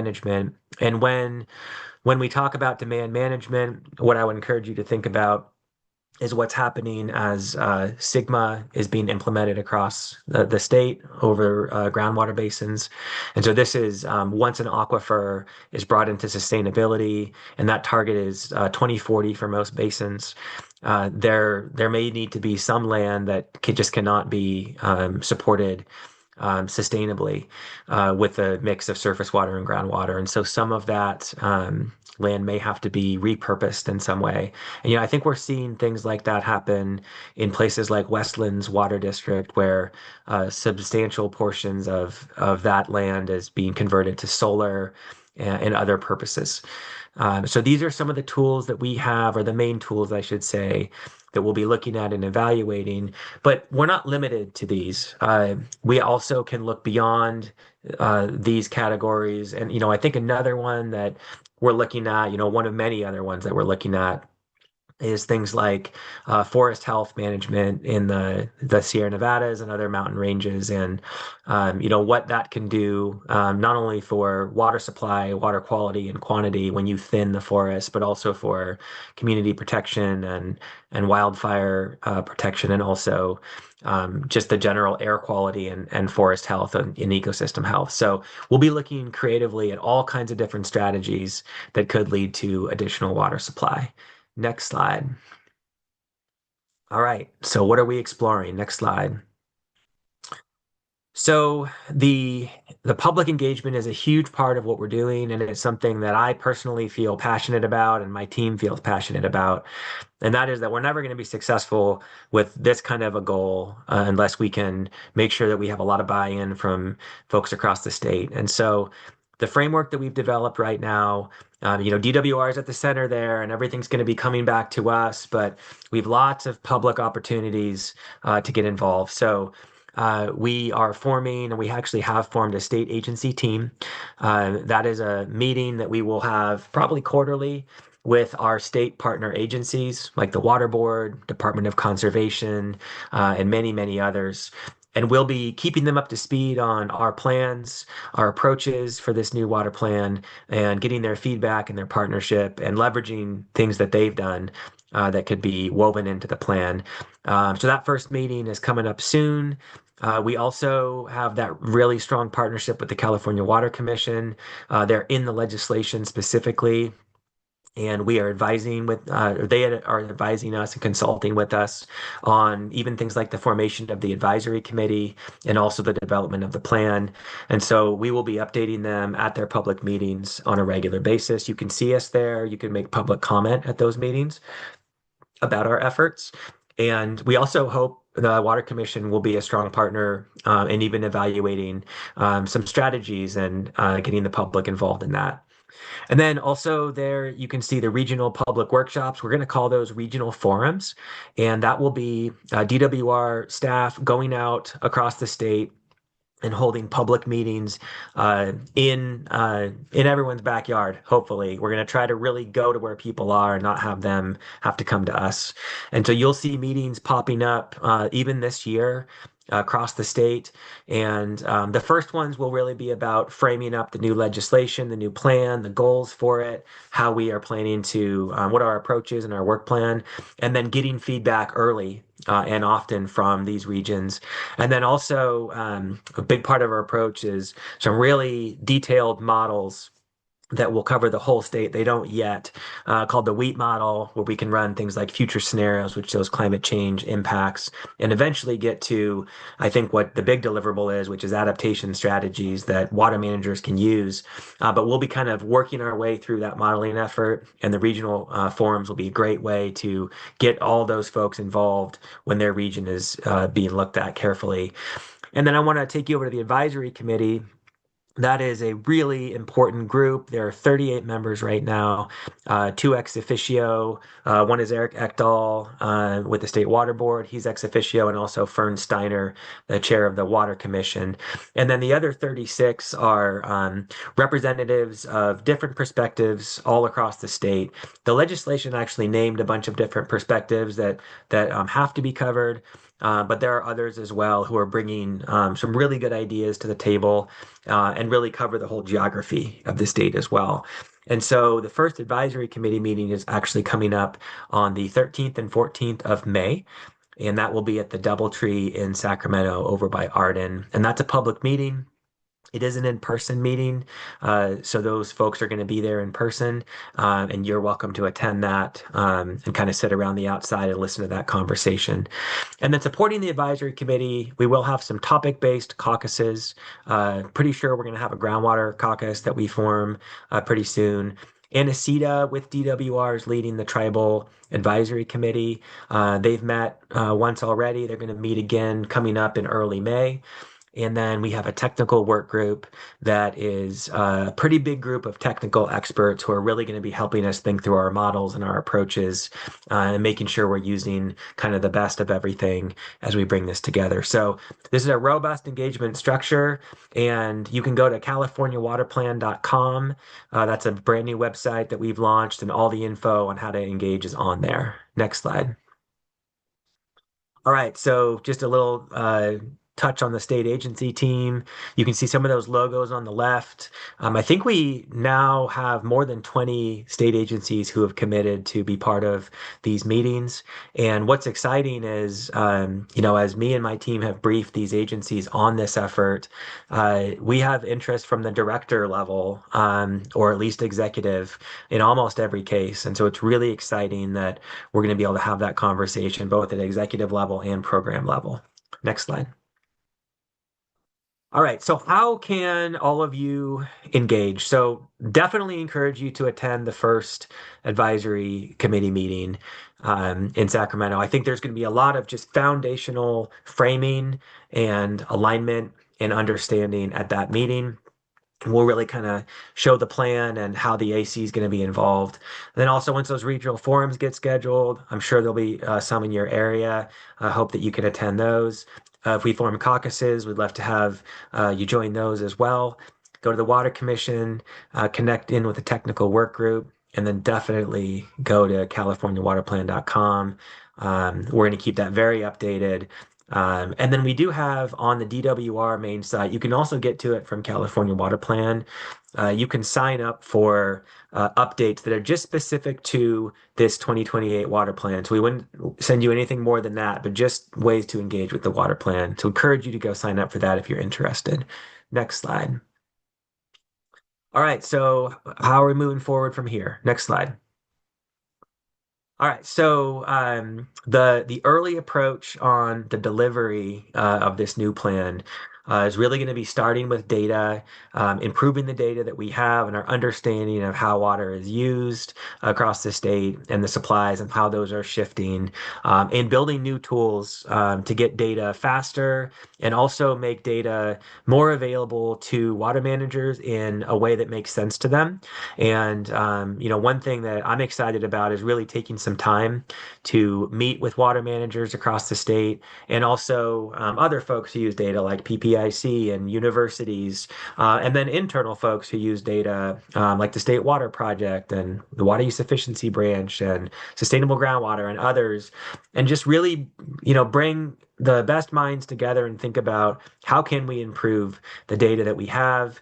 What are the gaps and how could we streamline this? I think there really is opportunity, and I hope to partner with many of you and the organizations that represent water on ideas to streamline data, make it more useful not only to DWR and to the state, but make it more useful to water agencies who are putting these reports together. And then targets. Targets is number 2. So in order to get to a target, you really need to kind of understand what's going to happen. So like our first target is for 2040. That's that 9 million acre feet. And that's going to be in the plan coming up soonest, which is the 2028 plan. And so we have some really neat models, future scenarios where we can plug in, 2 degrees Celsius warming and things of that nature. We can run it across the state. We can understand what that's likely going to do to water supply. And when we drill down into these individual watersheds, which in large part will be done by 2033 because we need more time for that technical work and to build those models out.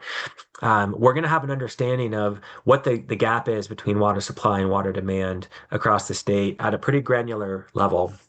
And once we understand those gaps, then we have something to shoot for so we can set those targets at the watershed level And then I think the actions are really important. So that is, how can you adapt to climate change, and what adaptation strategies make the most sense? And this isn't just like, if you're in Northern California, you should probably do X, Y, and Z.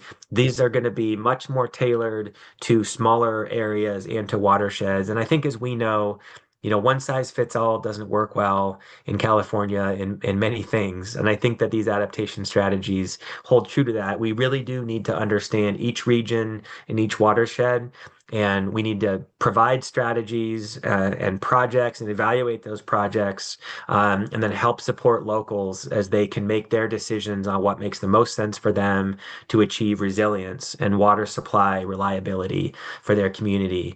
And I think that, we all know how challenging that's going to be with these weather extremes and climate change, and how, the snow's going away and we may have more rain, but can't capture it all. So we're going to have to get real creative to make sure that our environment and our urban and rural and ag have the reliability that they need. Next slide. All right, so next steps.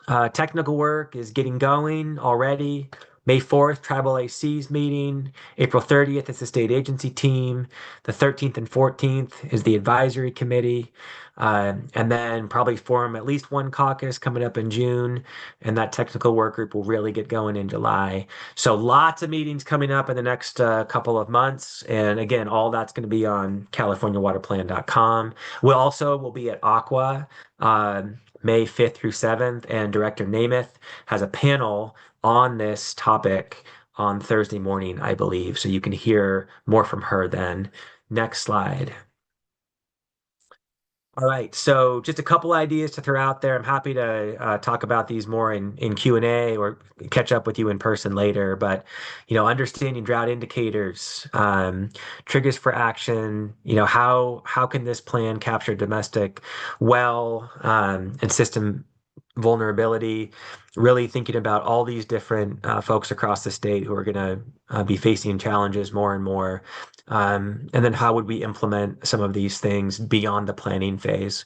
So just want to plant some seeds out there. I'm sure you probably have ideas on other ways that DRIP could plug in here, but we welcome your involvement and your ideas. Next slide. All right, so with that, really a pleasure to be with you today and have a chance to give you an update, and happy to answer any questions that you have. Anthony, if we have time for that, I'm definitely willing to answer some Q&A. Thanks, Joel. Yeah, we could entertain a few minutes here for any questions folks might have. Anybody have some questions for Joel? Yes, Sierra. Hi there. Sierra Ryan, I represent local government on the DRIP Collaborative. I was really excited when you talked about the kind of more regional forums and opportunities. I just wanted to confirm, are those going to be in person? Is it something that we could request that, if you're trying to figure out where you're going to do them? I know Santa Cruz would very much love to host. And, just how are you going to be engaging with the local water managers in advance of these to make sure everyone's aware and have an opportunity to provide input? You bet. So on those regional forums, we definitely will have a room that is big enough to have a big group come and be there in person. And we will be presenting. I think whether we're going to be doing like a live stream, I think that's still something that we're talking about. There's certainly a cost component to that, and also some logistics. So I think to be determined. And if your region feels strongly about, is it all in person versus more of a hybrid, we'd love to get that feedback and be able to kind of build that in. And then in terms of how we're going to be reaching out to folks and water managers, I think that we are going to try to really have a strong communications campaign. And we've already built that, and we're going to begin rolling that out more and more. We're building kind of a statewide communications network with water agencies and others where we can send things out and then they can be amplified by our partners across the state. We also plan to work through our advisory committee, which does have some county representatives, as well as so many other perspectives. So we will let them know when we're going to certain areas, and I think they can help connect us with regional groups. And then the other thing we are thinking is we may partner with like a local sponsor. Like, for example, if we were to hold a regional forum in the Sacramento Valley, we might partner with NACWA and have them kind of help facilitate the location and get the word out through the existing network. But it certainly wouldn't just be limited to their members. It is for everyone. So those are our initial thoughts on it. But I also, I'd love it if you send me an email and give me some ideas on, how could we reach your area and who should we talk to, in advance of that to make sure we get good participation and people know about it. Great. Thanks. Anyone else in the room? And a quick question for Joel? Anyone online? No one online. Okay, Joel, I think that's it. Thanks for joining us. Good to be with you, Anthony. Thanks, everybody. To our next. Thank you, Joel. All right. We're going to transition to our next presenter. And while she's coming on up, I'll introduce her. Jessica Bean is a licensed professional geologist and the Assistant Deputy for Drought and Water Rights Modernization in the Division of Water Rights and the State Water Resources Control at the State Water Resources Control Board. Her nearly 12 years at the Water Board include work on SGMA, urban water conservation, and the Safer Drinking Water program. The last 4 years, she's been working on water rights, modernization, and drought response. So please, welcome Jessica.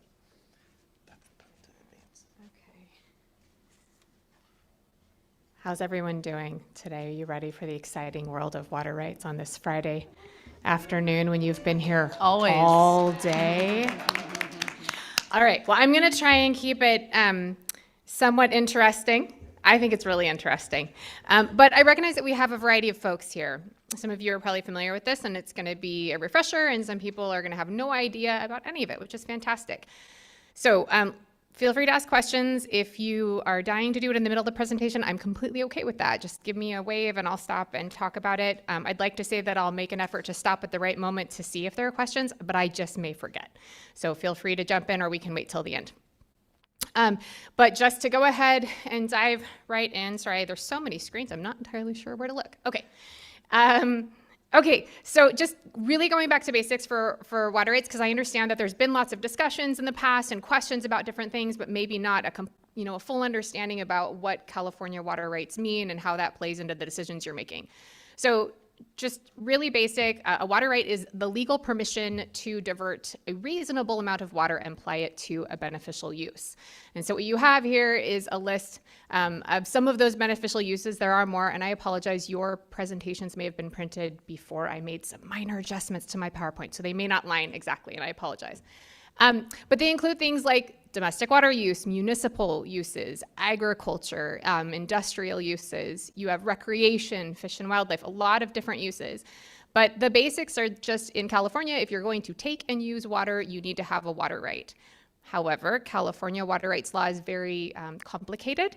And so you might have a water right, but not have a water permit issued by the state for that water right. And I'm going to talk about that a bit. So adding into that complication, these are some of the water rights in California here. I'm not going to go into all of these, but just to kind of highlight the complexities and how things overlap, and there's a lot going on when we're trying to manage water rights within the state. What I am going to zoom in on briefly here would be the most common ones, and that would be riparian and appropriative surface water rights and overlying groundwater.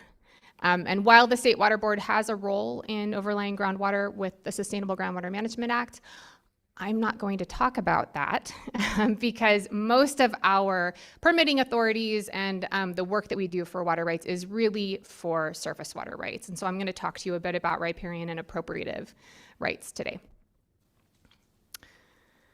So riparian rights allow landowners to divert water from a waterway that borders their property. So this is really based on ownership of land touching a water body.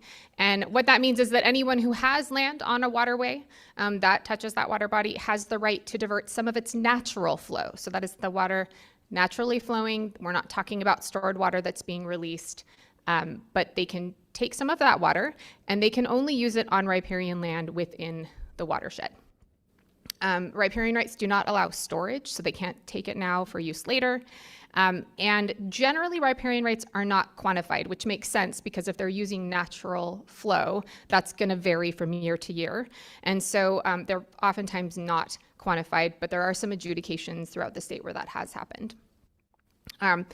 They are correlative, which means that everyone who has a riparian right on that water body shares the right to use that water. And so there's not a priority system within the riparians in that waterway. You cannot lose a riparian right by non-use. Somebody could choose to not use it for a decade and then come back in and say, no, I want to use it again now, and they can do that. And if you're thinking, wow, that'd be really hard to quantify if you don't know how much it's worth or when anybody's using it, you're right. It is very challenging in terms of riparian rights for us to understand the demand. A permit is also not required for riparian rights, and so that adds to the complexity, but they are generally senior to appropriative rights, which I'll talk about next. So again, not a priority system within riparians, but when it comes to the larger system, when you bring in the appropriative rights, they generally are considered the most senior. Okay. Appropriative rights. So this is, they allow water to be transported away from the waterway and used or stored for later use. And this really comes out of the gold rush times when the miners were coming out and literally posting claims on trees saying, I'm going to take this water and this is how much I'm taking from this stream. I'm going to go use it. And that was considered a water right when they put it to use. Pretty straightforward, and it exists within a hierarchy, which is considered, we call it first in time, first in right, which is first come, first serve. And it's interesting because I like to specify it's completely served before the next person comes in. So if I have, 10 units of something and somebody comes in and says, I want 5, and the next person wants 5, that first person gets their whole 5 before anybody gets more, and it goes on that way. So it's not so much as sharing as people might think. The thing about appropriative rights is they cannot be increased because of that priority system. So if somebody wants more water after they have that right, they have to come back and get another right, and there will be another priority date, which is important during times of shortage because those priority dates really do matter. The appropriative rights can be lost by non-use. If someone chooses to not use it for some time, it is possible to have the water right revoked. They can also be sold, and so different ownership can change hands, and they can actually be changed as well, so they can change where they're using the water and the beneficial use that they've originally chosen. And to make things even more complicated, after 1914, the appropriative rights have to have a permit. So leading up to 1913, there was a lot of complexities going on with water rights and water use and all those different types of water rights that I told you about, and that came together in the culmination of the Water Commission Act. And it created the agency that is now the State Water Resources Control Board. It wasn't at the time. But it also established the permitting process that we use today for those post-1914 appropriative water rights. And it's interesting because there was a lot of discussion that went on back and forth. I've read some of the transcripts from it. And they decided to leave the riparians and all of those pre-1914 claims, so anyone else who had had a claim before this happened, exempted them from the permitting process. So now we have riparians that don't have permits and the pre-1914s that don't have permits either. And just to step back to give you an understanding of kind of the bigger picture, there's about 40,000 water rights in California held by approximately 20,000 entities. Half of those would be riparian and pre-1914s. They do only account for about 30% of the water by volume collectively. The post-1914s, they pay fees for those permits. They paid an initial fee for their applications. They pay an annual fee for maintenance. And just a couple of years ago, we instituted late fees for reporting. And again, that's just for the post-1914s. Yeah. I always heard different numbers in the riparian pre-1914. Do you have a separation between how much is riparian total? We don't know how much is riparian because they're not quantified. They do have to report, and they do have to report each year. So after the fact, we know what they've used that year, what they've reported that they've used that year. So we're able to go back and look at that, but we don't have a total, or I don't have a total right now. I could probably have somebody crunch some numbers on any given year. Yeah. Do we know? We do have on pre-1914, right? Pre-1914 we do. Yes. Well, let me pause on that. Yes and no. We do have, they file reports and they have face values, but there are claims that are not verified. So there are folks that claim it, but it hasn't necessarily been verified. Yeah. Okay, so everyone who has a water right has to report to the State Water Board annually. We do that once a year after the water year ends, and the way that they measure the diversions depends on how big the diversions are. So smaller diverters measure on a monthly scale, and as they get greater diversions, they can go to weekly, daily, or even hourly in some cases. And all of this data is really critical because we use it particularly during drought. We use it for a lot of water management decisions, but during drought is when we're really worried about that priority system. And so just as an example, in 2021, we curtailed roughly 19,000 water rights. And the way that we did that was we developed a methodology that used this information. And so it really is directly applicable to how we're managing things. Okay, I'm gonna pause there. Are there questions on that before I delve into process? Go ahead. So can a right be lost if it is conveyed to somebody else? In other words, separated from the property, or if that riparian right is extended to an adjacent property that they have subdivided from the original parcel? No, it has to do, you know what, and this gets a little technical, and I'm not an attorney. I want to say that too. But generally speaking, no. It has to do with the original deed of the land parcels, the way they were divided. And once something is subdivided, it is no longer riparian, and you can't then extend it back. And so if you had a parcel that had a riparian right and the riparian right was sold separate from the parcel, I have looked at a piece of land where that has happened. Is that riparian right that was purchased separate from that parcel valid? And how does that, what's the calculation in there as far as reporting? I mean, if you're reporting it and there's use, I mean, you know, this happens where I am, in fact, the subdivision I'm in, they separated it out from the original parcel. It had been a parcel with a riparian right. So they separated it out, for another example, from the separate parcel. So now, is it still a valid riparian right? And do you catch that in any reporting? Because these things are these things exist in an ag district. I cannot speak to that specific situation. I'd be more than happy to chat more about it and go do a little bit of digging for you, because there are complexities in there. Generally speaking, when a piece of land is separated from the riparian lando, it's not selling the ownership.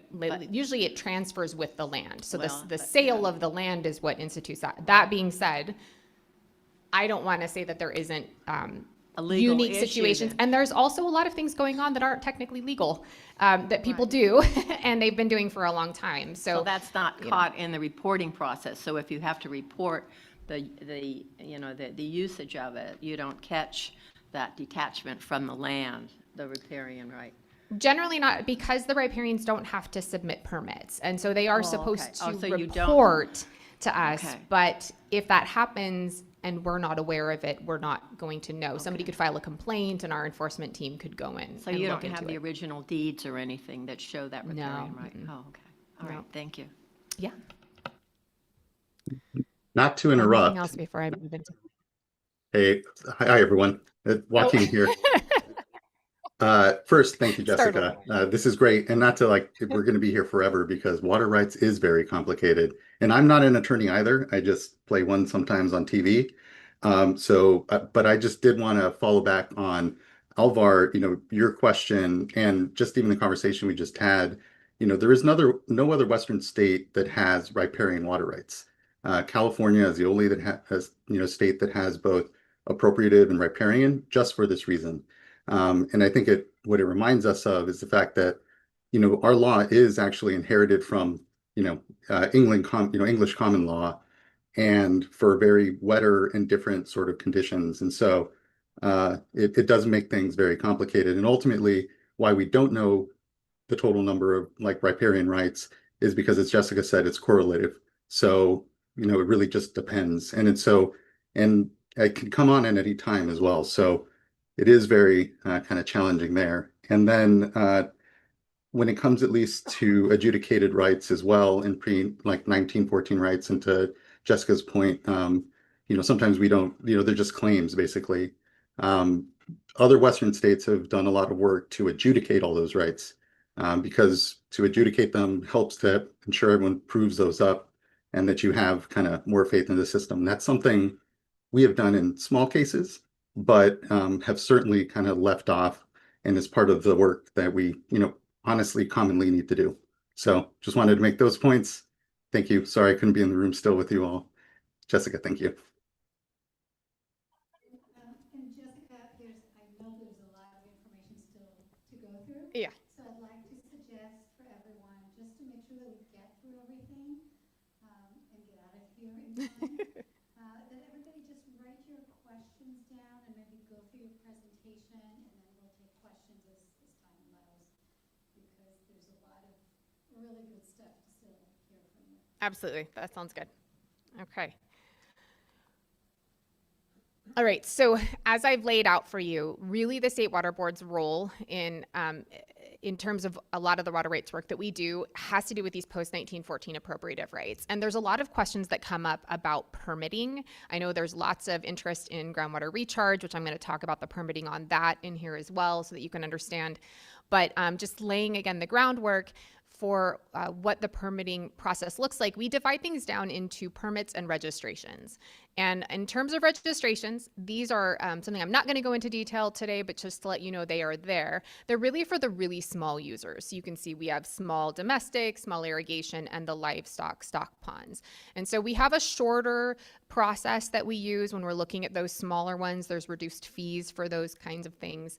And they are there. But really what we're focusing on when we're hearing about some of concerns with permitting issues, things of that nature, would be our standard and our temporary permits. And so I'm going to go into that.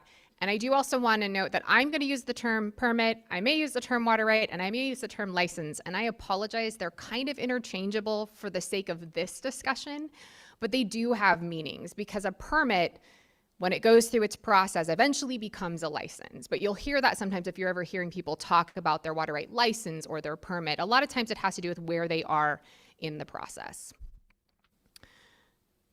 Okay, so that you understand when we're looking at a water right, I have 7, I believe, pieces here to talk about. There's a source, so where is the water coming from? There's a season of diversion, when are we taking that water? The amount of water, how much are we taking? And then again, that priority. And the priority has to do with when the application was filed, the date the application was filed for the water project. There is then a point of diversion, so the specific place or places, because you can have more than one, that water is being taken, a place or places of use, and then a purpose of use, which again is that beneficial use. And I'll come back to this eventually to explain why some of these, well, they all matter, but they matter for the purpose of my presentation.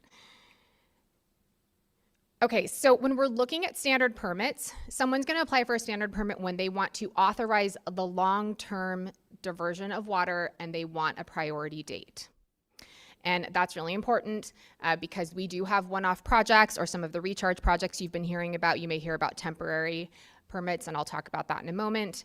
But I don't want to go through each of the steps of this process, but the bullets that you have here walks through the steps that our team, along with the applicants, along with consultants and other folks, have to go through to get to a permit. And this entire process can take a few years, and it can take decades. And there's different pinch points within the process that have that happen. But just to tell you, when someone has an application, they turn it in, there's a review, we see, is it appropriate, does it have everything there? It has to be publicly noticed. People can raise protests and say, I'm a water right holder and I think this is going to injure my water right, or I'm concerned there's going to be unreasonable impacts to fish and wildlife, or I don't think this is reasonable for the public interest. And so people can come forward and raise these protests, and then there's a whole protest resolution process. That can take months. That can take years, that can take decades. It really just depends on many different things going on within what is being submitted and what the concerns are. While all of that is happening, there's a water availability analysis that is done. And that's, I mean, in basic terms, it's a budget. It's to see, are the ins and outs working out so that we can say, yes, there is water available for this project to move forward. In reality, it's very complicated because we don't always know all of those, and there's a lot going on there. On top of that, CEQA has to be completed for these, as well as a public trust balancing to make sure that there aren't unreasonable impacts to fish and wildlife and public trust, other public trust resources. And then finally, we get to our permit drafting, where we're putting terms and conditions in. And at this point, maybe these terms and conditions are addressing some of the protestants' issues. Maybe they're including things from other agencies like fish screens to make sure when the water's taken out, it's not harming fish. Maybe bypass flows. There's a lot that goes into those terms and conditions. But then eventually you get to having an actual permit for the water project. And so I've tried to keep this as simple as possible, but when we're talking about the various issues and people might have in the permitting process, there is a lot of back and forth that goes on. And as you can imagine, if somebody submits a project and then changes it, much of this has to then be redone. So you can see how it could take 3 years, but it could take decades depending on what's happening there. So the other standard permit that we have is a streamlined standard permit for groundwater recharge specifically. And this was developed in 2019, recognizing the long-term process in the regular permitting. The State Water Board decided to do to basically incentivize a priority on these kind of projects and to help with SGMA. And so these these streamlined permits for recharge are limited to GSAs or local agencies that are related to GSAs. And it includes a prescriptive method that the applicant agrees to use to capture high flood, high flow events.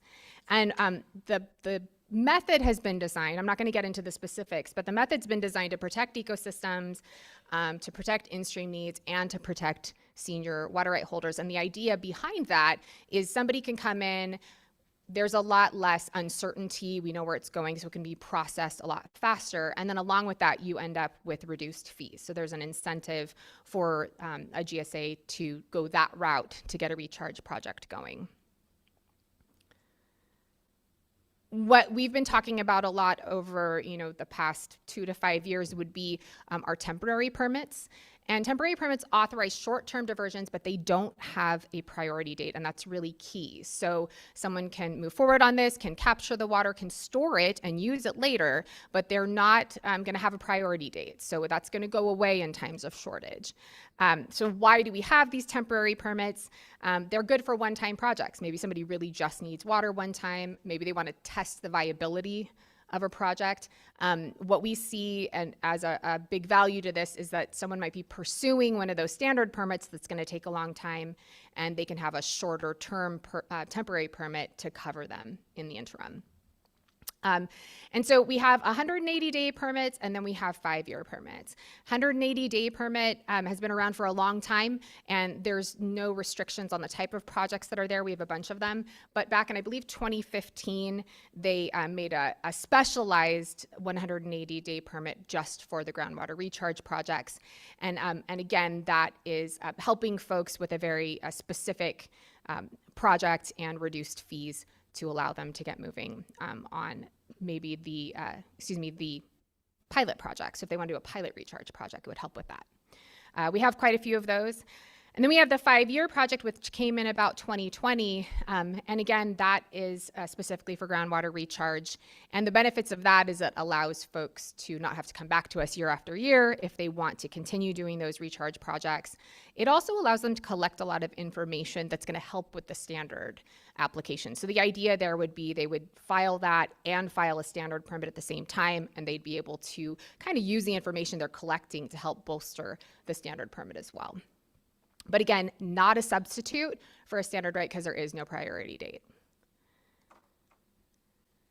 And so to give you a snapshot of where we are, this year we've authorized 43,000 acre feet this wet season for 2025 and 2026 for recharge. And that was through 9 recharge permits that we issued this year. And there were 2 that had been issued back in 2023 that are still in effect. But if you look back to the 2019-2020 season, in total, we've been able to authorize 1.25 million acre feet for recharge. I feel like I'm jumping around whiplash on the kind of things that we're doing here, but I did want to talk about changing water rights because there had been some questions that came up that were shared there. And I'm not going to go into too much detail on here, but when someone wants to change a water right, I mentioned I'd bring the pie back again, and it's now back. So you cannot change the gray items. So that stays the same. But what someone can choose to change would be the blue items, the point of diversion, place of use, or purpose of use. And if somebody wants to make that change, they can, but they have to, well, I should say a post-1914 wants to make a change, they can, but they have to get approval through us. And it's a very similar process to the original application process, but there's not a water availability analysis because that's already been done. But there's still a review and there's potential protests and there's a lot of findings that have to occur. And what I basically want to point to is the second set of bullets on this slide, which is you cannot expand an existing right. And we talked about that already. They can't change it to expand it. They'd have to get a new one. But the board has to find in allowing a change like this that there will be no injury to other water right holders. So no one else is going to have a change to their right negatively because of it. They have to find no unreasonable impacts to fish and wildlife as well. So that's what the board is doing through that process.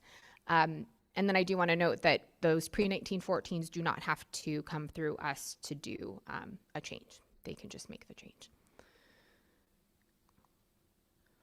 We also have a temporary urgency change petition that folks may have heard a lot about during the last drought. You'll hear about TUCPs because we love our acronyms.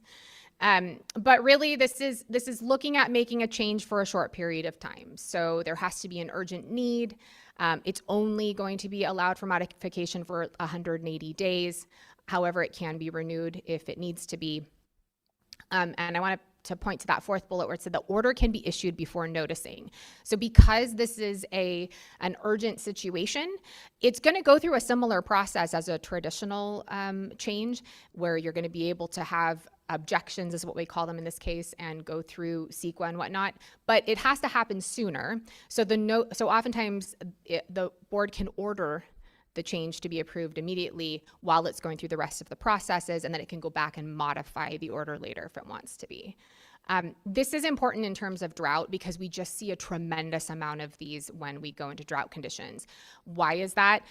Maybe folks need to change, they may have in-stream flow requirements, bypass flows that they either need to they can't meet or they want to make sure they can meet to some degree in a future year, so they want carryover.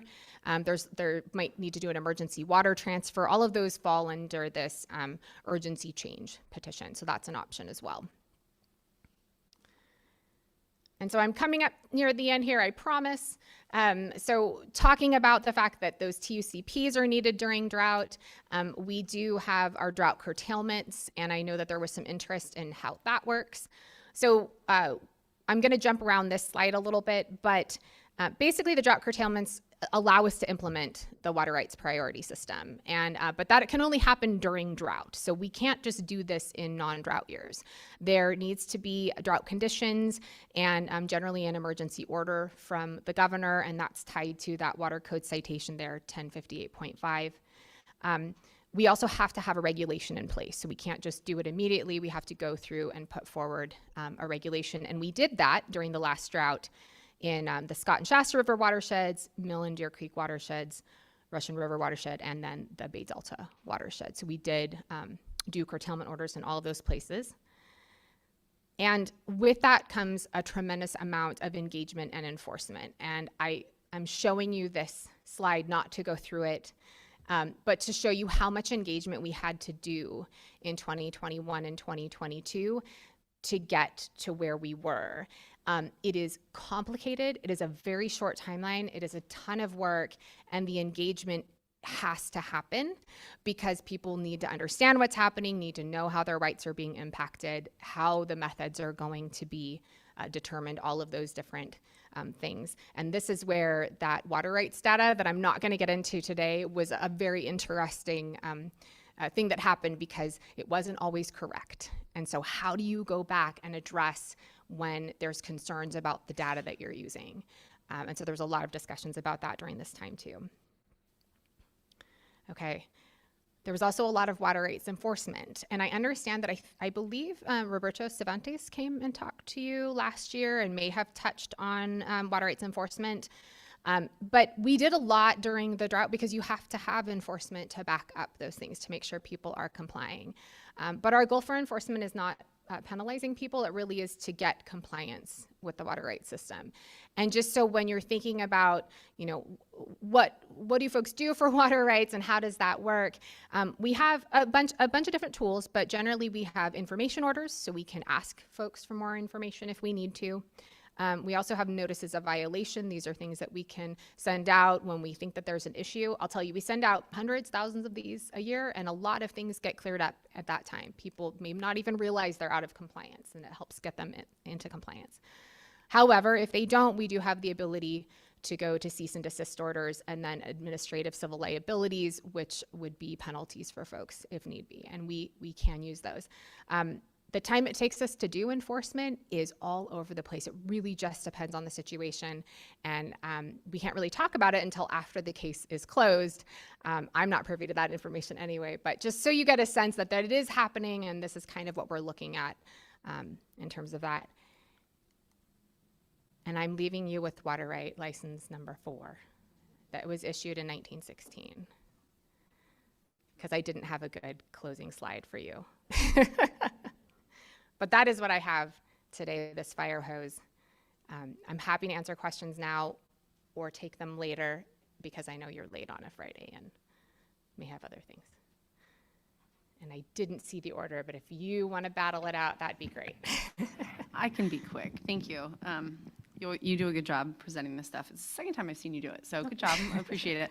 On the information order, I know when SB 389 passed a couple of years ago and was signed by the governor, it gave a little bit more structure to how information orders are sent and what the water board can ask for and what people have to provide in response. I'm curious how often that has been used in the last couple of years. I know around Clear Lake, but was there another area as well, or is that? That's probably like not a fair want to question know the ask. answer to that, but I don't. I actually think we did the Clear Lake information order before. Right, it was around the same time, but I think that information order was tied to the emergency drought. Right. So I don't know I can find out. I'd be very curious because I'm just curious. Yeah.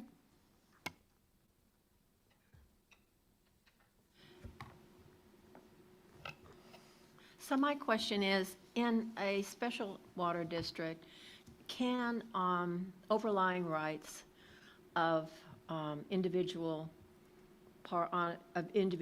parcel owners be appropriated for non-use over a period of time. In other words, AgRes has a 2 acre-feet appropriation of water, or, you know, that's, and if it can be shown, or if through modeling it shows that that the overlying right is not being used, can it be appropriated then to the district's use?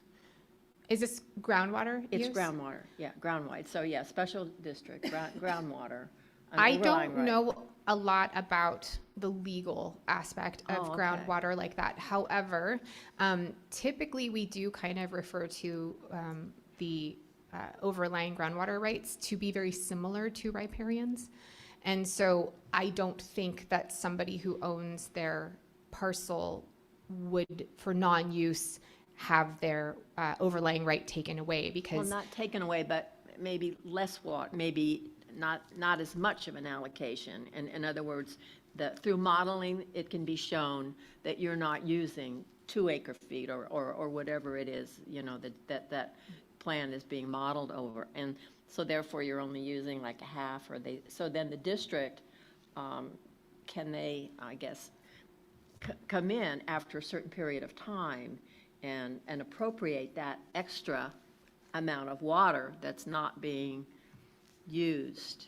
I would leave this up to, I would want to talk to my Sigma colleagues on this, but I believe that they couldn't just come in and do it But I mean, legally. but- But if the GSA wanted to work out a Right, yeah. program where they said, hey, you have this extra water, you're not using it, can we would take ask it? us? They could, I would imagine that's Yeah. something they could do, but If Paul, you go think ahead. about it, there isn't a permit for you to use groundwater on your overlying right. No, there isn't. no. Right. So I think what you're describing is through the GSA, Through the GSA, right. if they try to get them to use less groundwater, they can set allocations up or do it cooperatively, but it's outside the water rights system. This is in a. No. And you typically can't take your, you can't take your right to overlying groundwater use on your property and, typically sell it off, So they can't do that, typically. You can only use it for beneficial use on your overlying property. It's like a riparian. It's tied to the property. So if you use less, it's just back to native groundwater. No, it's the landowners have the right to that under their ground. Now, it can be regulated by the GSA. But through that regulation, it isn't in any way appropriated then to another use. I mean, so there's more groundwater than what they had calculated or modeled. And so now, can we use it for agriculture in that district? Maybe what you're getting at is, does the GSA have a bigger picture on what groundwater is available for local uses? And that's, kind of the value judgment why local agencies were formed under the law. Yeah.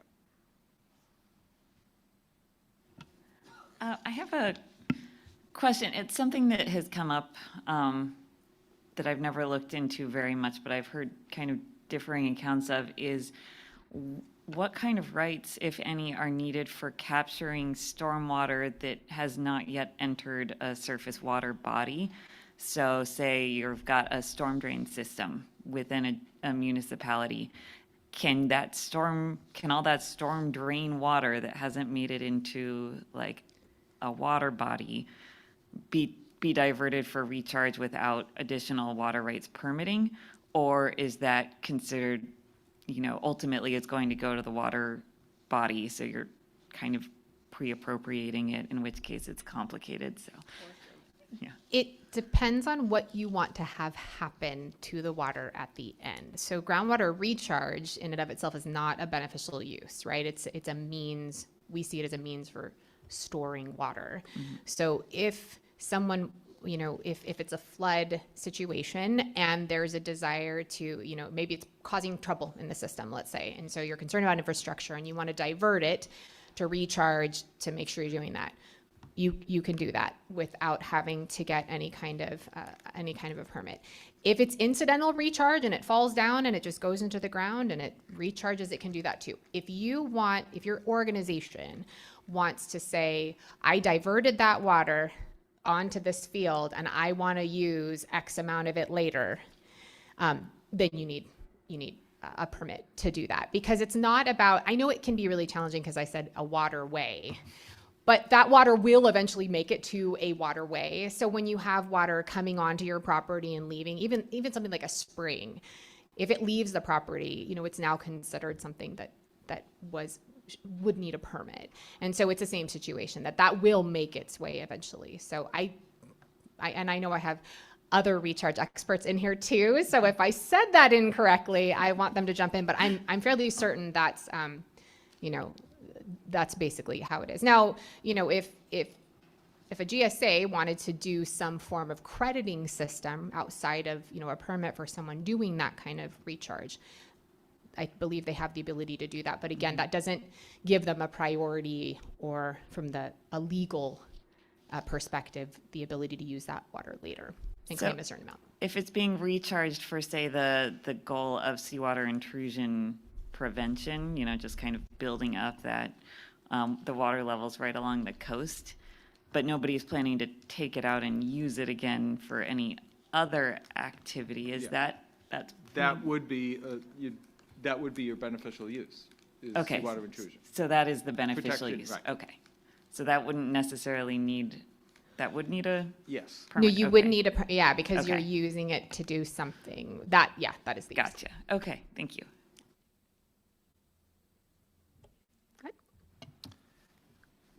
Kind of a general question about standard change permits or petitions. Generally speaking, how many of these come about, say, in a typical year, and to what extent are they challenged, modified, or whatever due to impacts on other users or the environmental purposes? And how often does that end up being litigated? These are great questions, and I have an unsatisfying answer because I just don't know. And I'm going to ask because I'm really not certain. I know that we get a lot of the, we get urgency change petitions most years, some things happening with that, but the standard ones, I know that we have many, and they take a long time as well. I know we have many in the queue. We have a whole team that works on it, but I don't actually know the numbers coming in. So I'm more than happy to look into that and get back to you if you're okay with that. Yeah, sure.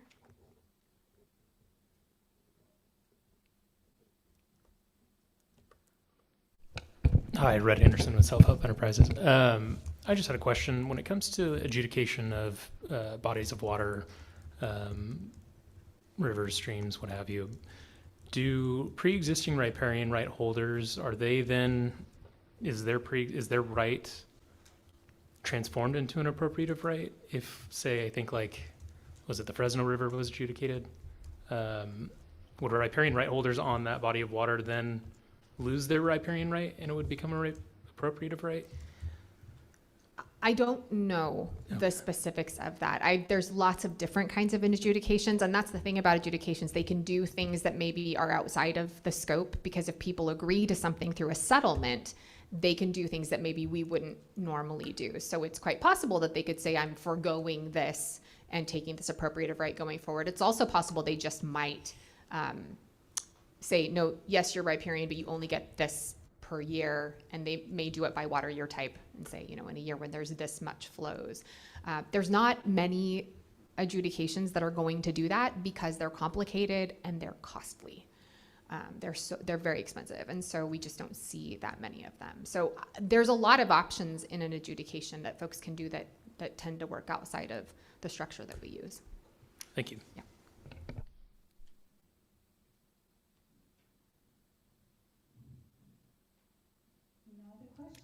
Let me just check online in case there's any public comment or question.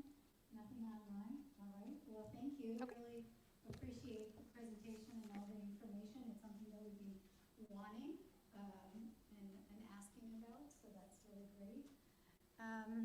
right, so we're coming to a close, and just want to let all of you know, just to remember our next engagement opportunities. We have the Roles and Responsibilities Workshop coming up May 28th, and the Drought Indicator and Metrics Workshop June 5th. And we'll send invite for those, and our next meeting is July 17th. And just as we're closing, I want to hear from you about what you thought about our discussion today, what you're taking away from the day that we spent together. If you want to weigh in on our process, that would be terrific. So as we've done before, we're just going to go around, and if you want to be really succinct and just kind of share one key point, I think everybody will appreciate that, but I really want to know what you're taking away. Anyone wants to start? And we'll end with you, Paul, to help us close the meeting today. Anyone wants to start? Thank you. You're welcome. Now we're just going to go around. I was really impressed. Well, first of all, it was a nice first meeting for me as part of the DRIP Collaborative. So thank you all for that. Really great team that is supporting the group. Appreciate all your work. I was really impressed by the content that y'all developed for today. And yeah, I'm looking forward to whatever homework you have for us, and just wanted to say thank you for having me included, and just impressed and happy with everything that's been prepared for today and for the conversations we had. Thank you. Great. Suzanne? So the meeting helped me because there was an awful lot of content, and in reading it, it was not as clear as it, this meeting really helped clarify it and talk about it in smaller groups. And I did go to the meetings on it, but I think this really helped to clarify what the value of this is, where we're going with it, and the potential. And well, it was nice to be with the group again. It's a good group. I really appreciated the small group discussions. I thought they were really productive. Definitely heard some different perspectives, things that I just haven't thought of, and I thought that was really valuable for kind of shaping what we're going to move forward with. I feel like this group is really engaged, and the perspectives are really valuable, and just it makes me more excited and hopeful for the outcomes that we're going to have.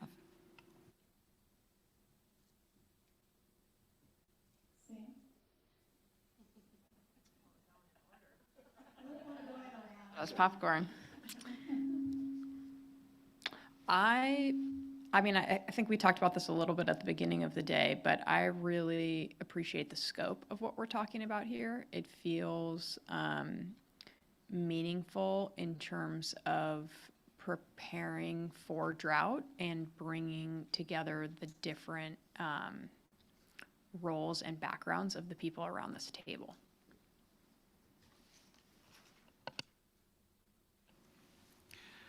So just first of all, for our first meeting, this was really, really productive. I feel after being hazed, I feel like a good part of this. But I will say I'm not a technical person. I was a little concerned about the foundations of this. We're some extremely technical and detail oriented, which is necessary for this process. But having this talked through with this audience was very helpful for me.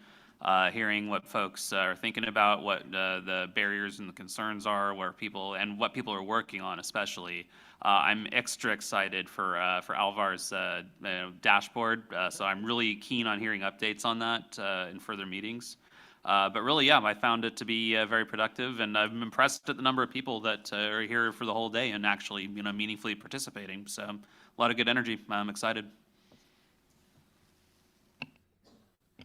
I was just reflecting on sort of, where we started several years ago with the group, and it feels like we really have kind of narrowed things down into some areas that, it came about organically with the group, over those years, but some places where we can really have a lot of impact.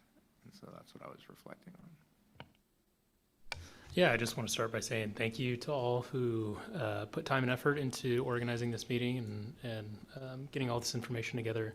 Found it very beneficial and educational.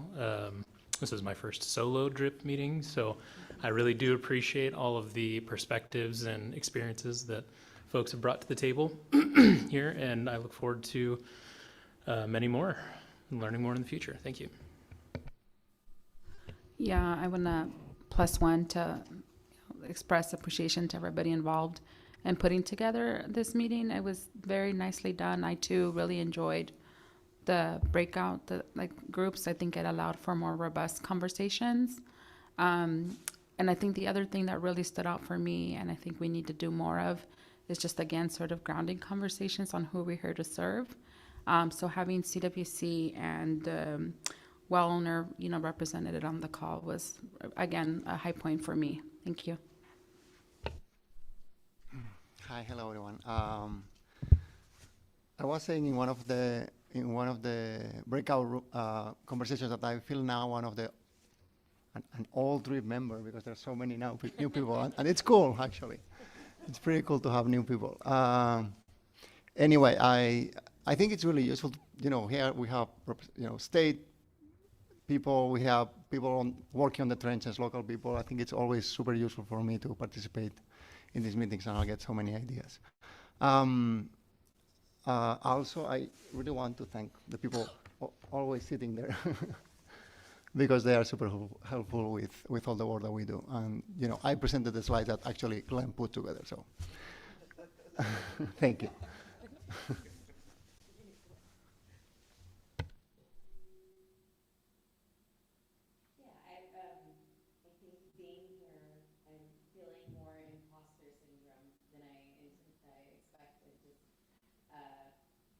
You're right, like it's a technical, can go into a technical direction. There's definitely my blind spots heading into this.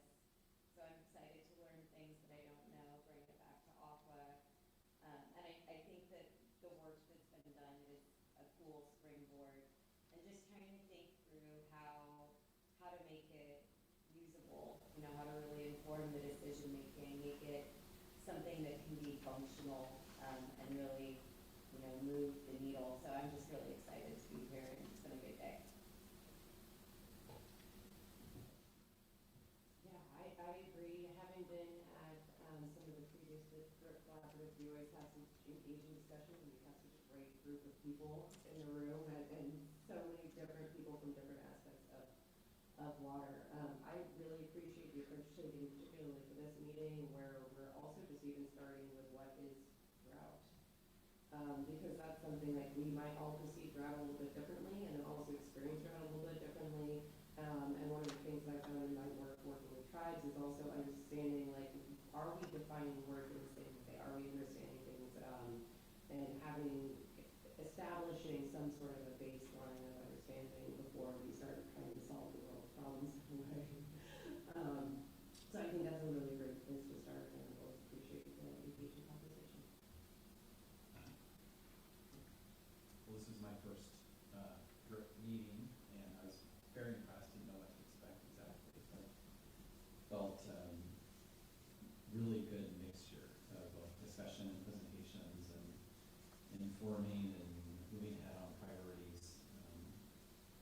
Great diverse perspectives, definitely inspirational, and also technical is not my jam exactly, and there's a lot of technical stuff here. It was the materials were really well put together, and thanks to the folks that organized it and facilitated to bring us through it all. So I look forward to continuing engagement with y'all. Hi, everybody. Carolina Hernandez. I want to also make sure that I recognize staff and the work that's put in to get us to this, and just kind of meeting all of us in our unique situation. I had a laptop out, I got a bunch of paper here. So all of these things to kind of provide for us in the tools that all of us use differently, right? So I could use all of them if I wanted to. And it kind of, it's not just the tools, but it speaks to kind of, I think, some things we already heard, and that's like the quality of the presentation and the focus. It's really hard to have a full day. You would think there was plenty of time, but there's really not enough time even in one day to get all of these many things done. So that requires a lot of planning and intention, mindfulness, that kind of stuff. So keeping us together that way. Just really want to thank everybody, but specifically in terms of where we're headed, and now having been here for a little while and being part of this group, I'm very encouraged that we're taking a bit of a step back and re-looking at, things, again, like roles and responsibilities and metrics, and really feel encouraged that we're going to be able to get, towards the end of the year, we're going to get to this point where things can be very applicable to hopefully the people outside of this room and the people that we're really trying to serve in being here today, and across many different spectrums. If you think about it, people I serve is very different from the people that others serve. And but I think by taking a step back and really looking at these two significant factors, in terms of metrics and also roles and responsibilities, that we can actually get to that point now. And it just took us this long to get here to realize, we have an opportunity here to have tangible results in kind of taking a step back and focusing on these two. So anyway, that was my feeling. Thank you. Tim Worley with Cal Mutuals. I've been part of the DRIP Collaborative for most of its existence, missed the first two or couple of meetings perhaps. One thing I do want to emphasize is the wisdom, the collective wisdom of just shifting one of our early priorities on communication totally into the drought metrics and indicators, because Laura and Anthony and I, it was too big for us. We could not get our arms around that, but now I see some real tangible developments there. So Glenn and Alvar and everybody working on that, kudos. That's you've done amazing work, and I look forward to seeing more of it. And I think that we really are on the right track with the work we're doing. I agree with Sierra that the small group breakouts was a great idea. It was a really good mix of that kind of focused discussion plus some other presentation materials today. So great planning and overall great meeting.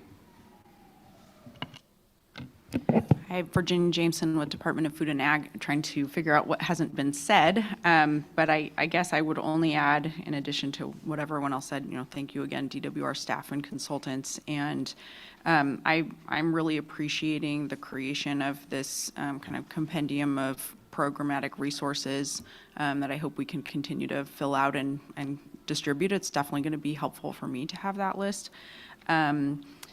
And the discussion of how we know something is going wrong is really useful, and really appreciate the guest speaker, the homeowner this morning, and also the education on water rights. Been meaning to look it up for a really long time, and it was helpful to have it here. So thank you all very much. Yeah, that's terrific. Really appreciate the comments and the feedback. I want to remind you to fill out our very short evaluation so we can keep track of how to make these meetings better. And just want to say, and I imagine the team would agree with me, that we hope that the energy that we generated through our conversations today are going to translate into your participation in the upcoming workshop. We are dealing with very complex and so many different layers in these conversations. And so it's going to take some work and discussion and really digging into the questions that we're trying to address this year. So really hoping you will actively participate in to work through this. Both of the meeting that we get to do here and work on and have conversations, and I'm sure that also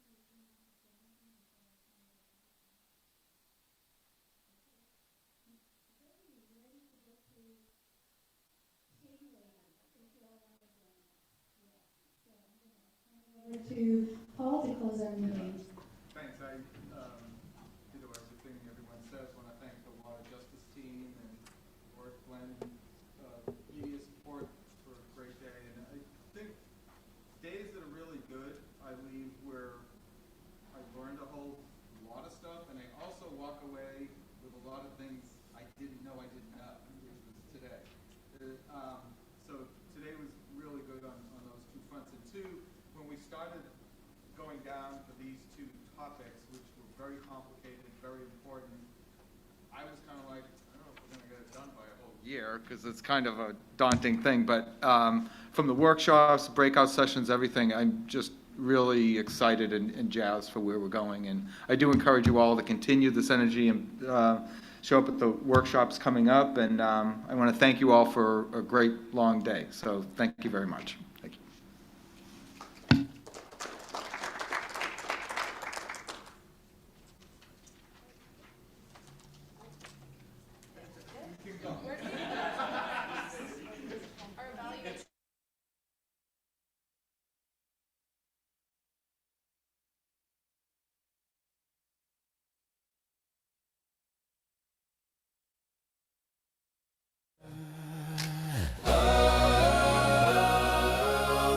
The sun's been yelling all day long. My shadow's faded, nearly gone. The earth is thirsty, cracks in its smile. We've been walking this road a mile by mile. We need a little water, just a little rain, to wash away the dust, to heal the pain.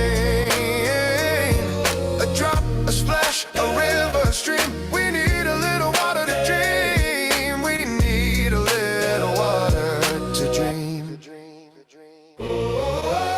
The sky's been stubborn, holding its tears. The grass is whispering its quiet fears. The trees are reaching hands to the blue. We're all just waiting for something new. Clouds are building, heavy and gray. Heavy and gray. Come on, sky, don't make us wait. Clouds are building, heavy and gray. Come on, sky, don't make us wait. Water, just a little rain, to wash away the dust, to heal the pain. A drop, a splash, a river.